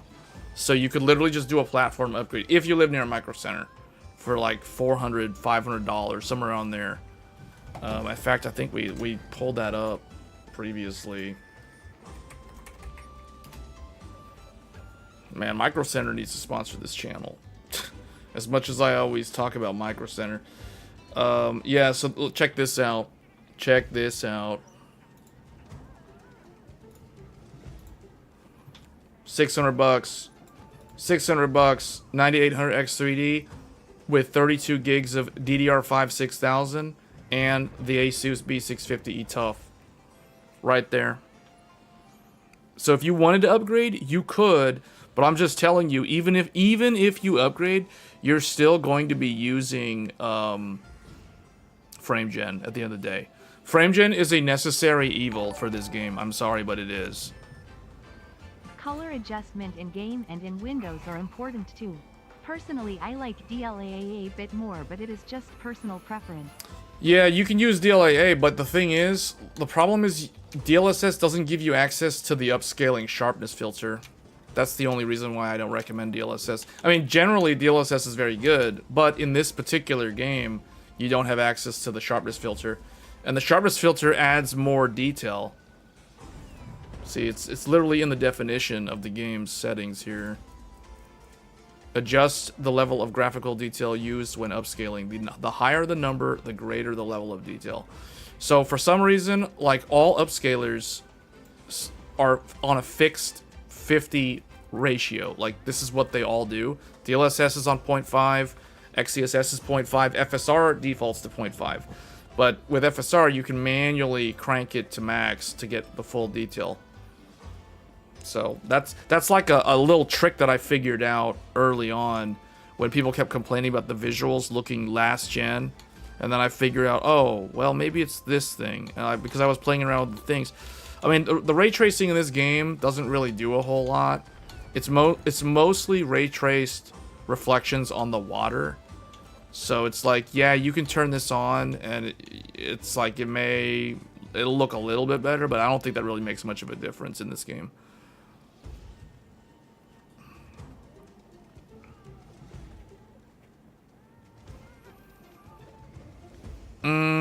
I don't know if that's true. Like I've been playing the game since before launch. I was doing the network test.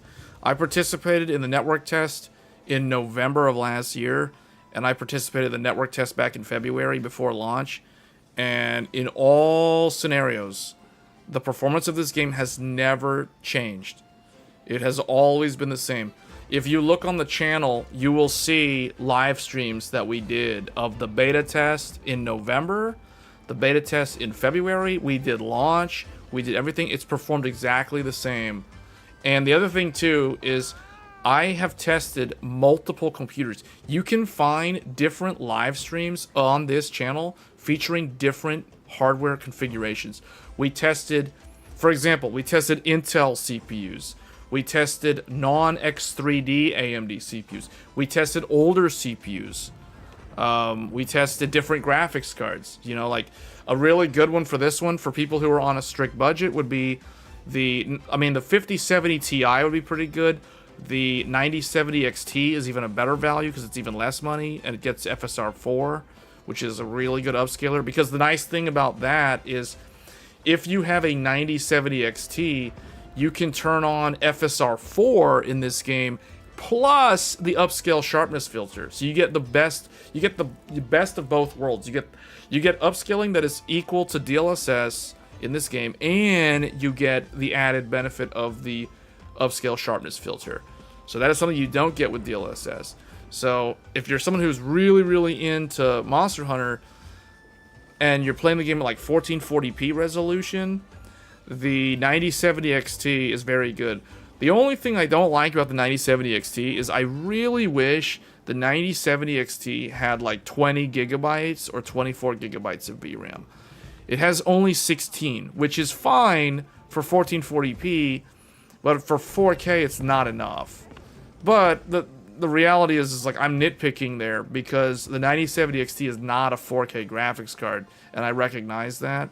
So But yeah, that's my one thing about that card. It's a great card though for 1440p.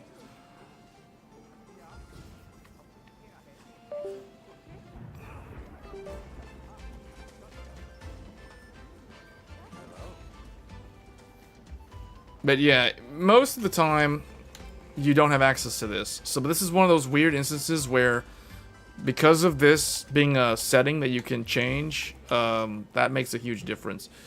But for everybody playing the game regardless, like, you can try running the... I've tried, like, setting the frame rate to, like, 120 frames per second, and then leaving the frame gen on, but personally, it doesn't actually change anything. Like, the feel of the game doesn't feel any smoother to me. So that's why I just drop it like this, because I feel like for something about Capcom's engine, like the timing, frame timing in this engine is really, really weird in this game. And that's probably why you're saying, like, oh, even though you're in like 60 to 120, you're still feeling those stutters. I think irrespective of frame rate, you're just going to get those stutters because of the way this game runs. Oh, the last thing that I will say is this game benefits from a very fast SSD. So your SSD could also bottleneck the game because, and that might be where the stutters come from, because of the texture compression and decompression. So for example, this game utilizes a technology called direct storage. Direct storage uses, depending on the version of direct storage, you can either use the CPU to decompress all the textures and load them into memory, or you can use the GPU. Now, Monster Hunter Wilds utilizes Direct Storage 1.0, which means this game utilizes, you guessed it, the CPU to do all of the texture decompression work. It literally says it down here at the bottom, where it says Direct Storage CPU. So that means that the CPU is going to play a very important role in texture decompression. Now, if we go over here, I want to point out one thing. Where's my task manager again? Here we go. Okay, because of direct storage, the SSD is constantly in use. It is forever being utilized while running this game. So you're constantly streaming data over the PCIe NVMe bus to the CPU because it is using Direct Storage 1.0. Now, we were talking earlier, you can see my SSD. This is the Samsung 990 EVO Plus 4 terabyte SSD. This is where the game is installed. All my other drives are doing absolutely nothing. This one is constantly pegged at around 9 to 10% utilization because of Monster Hunter Wilds utilizing the CPU. And you can see the CPU is being heavily utilized in this title. But we already knew that. So if you have a low-end drive, you're going to struggle with texture pop-in, micro stutters, all that kind of stuff, because the CPU is having to pull the data off the SSD in real time constantly. It's constantly happening in the background. So you need to have the game installed on an NVMe, meaning an M.2 SSD for the best experience, and it needs to be ideally a Gen 4 or Gen 5 SSD. It can be a Gen 3 SSD, but when I tested the Gen 3 SSD, the utilization on my Gen 3 was like at 60 to 70% utilization. It was very high utilization all the time, meaning that the SSD bandwidth was not enough. PCI 4.0 should be enough. 4.0 should be enough. What we're using right now, for those who don't know, this is a Gen 4 X4 SSD, but I am actually running it in Gen 5 X2 mode. Gen 5 X2 is equal to Gen 4 X4. So this is essentially a Gen 4 X4 drive in terms of bandwidth, but we are using it with the Godlike in that special slot that allows bandwidth sharing, so we're running Gen 5 X2. There's a whole video on the channel talking about this.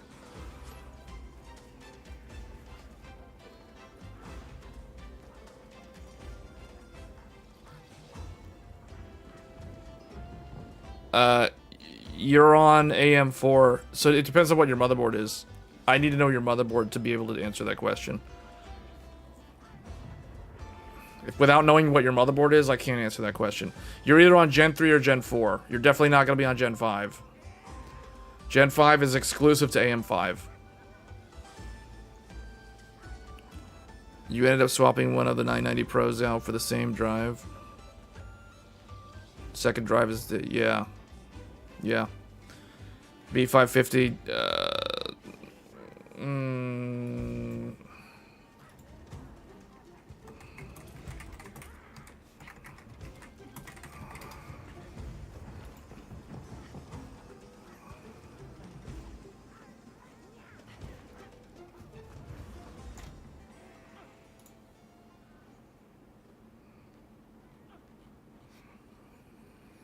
PCIe Gen 4. Unless you're using the chipset one. It depends on which one you're plugged into. Actually, hold on. Never mind. Hold on. Gen 4... if you're using the second M.2, it's Gen 3. It could even be SATA. You need to... It depends on which one you have it plugged into. You have two M.2 slots on that board. You have M.2_1 and you have M.2_2. M.2_1 is Gen 4. M.2_2 is Gen 3. So, you're either getting this sort of behavior or you're getting, like, the slow one. Okay, well then you... So if you have a Gen 4 SSD... then you should be getting Gen 4 speeds. But if you do not have a Gen 4 SSD, you could have a Gen 3 SSD, even though it's plugged into a Gen 4 slot, and you're still only going to get Gen 3 speeds. So you need to know what type of SSD you have. But yeah, this game... So you said you have 64 gigabytes of RAM, right? So that you're probably good on the RAM. So you're probably... Yeah, I mean, I personally, I don't think there's a problem. Based on what you told me, the fact that you said 60 to 120 FPS tells me that there's no problem. Anyway. But yeah, this game is intense. But here's the secret, or not secret, I mean, okay. We were talking earlier about Monster Hunter World, and how Monster Hunter World was very hard to run when it first came out because it was DirectX 11 based. And then when Capcom updated it to be DirectX 12 based, it was much, much easier to run. So what Capcom will probably do at some point in the future to improve the performance of this game, they will update the direct storage version from 1.0 to 2.0. And when they do that, it will change from using the CPU to do the decompression to the GPU. So as it stands today, the CPU is the absolute most important component for this game. But when they make that change, the GPU will become far more important for the performance of the game. And that should alleviate at least some of the bottlenecks that we're seeing that cannot truly be fixed, even with the highest end hardware, because there are fundamental architectural limitations with the game itself, which results in the way it behaves. So the secret is direct storage. Down here is the answer. It says CPU. So that tells you that the CPU is going to be the most important component. But someday in the future, they will probably update it and it'll become GPU. Because they did, remember, they changed World from DirectX 11 to DirectX 12. And I remember, because when I played World, I was on a Radeon Vega 64 at the time. And the Vega 64 was doing like 45 frames per second for me. I was getting like 45 FPS at 1440p. And then when they came out with the DirectX 12 client, all of a sudden I was getting like 65, 70 FPS. just from that one update. So just from swapping from DX11 to DX12. So that is the sort of thing. I don't know if changing direct storage will make that kind of huge jump in performance, but that plus some other things could drastically improve the performance in this game. But the fix is going to have to come from Capcom, not from like somebody going and buying a bunch of new computer hardware. Now, you can do that. You can upgrade your computer, and it will perform better, but it will... Don't expect it to be like, oh, it's so much better. You know what I'm saying? Like, you're gonna... If you spend, say, $600 to upgrade your CPU, your motherboard, your RAM, and then it's like, oh, you might get like a 5 to 15% improvement in the game, but at the end of the day, was 5 to 15% performance uplift worth $600? See, that's why it's personally, you're probably better off just kind of like waiting to see what Capcom does. But if you truly like this game and you said you had $600 available, if you want to do the upgrade in general, your computer is kind of old, so if you upgrade, that would benefit not just this game, but like other games in general.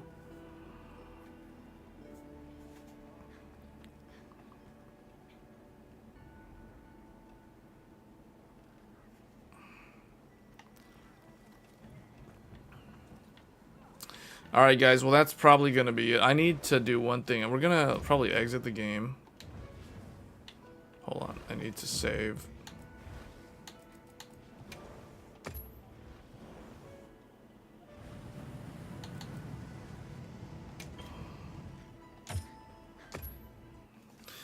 Alright, I want to try a different game. I just want to test a... I want to see if this dashboard messes up while I test a different game.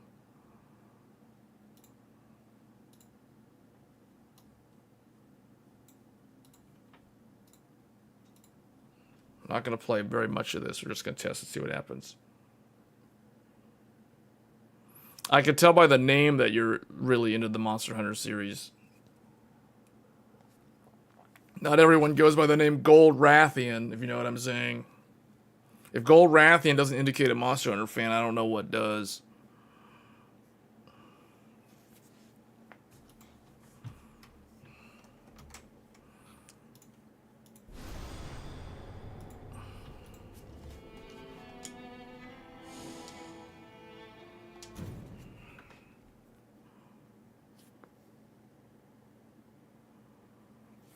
Don't run highest resolution texture pack if you're playing at 4K. With that GPU, but you shouldn't be playing at 4K with that GPU anyway. Just don't use high resolution texture pack. Well, I would say you try the setting underneath highest. Try high, not highest, on the resolution texture pack. See if that does anything. I don't know if I want to play a full session. I just want to see if this game like messes up.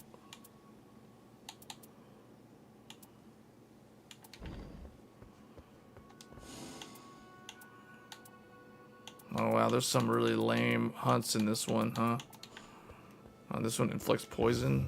The only problem is I don't know what to do against this thing, gaping jaw. Yeah, I don't think we're gonna play as Executor now that I think about it. I'm like, I don't know what I'm doing with this guy.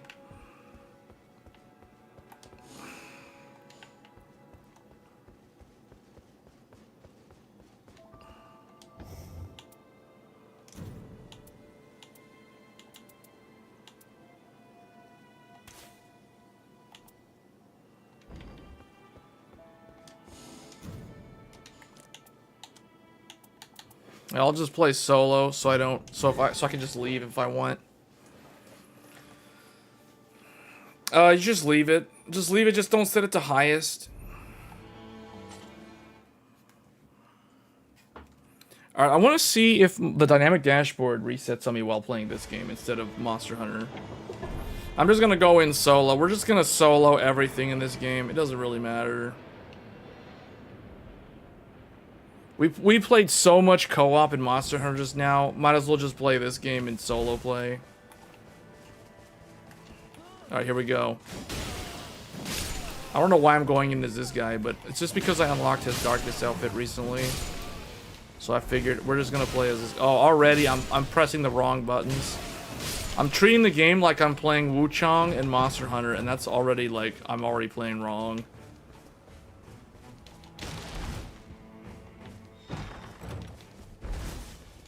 I'm pressing the wrong button. Oh, this is gonna be great. You stay away from this game for like 5 days, you already forget how to play it because you started playing Wu Chang.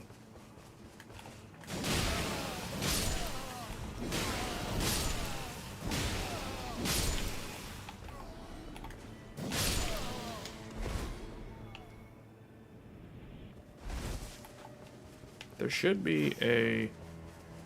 Okay, well I completely missed that. That's not good. I didn't level up. I'm going to die to a bunch of random NPCs because I didn't level up.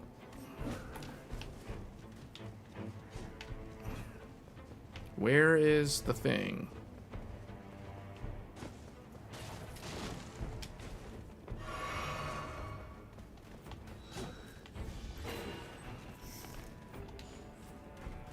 I don't think we need this. Okay. Yeah. Should have leveled up.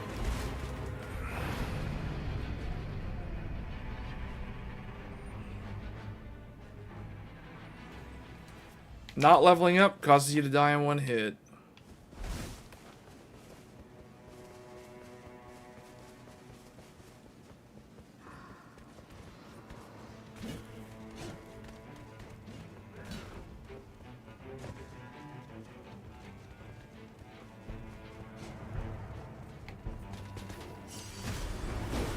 Okay, we will come back and deal with you later, pal.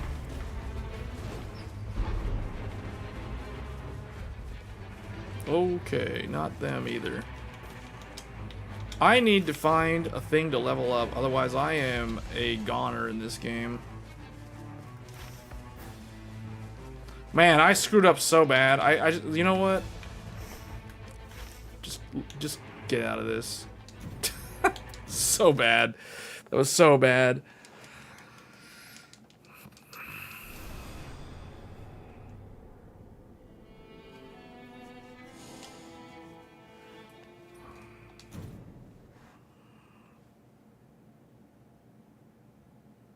Let's just try this again.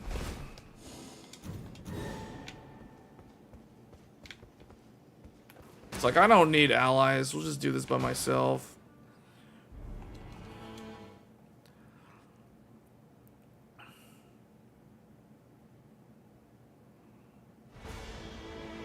Can you drop off early? It looks like you can.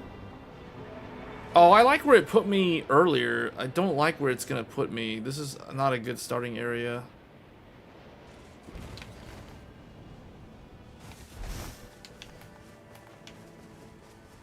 What type of starting place is this? Put me right next to the death bird.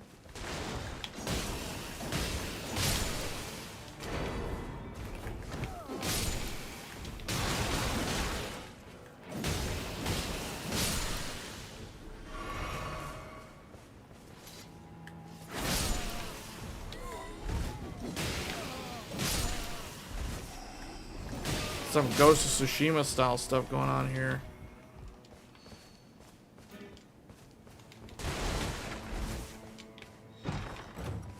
Less likely to be targeted. That's completely useless in solo. I guess I'll just use this thing. I don't really know what it does. I didn't read it.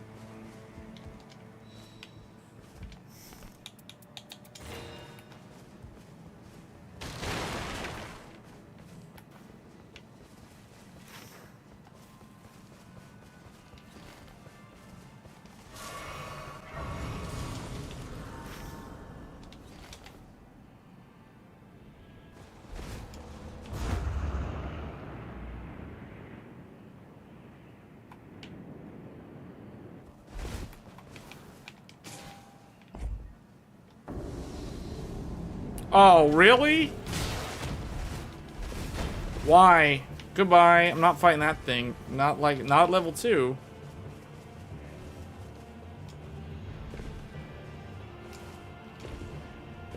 That thing is that. You know, I realized it's like this is not a gacha game, but the Everjails are basically gacha in this game because you don't know what you're gonna get. You open that door, you have no idea what's gonna come through.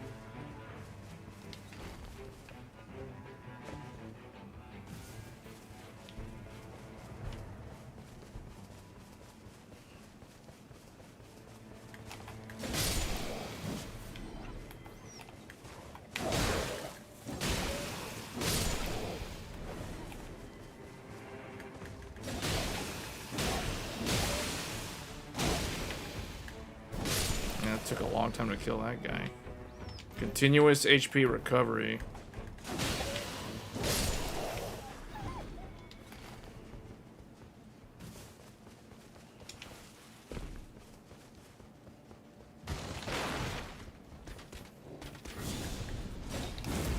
What the?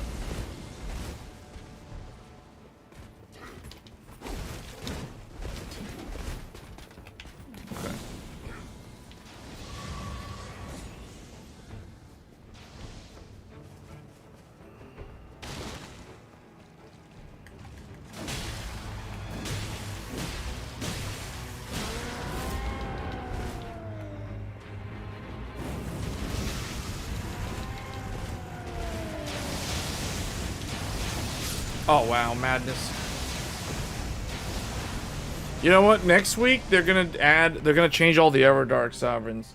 So I feel like this week is not the week to be playing this game. But so far the dashboard hasn't messed up. I have yet to hear that sound.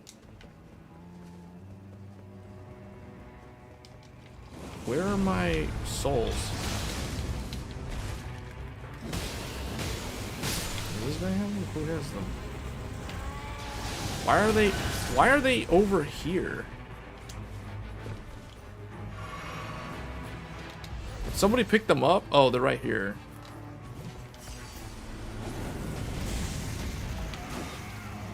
Oh boy. Oh boy. Alright, yeah, this is proving harder than I thought.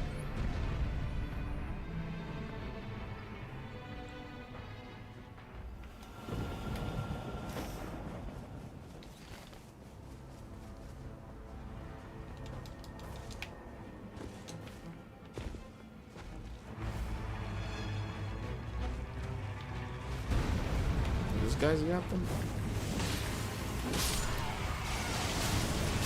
Dude, oh my god.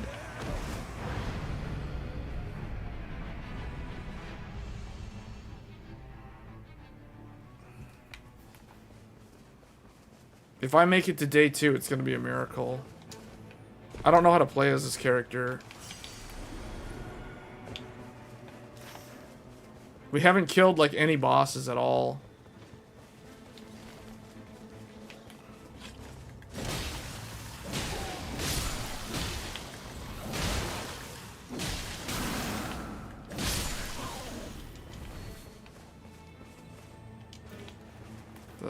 All the stuff is useless. Okay, well that's not useful. I need to go and get this thing. See, why do they put me far away from all the like easy dungeons? They put me next to all the like level 5 through 9 places.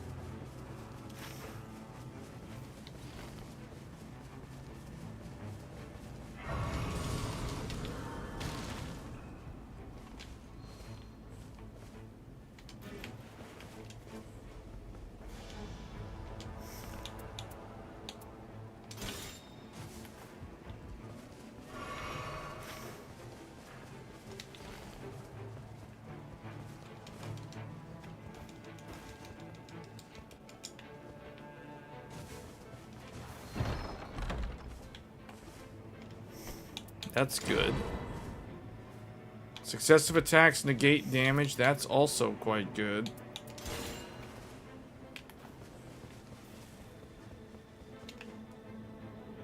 It's in the name of the stream. It was in the thumbnail.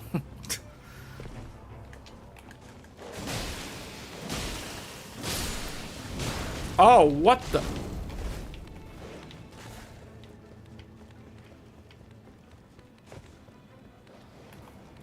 Is the dog coming down here?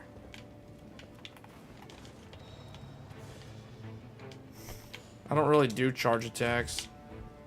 Oh wait, improve fire damage negation. That could be useful against this guy.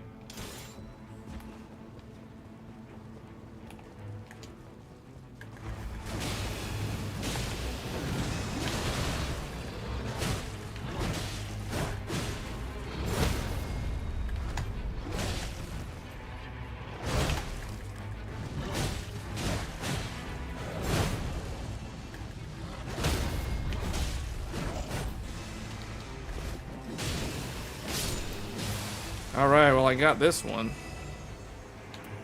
Improved incantations. Just that one. I need to... No, not the description of the stream. I thought it was in the thumbnail. Isn't the thumbnail the Monster Hunter Wild thing? That literally says the...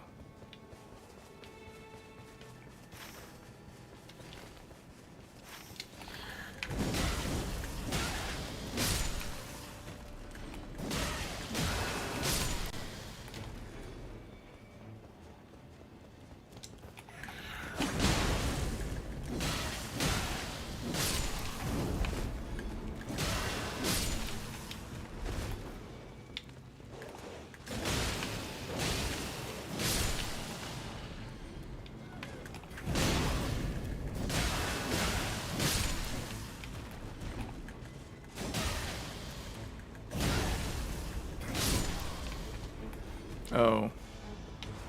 Which GPU do you think it is? Oh my goodness.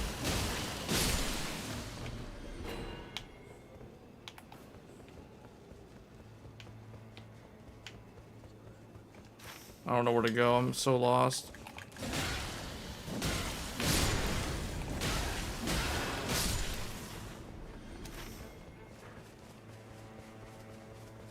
Oh, you know what? I should go here. I just realized, like, I don't have any of the churches, and it's, like, already, like, halfway done with the day. So I need to charge my ult for this first night boss. And probably upgrade. Does this guy have the purple? Oh, he does this, though. So we're definitely buying that. He's got the thing.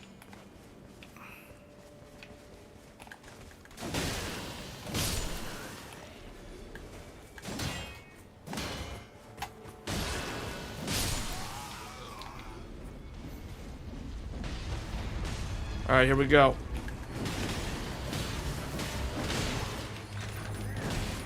No, don't. Oh boy. Oh, that hurt. 2, 3, 4, 5, 6.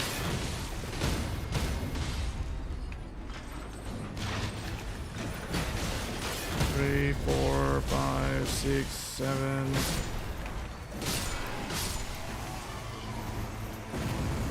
Oh, that's a good one. I don't need incantations.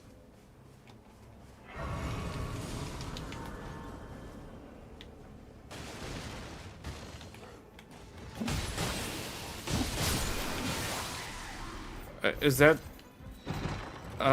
what? You think it's 3080? Okay. Oh no, why? Already? What? Where is it? Okay, hold on, wait, I still have time,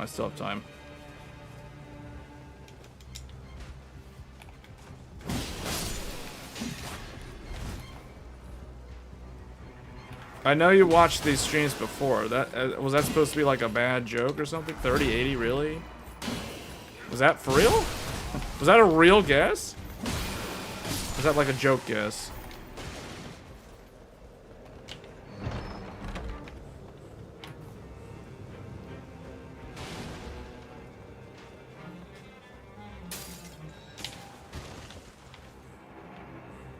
Raises lightning attack power, I guess. Get this.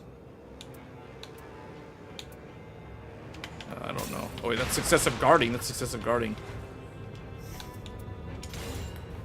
I gotta get out of here.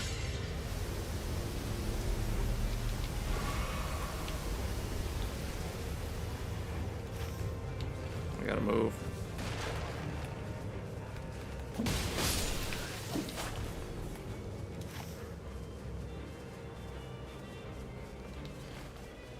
I didn't get any of the churches on day one.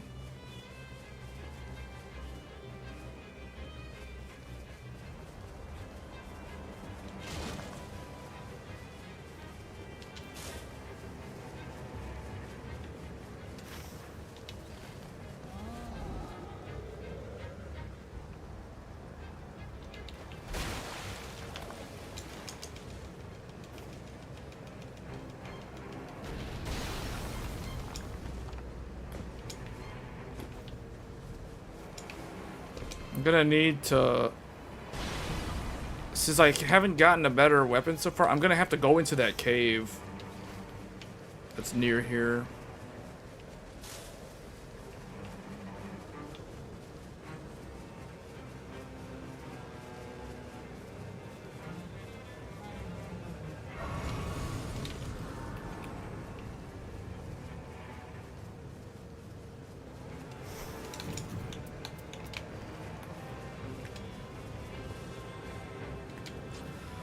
Hopefully it's not worm face. If it's worm face, this run's probably over.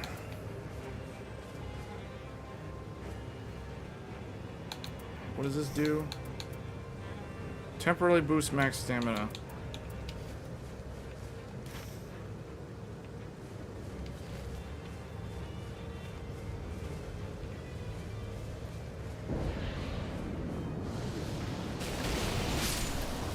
Okay.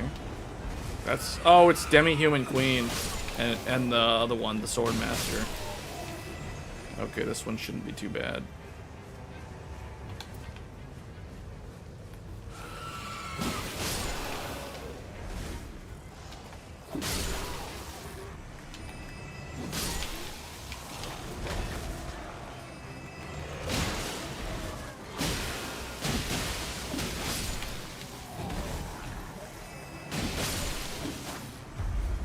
Alright, here we go.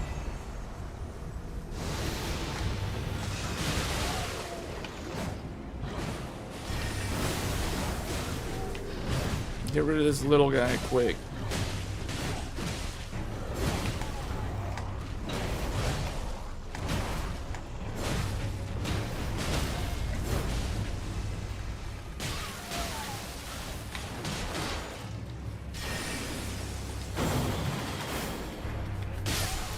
Alright, well that guy's out.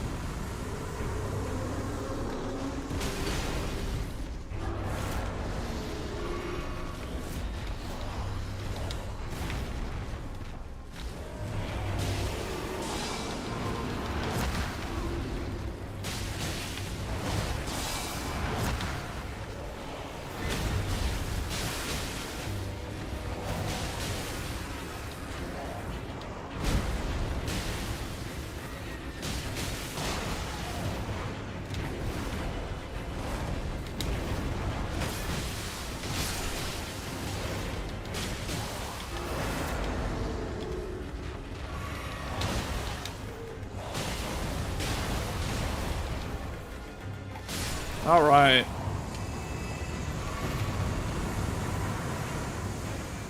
Critical hits inflict damage.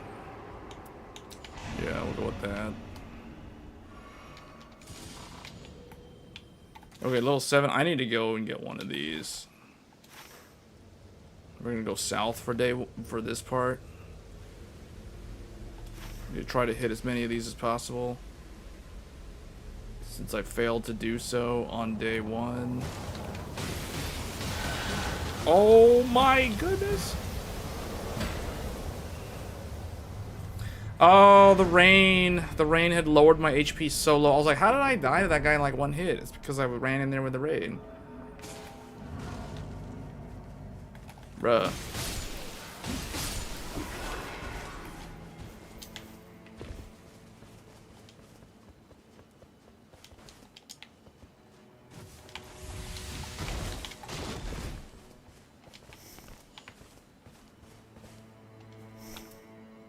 Guess I don't need this.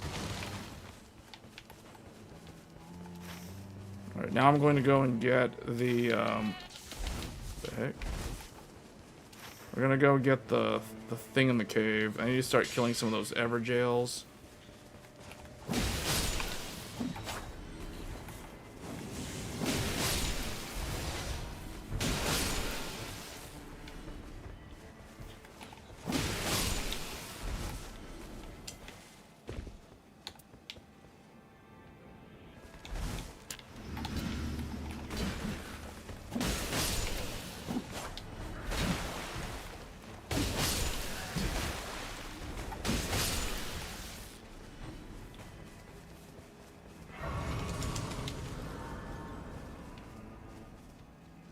You know what? The dashboard hasn't... I don't think I've heard it disconnect once. Which means that maybe it is thermal related? I may have to, like, use my infrared thermal camera thing. Not camera, but the thermal thing that I have.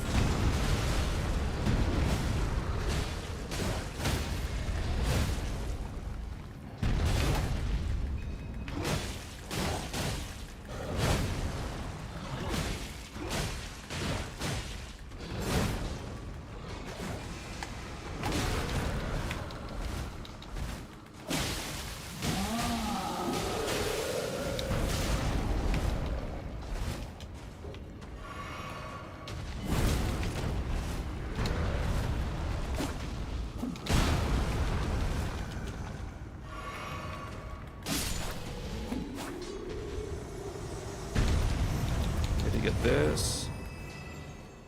Let me just see if I can find the lower level one so I can level up my starting katana. This thing.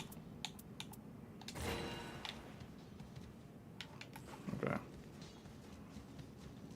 Maybe thermals from the CPU running hot because I don't think it would be the CPU, it's the GPU.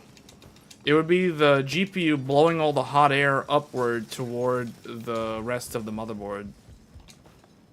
Because this game is way less GPU intensive than Monster Hunter is at 4K. So if anything, I kind of think it's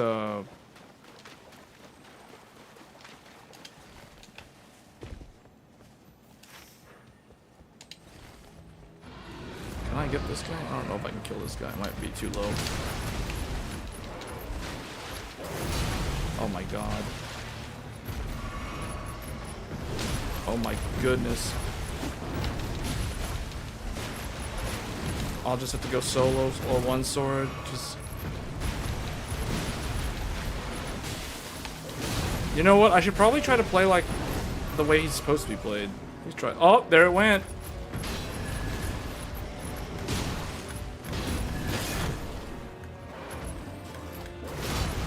Okay, I don't know what I'm doing. I don't know what I'm doing with this guy. I should have just avoided Elder Lion until I'm like level 10.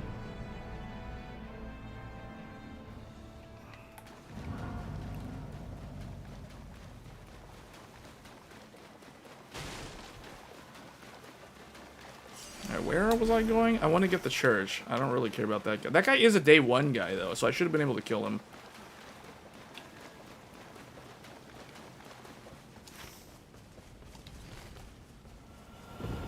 Already? I feel like I barely even did anything.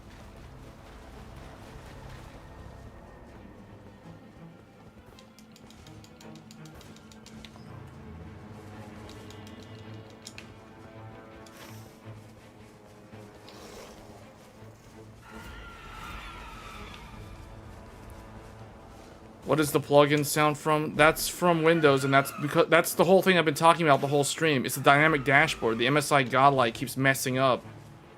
The dashboard thing is disconnecting and reconnecting intermittently. It's a problem with the motherboard's dashboard. That LCD screen. The detachable LCD screen is causing that problem.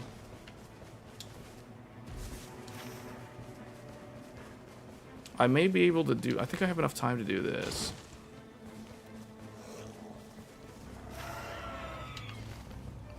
Is it gonna be a giant golem? Yeah, okay, so this one we can do.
Improved lightning attack power, fire attack power. I guess, okay, whatever. Since one of them is a lightning katana, I guess I'll take that one.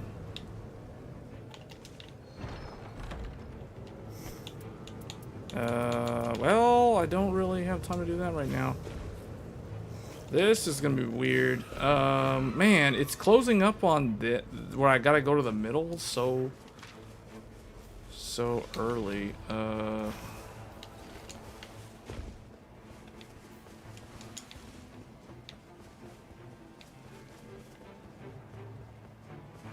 Maybe this guy has what I need. Actually, I think I already bought from him. But we're gonna upgrade the starting katana, because that's what I'm going to use against the final boss. Buy this.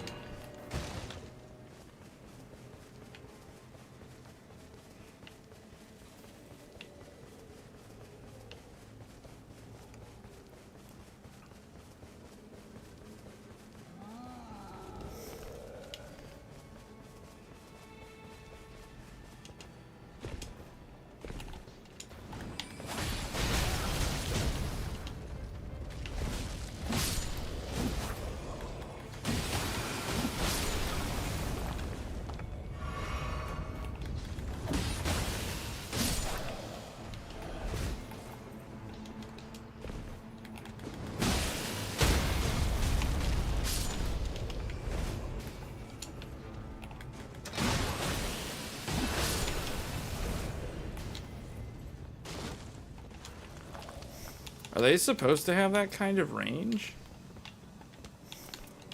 Wait, what does this do? Oh, because I spot that thing. Hold on. Yeah, oh, I'm already set. I already got my weapon. So, temporarily stops rune loss on death.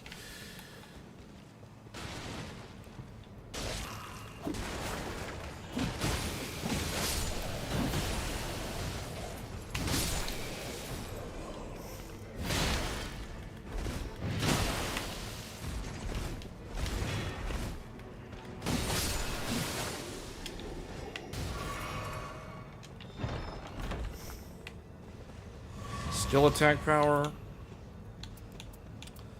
Got 2 lightning attacks.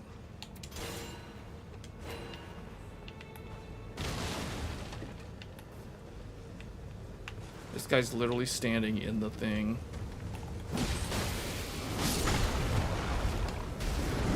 Okay. Alright, let's go somewhere else. I didn't get... I got what? 2? I got 2 out of the 3 churches. I have literally no... Okay, we need to try to get this thing.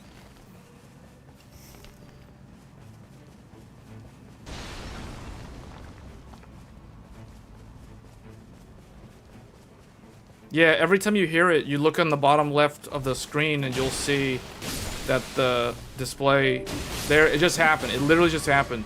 See on the webcam that shows at the bottom of the screen there, it shows that the dashboard's no longer displaying any of the stuff. That's the issue. It's disconnecting and reconnecting, so it'll come back, but it's like, really? Great quality. Some great quality right there. Oh, I can finish off that one guy.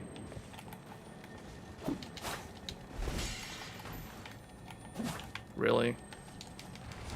Man, this is why Wilder is the best character in the game. Ooh, that is actually pretty good though. I need to go and at least finish off that knight from the Everjail.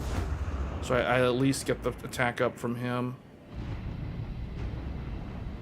Wow, this is a terrible run.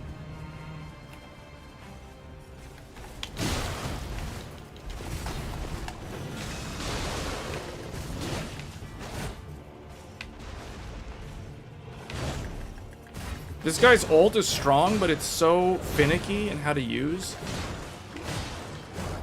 Like, look how many of those hits just missed.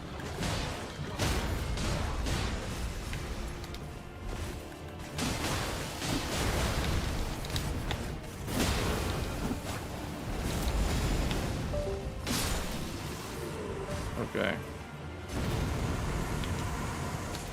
Give me 20,000 runes because I'm like so behind.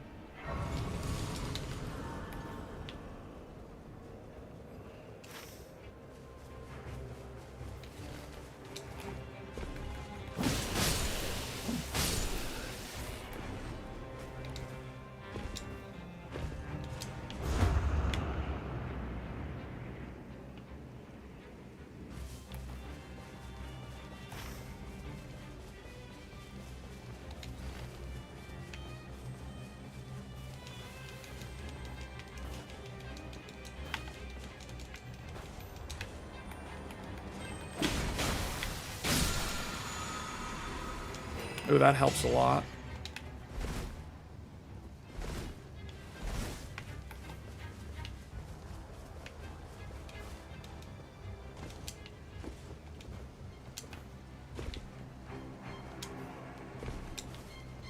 Do you think the cause of it is because you have too many USB ports? No. No. Because most of them have nothing to do with that. Most of them are connected to the back. That only houses the ones that connect to the front.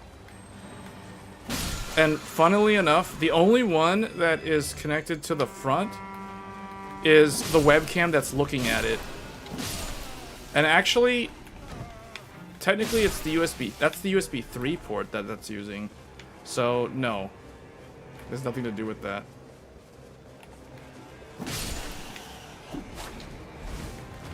Remember that this problem only started happening yesterday. So it's probably the BIOS. Oh, there it goes again. Alright.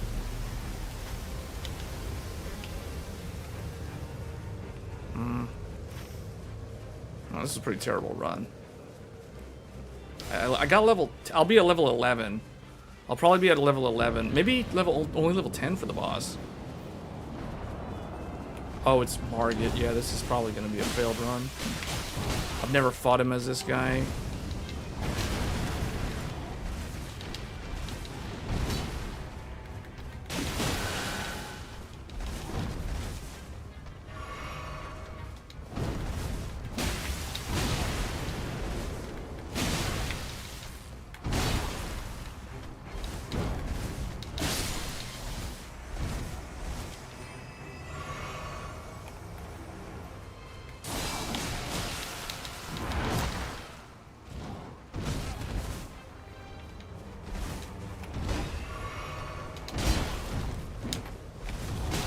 Okay, you know what?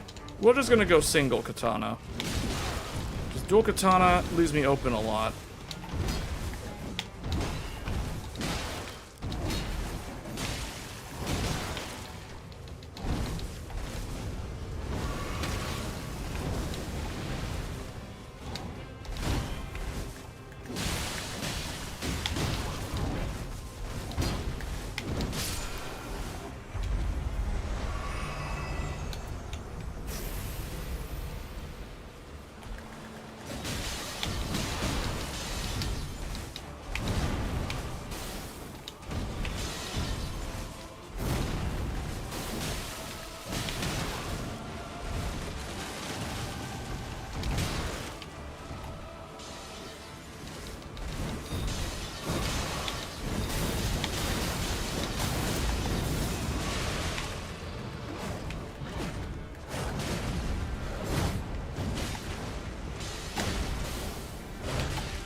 Shadows die twice.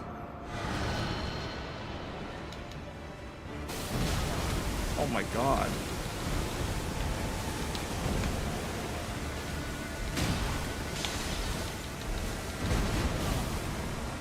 Shadows die 3 times.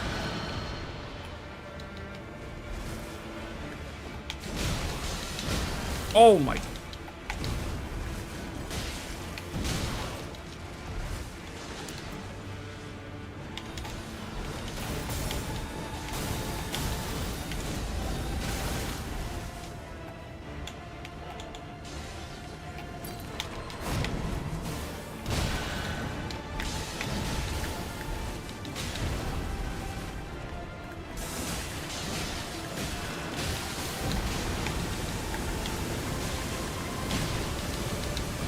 Oh, alright.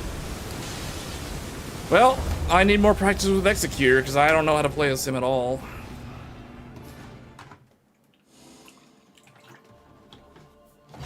If that was Wilder, that would have been way easier. So, okay, what I've proven is that the dynamic dashboard is not a temperature problem. It is either a BIOS update problem or it is literally faulty hardware that's going to require an RMA. It's one of those two things. I've ruled it down to those two as the only possible issue, or the only possible root cause as to what's wrong. So that is that. So at least we figured that out on stream. So I'm going to have to downgrade the BIOS tomorrow back to the BIOS from May of this year, because the July ones, apparently the July ones break the dashboard. Fantastic, MSI. Good job.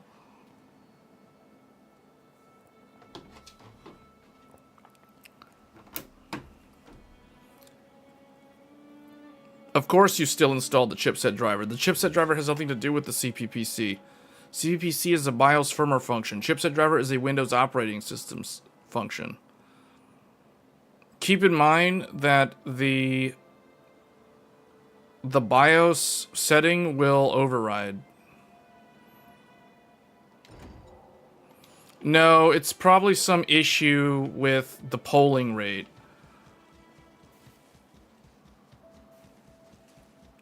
It's an issue with the polling rate on the SMB bus, is probably what it is. But if it's a hardware problem, there's no way to fix that. It could be that the part just is known to fail. I wouldn't be surprised if that's the root cause, because there's a bunch of people on that thread talking about the issue and how no matter what they do, it just happens, and then they have to RMA it, and then they get a new one, and the problem is solved. It sucks. Sometimes that's just the reality. So if I have to replace the dashboard, I'm going to have to take this entire computer apart, which means that we're going to have to swap to a different motherboard, which means that we're probably going to go to either an ASRock Nova or a Gigabyte Aorus Master. If I am going to attempt to continue using this computer. The easiest thing for me to do, now that I'm thinking about it, is just don't use the computer. Just replace the motherboard, whatever, ship that to MSI, they send me another one. That process is going to take like 3 weeks, 4 weeks, like a whole month. I'll be without this computer for like a month. That's typically how these things go. So that means that I'm going to have to start using the Intel computer, and then I will also be using the Crosshair Hero. The Tech Thursdays computer will probably just stay as a Tech Thursdays computer, and I'll just use the Intel computer, something like that. That's what I'll end up doing. Well, I'm just saying for this, like, to connect to the OLED and all this stuff, like, because what you guys don't realize is, okay, this room, there's only 2 computers. There's this computer, and then there's the Tech Thursdays computer. So yeah, I guess I could just use the Tech Thursdays computer the whole time. That is a possibility. Just use that. 9070 XT plus the Asus Crosshair Hero plus the 9950X. I mean, that's probably that's the easy answer, you know. So yeah. The alternative is I can use the Intel computer too. That is another option. That's the one that we were using yesterday. Well, obviously yesterday was Tech Thursdays, but we were also using it for the other one. Hey, how come the how come I didn't see the notification of somebody subscribing didn't actually show up on the stream? What happened there? That was weird. That's supposed to show up. I have to figure out why that didn't happen. It happened earlier.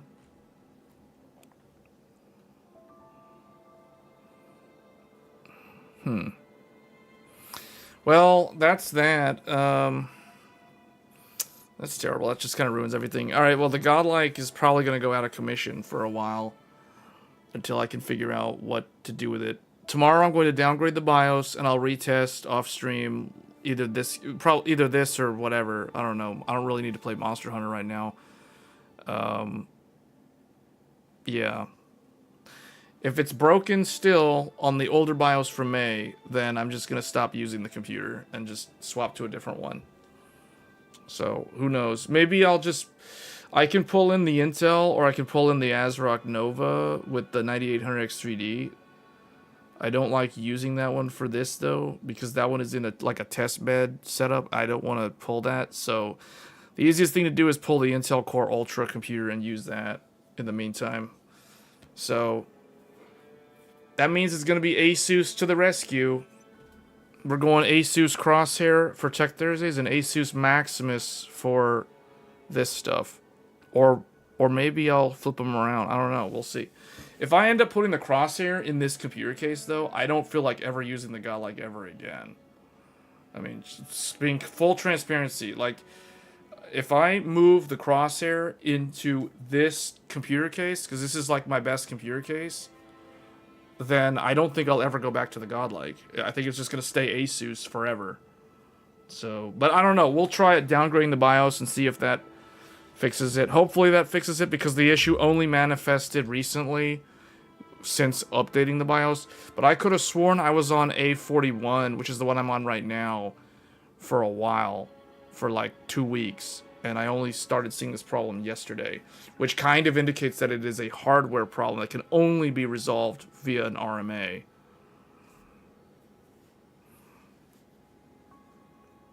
Yeah, but the thing is, MSI's BIOSes have not been good this year for X870. They've been very hit or miss. They were terrible in the winter. Like January, MSI had some god-awful BIOSes in January for X870. That's where all my support tickets are. I got like 5 support tickets with MSI. The one that's open today for this, but then there was 4 of them from like January. All because of BIOS issues. It's all BIOS issues. So it's not like the Asus case that I opened was asking them about the USB 4 card. Like that wasn't even like that's like, hey guys, I can't use my Thunderbolt card with my Threadripper board. So what am I gonna do? And they're like, oh, you got to use USB 4. Okay, when is USB 4 coming out? You know, like oh, in a few months. So that was my Asus support case. This is like, oh, hey, something's broken. I need you to help me fix it. So that's this is like an actual legit support case, and they're probably gonna have to RMA it. MSI did roll out the new memory tuning BIOS fast. They did pull then they pulled it. They pulled that because they broke M-Flash. They broke M-Flash. I ran into that problem. I almost made a YouTube video about that, but then decided not to because I already made a video on how to use BIOS flashback to recover. I had to use BIOS flashback to fix that, by the way. That's another ding against MSI in terms of BIOS quality, and that was very recent. So they don't have a good track record, in my opinion, at least this year alone. And I haven't used an MSI product in a long time. The Godlike, the last MSI motherboard I had was my first Threadripper motherboard, the MSI Meg X399 Creation, or Creator, whatever it was called. That was my last MSI board from like 2018 or 2019. It was like that long ago. So, I only have 3 MSI motherboards. I have the Godlike, I have the old Threadripper board, and I have like an ancient motherboard for my Intel Haswell i7 4770K. Like, those are literally the only MSI products I have.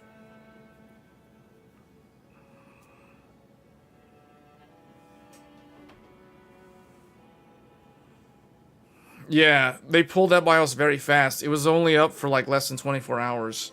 I still have that BIOS on my USB drive. But they don't, in my opinion, they don't have a good track record, at least not with the current generation boards.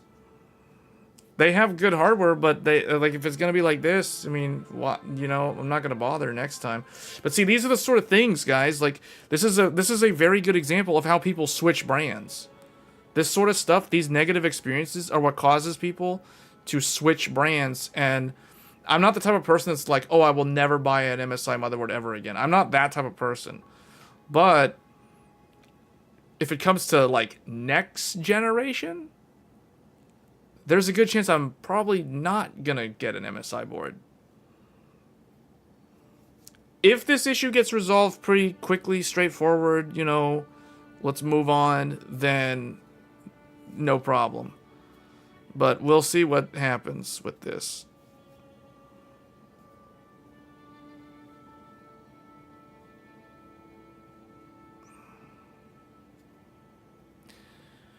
Good thing you didn't use it. You would have been stuck having to use BIOS flashback to update to a newer one. It was a very bad BIOS. The BIOSes in January caused boot loops, though, with certain USB drives. Or USB devices. So they have a very bad track record with USB this year. Now, I don't know how it is on the Intel platform. Because the Intel kind of like... Intel sort of dictates the driver set for USB. They actually, I don't know, like Intel, for the software stack, Intel is more strict than AMD. But for the firmware stack, AMD is actually more strict than Intel. Like, the whole fact that everyone refers to AMD BIOS updates with AGISA updates, AGISA is a black box that the BIOS, the motherboard manufacturers have very little control and very little visibility into. So, whereas with Intel, the BIOS stack is way more like open to them to mess with things. And now there's good and bad in doing that because, you know, you can get into problems where certain motherboard manufacturers will turn on like auto overclock things, or they'll run higher voltages so that the chip will boost more aggressively and multi-thread and that kind of thing. We kind of know about that from the past. So that's the bad thing about like Intel making everything kind of open instead of locking it down like AMD does. But AMD has opened things up more over the years, and Intel has like closed things down more over the years. Especially after what happened with last year with Intel's CPUs dying due to too much voltage on the Uncore. So, yeah, that caused Intel to rein in more control over the BIOSes. Stuff like that. So, yeah, I don't know. This is very annoying, though. But anyway, guys, we'll get through this. It's not a big deal. It's not the end of the world. It's not like this is my only computer. So, this is obviously like for someone with so many computers, it's a minor inconvenience. But I can only imagine if this was, if it was someone else with only one computer, and this was like their one computer, and they're looking at potentially having to RMA the motherboard and not having a computer for a while, that's a real bad deal, man. That is like not fun at all, and I've been there in the past, so I know how that is. So, but for me, it's a minor inconvenience, and it just means that, well, it's probably going to prevent people from buying the Godlike in fear of having a problem. But we'll see how MSI handles it. Yeah, I don't expect them to respond to me until Monday or Tuesday or whatever. So,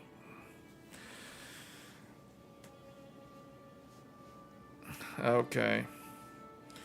Okay, well, I'm not in the mood to watch like tech stuff right now with this Godlike thing. But yeah, I'll probably check that out some other time. But anyway, guys, that's the end of the stream. Yeah, don't expect a stream tomorrow. There probably won't be one tomorrow. I have to sort out this BIOS thing. I have to do a lot of like troubleshooting. I might even have to take apart the motherboard and let the capacitors drain for like several hours to troubleshoot and see if I can fix it at least temporarily. But even then, that's not going to give me peace of mind until MSI has an official statement on like what is the root cause and what do we need to do to fix it, because that's kind of where we're at now.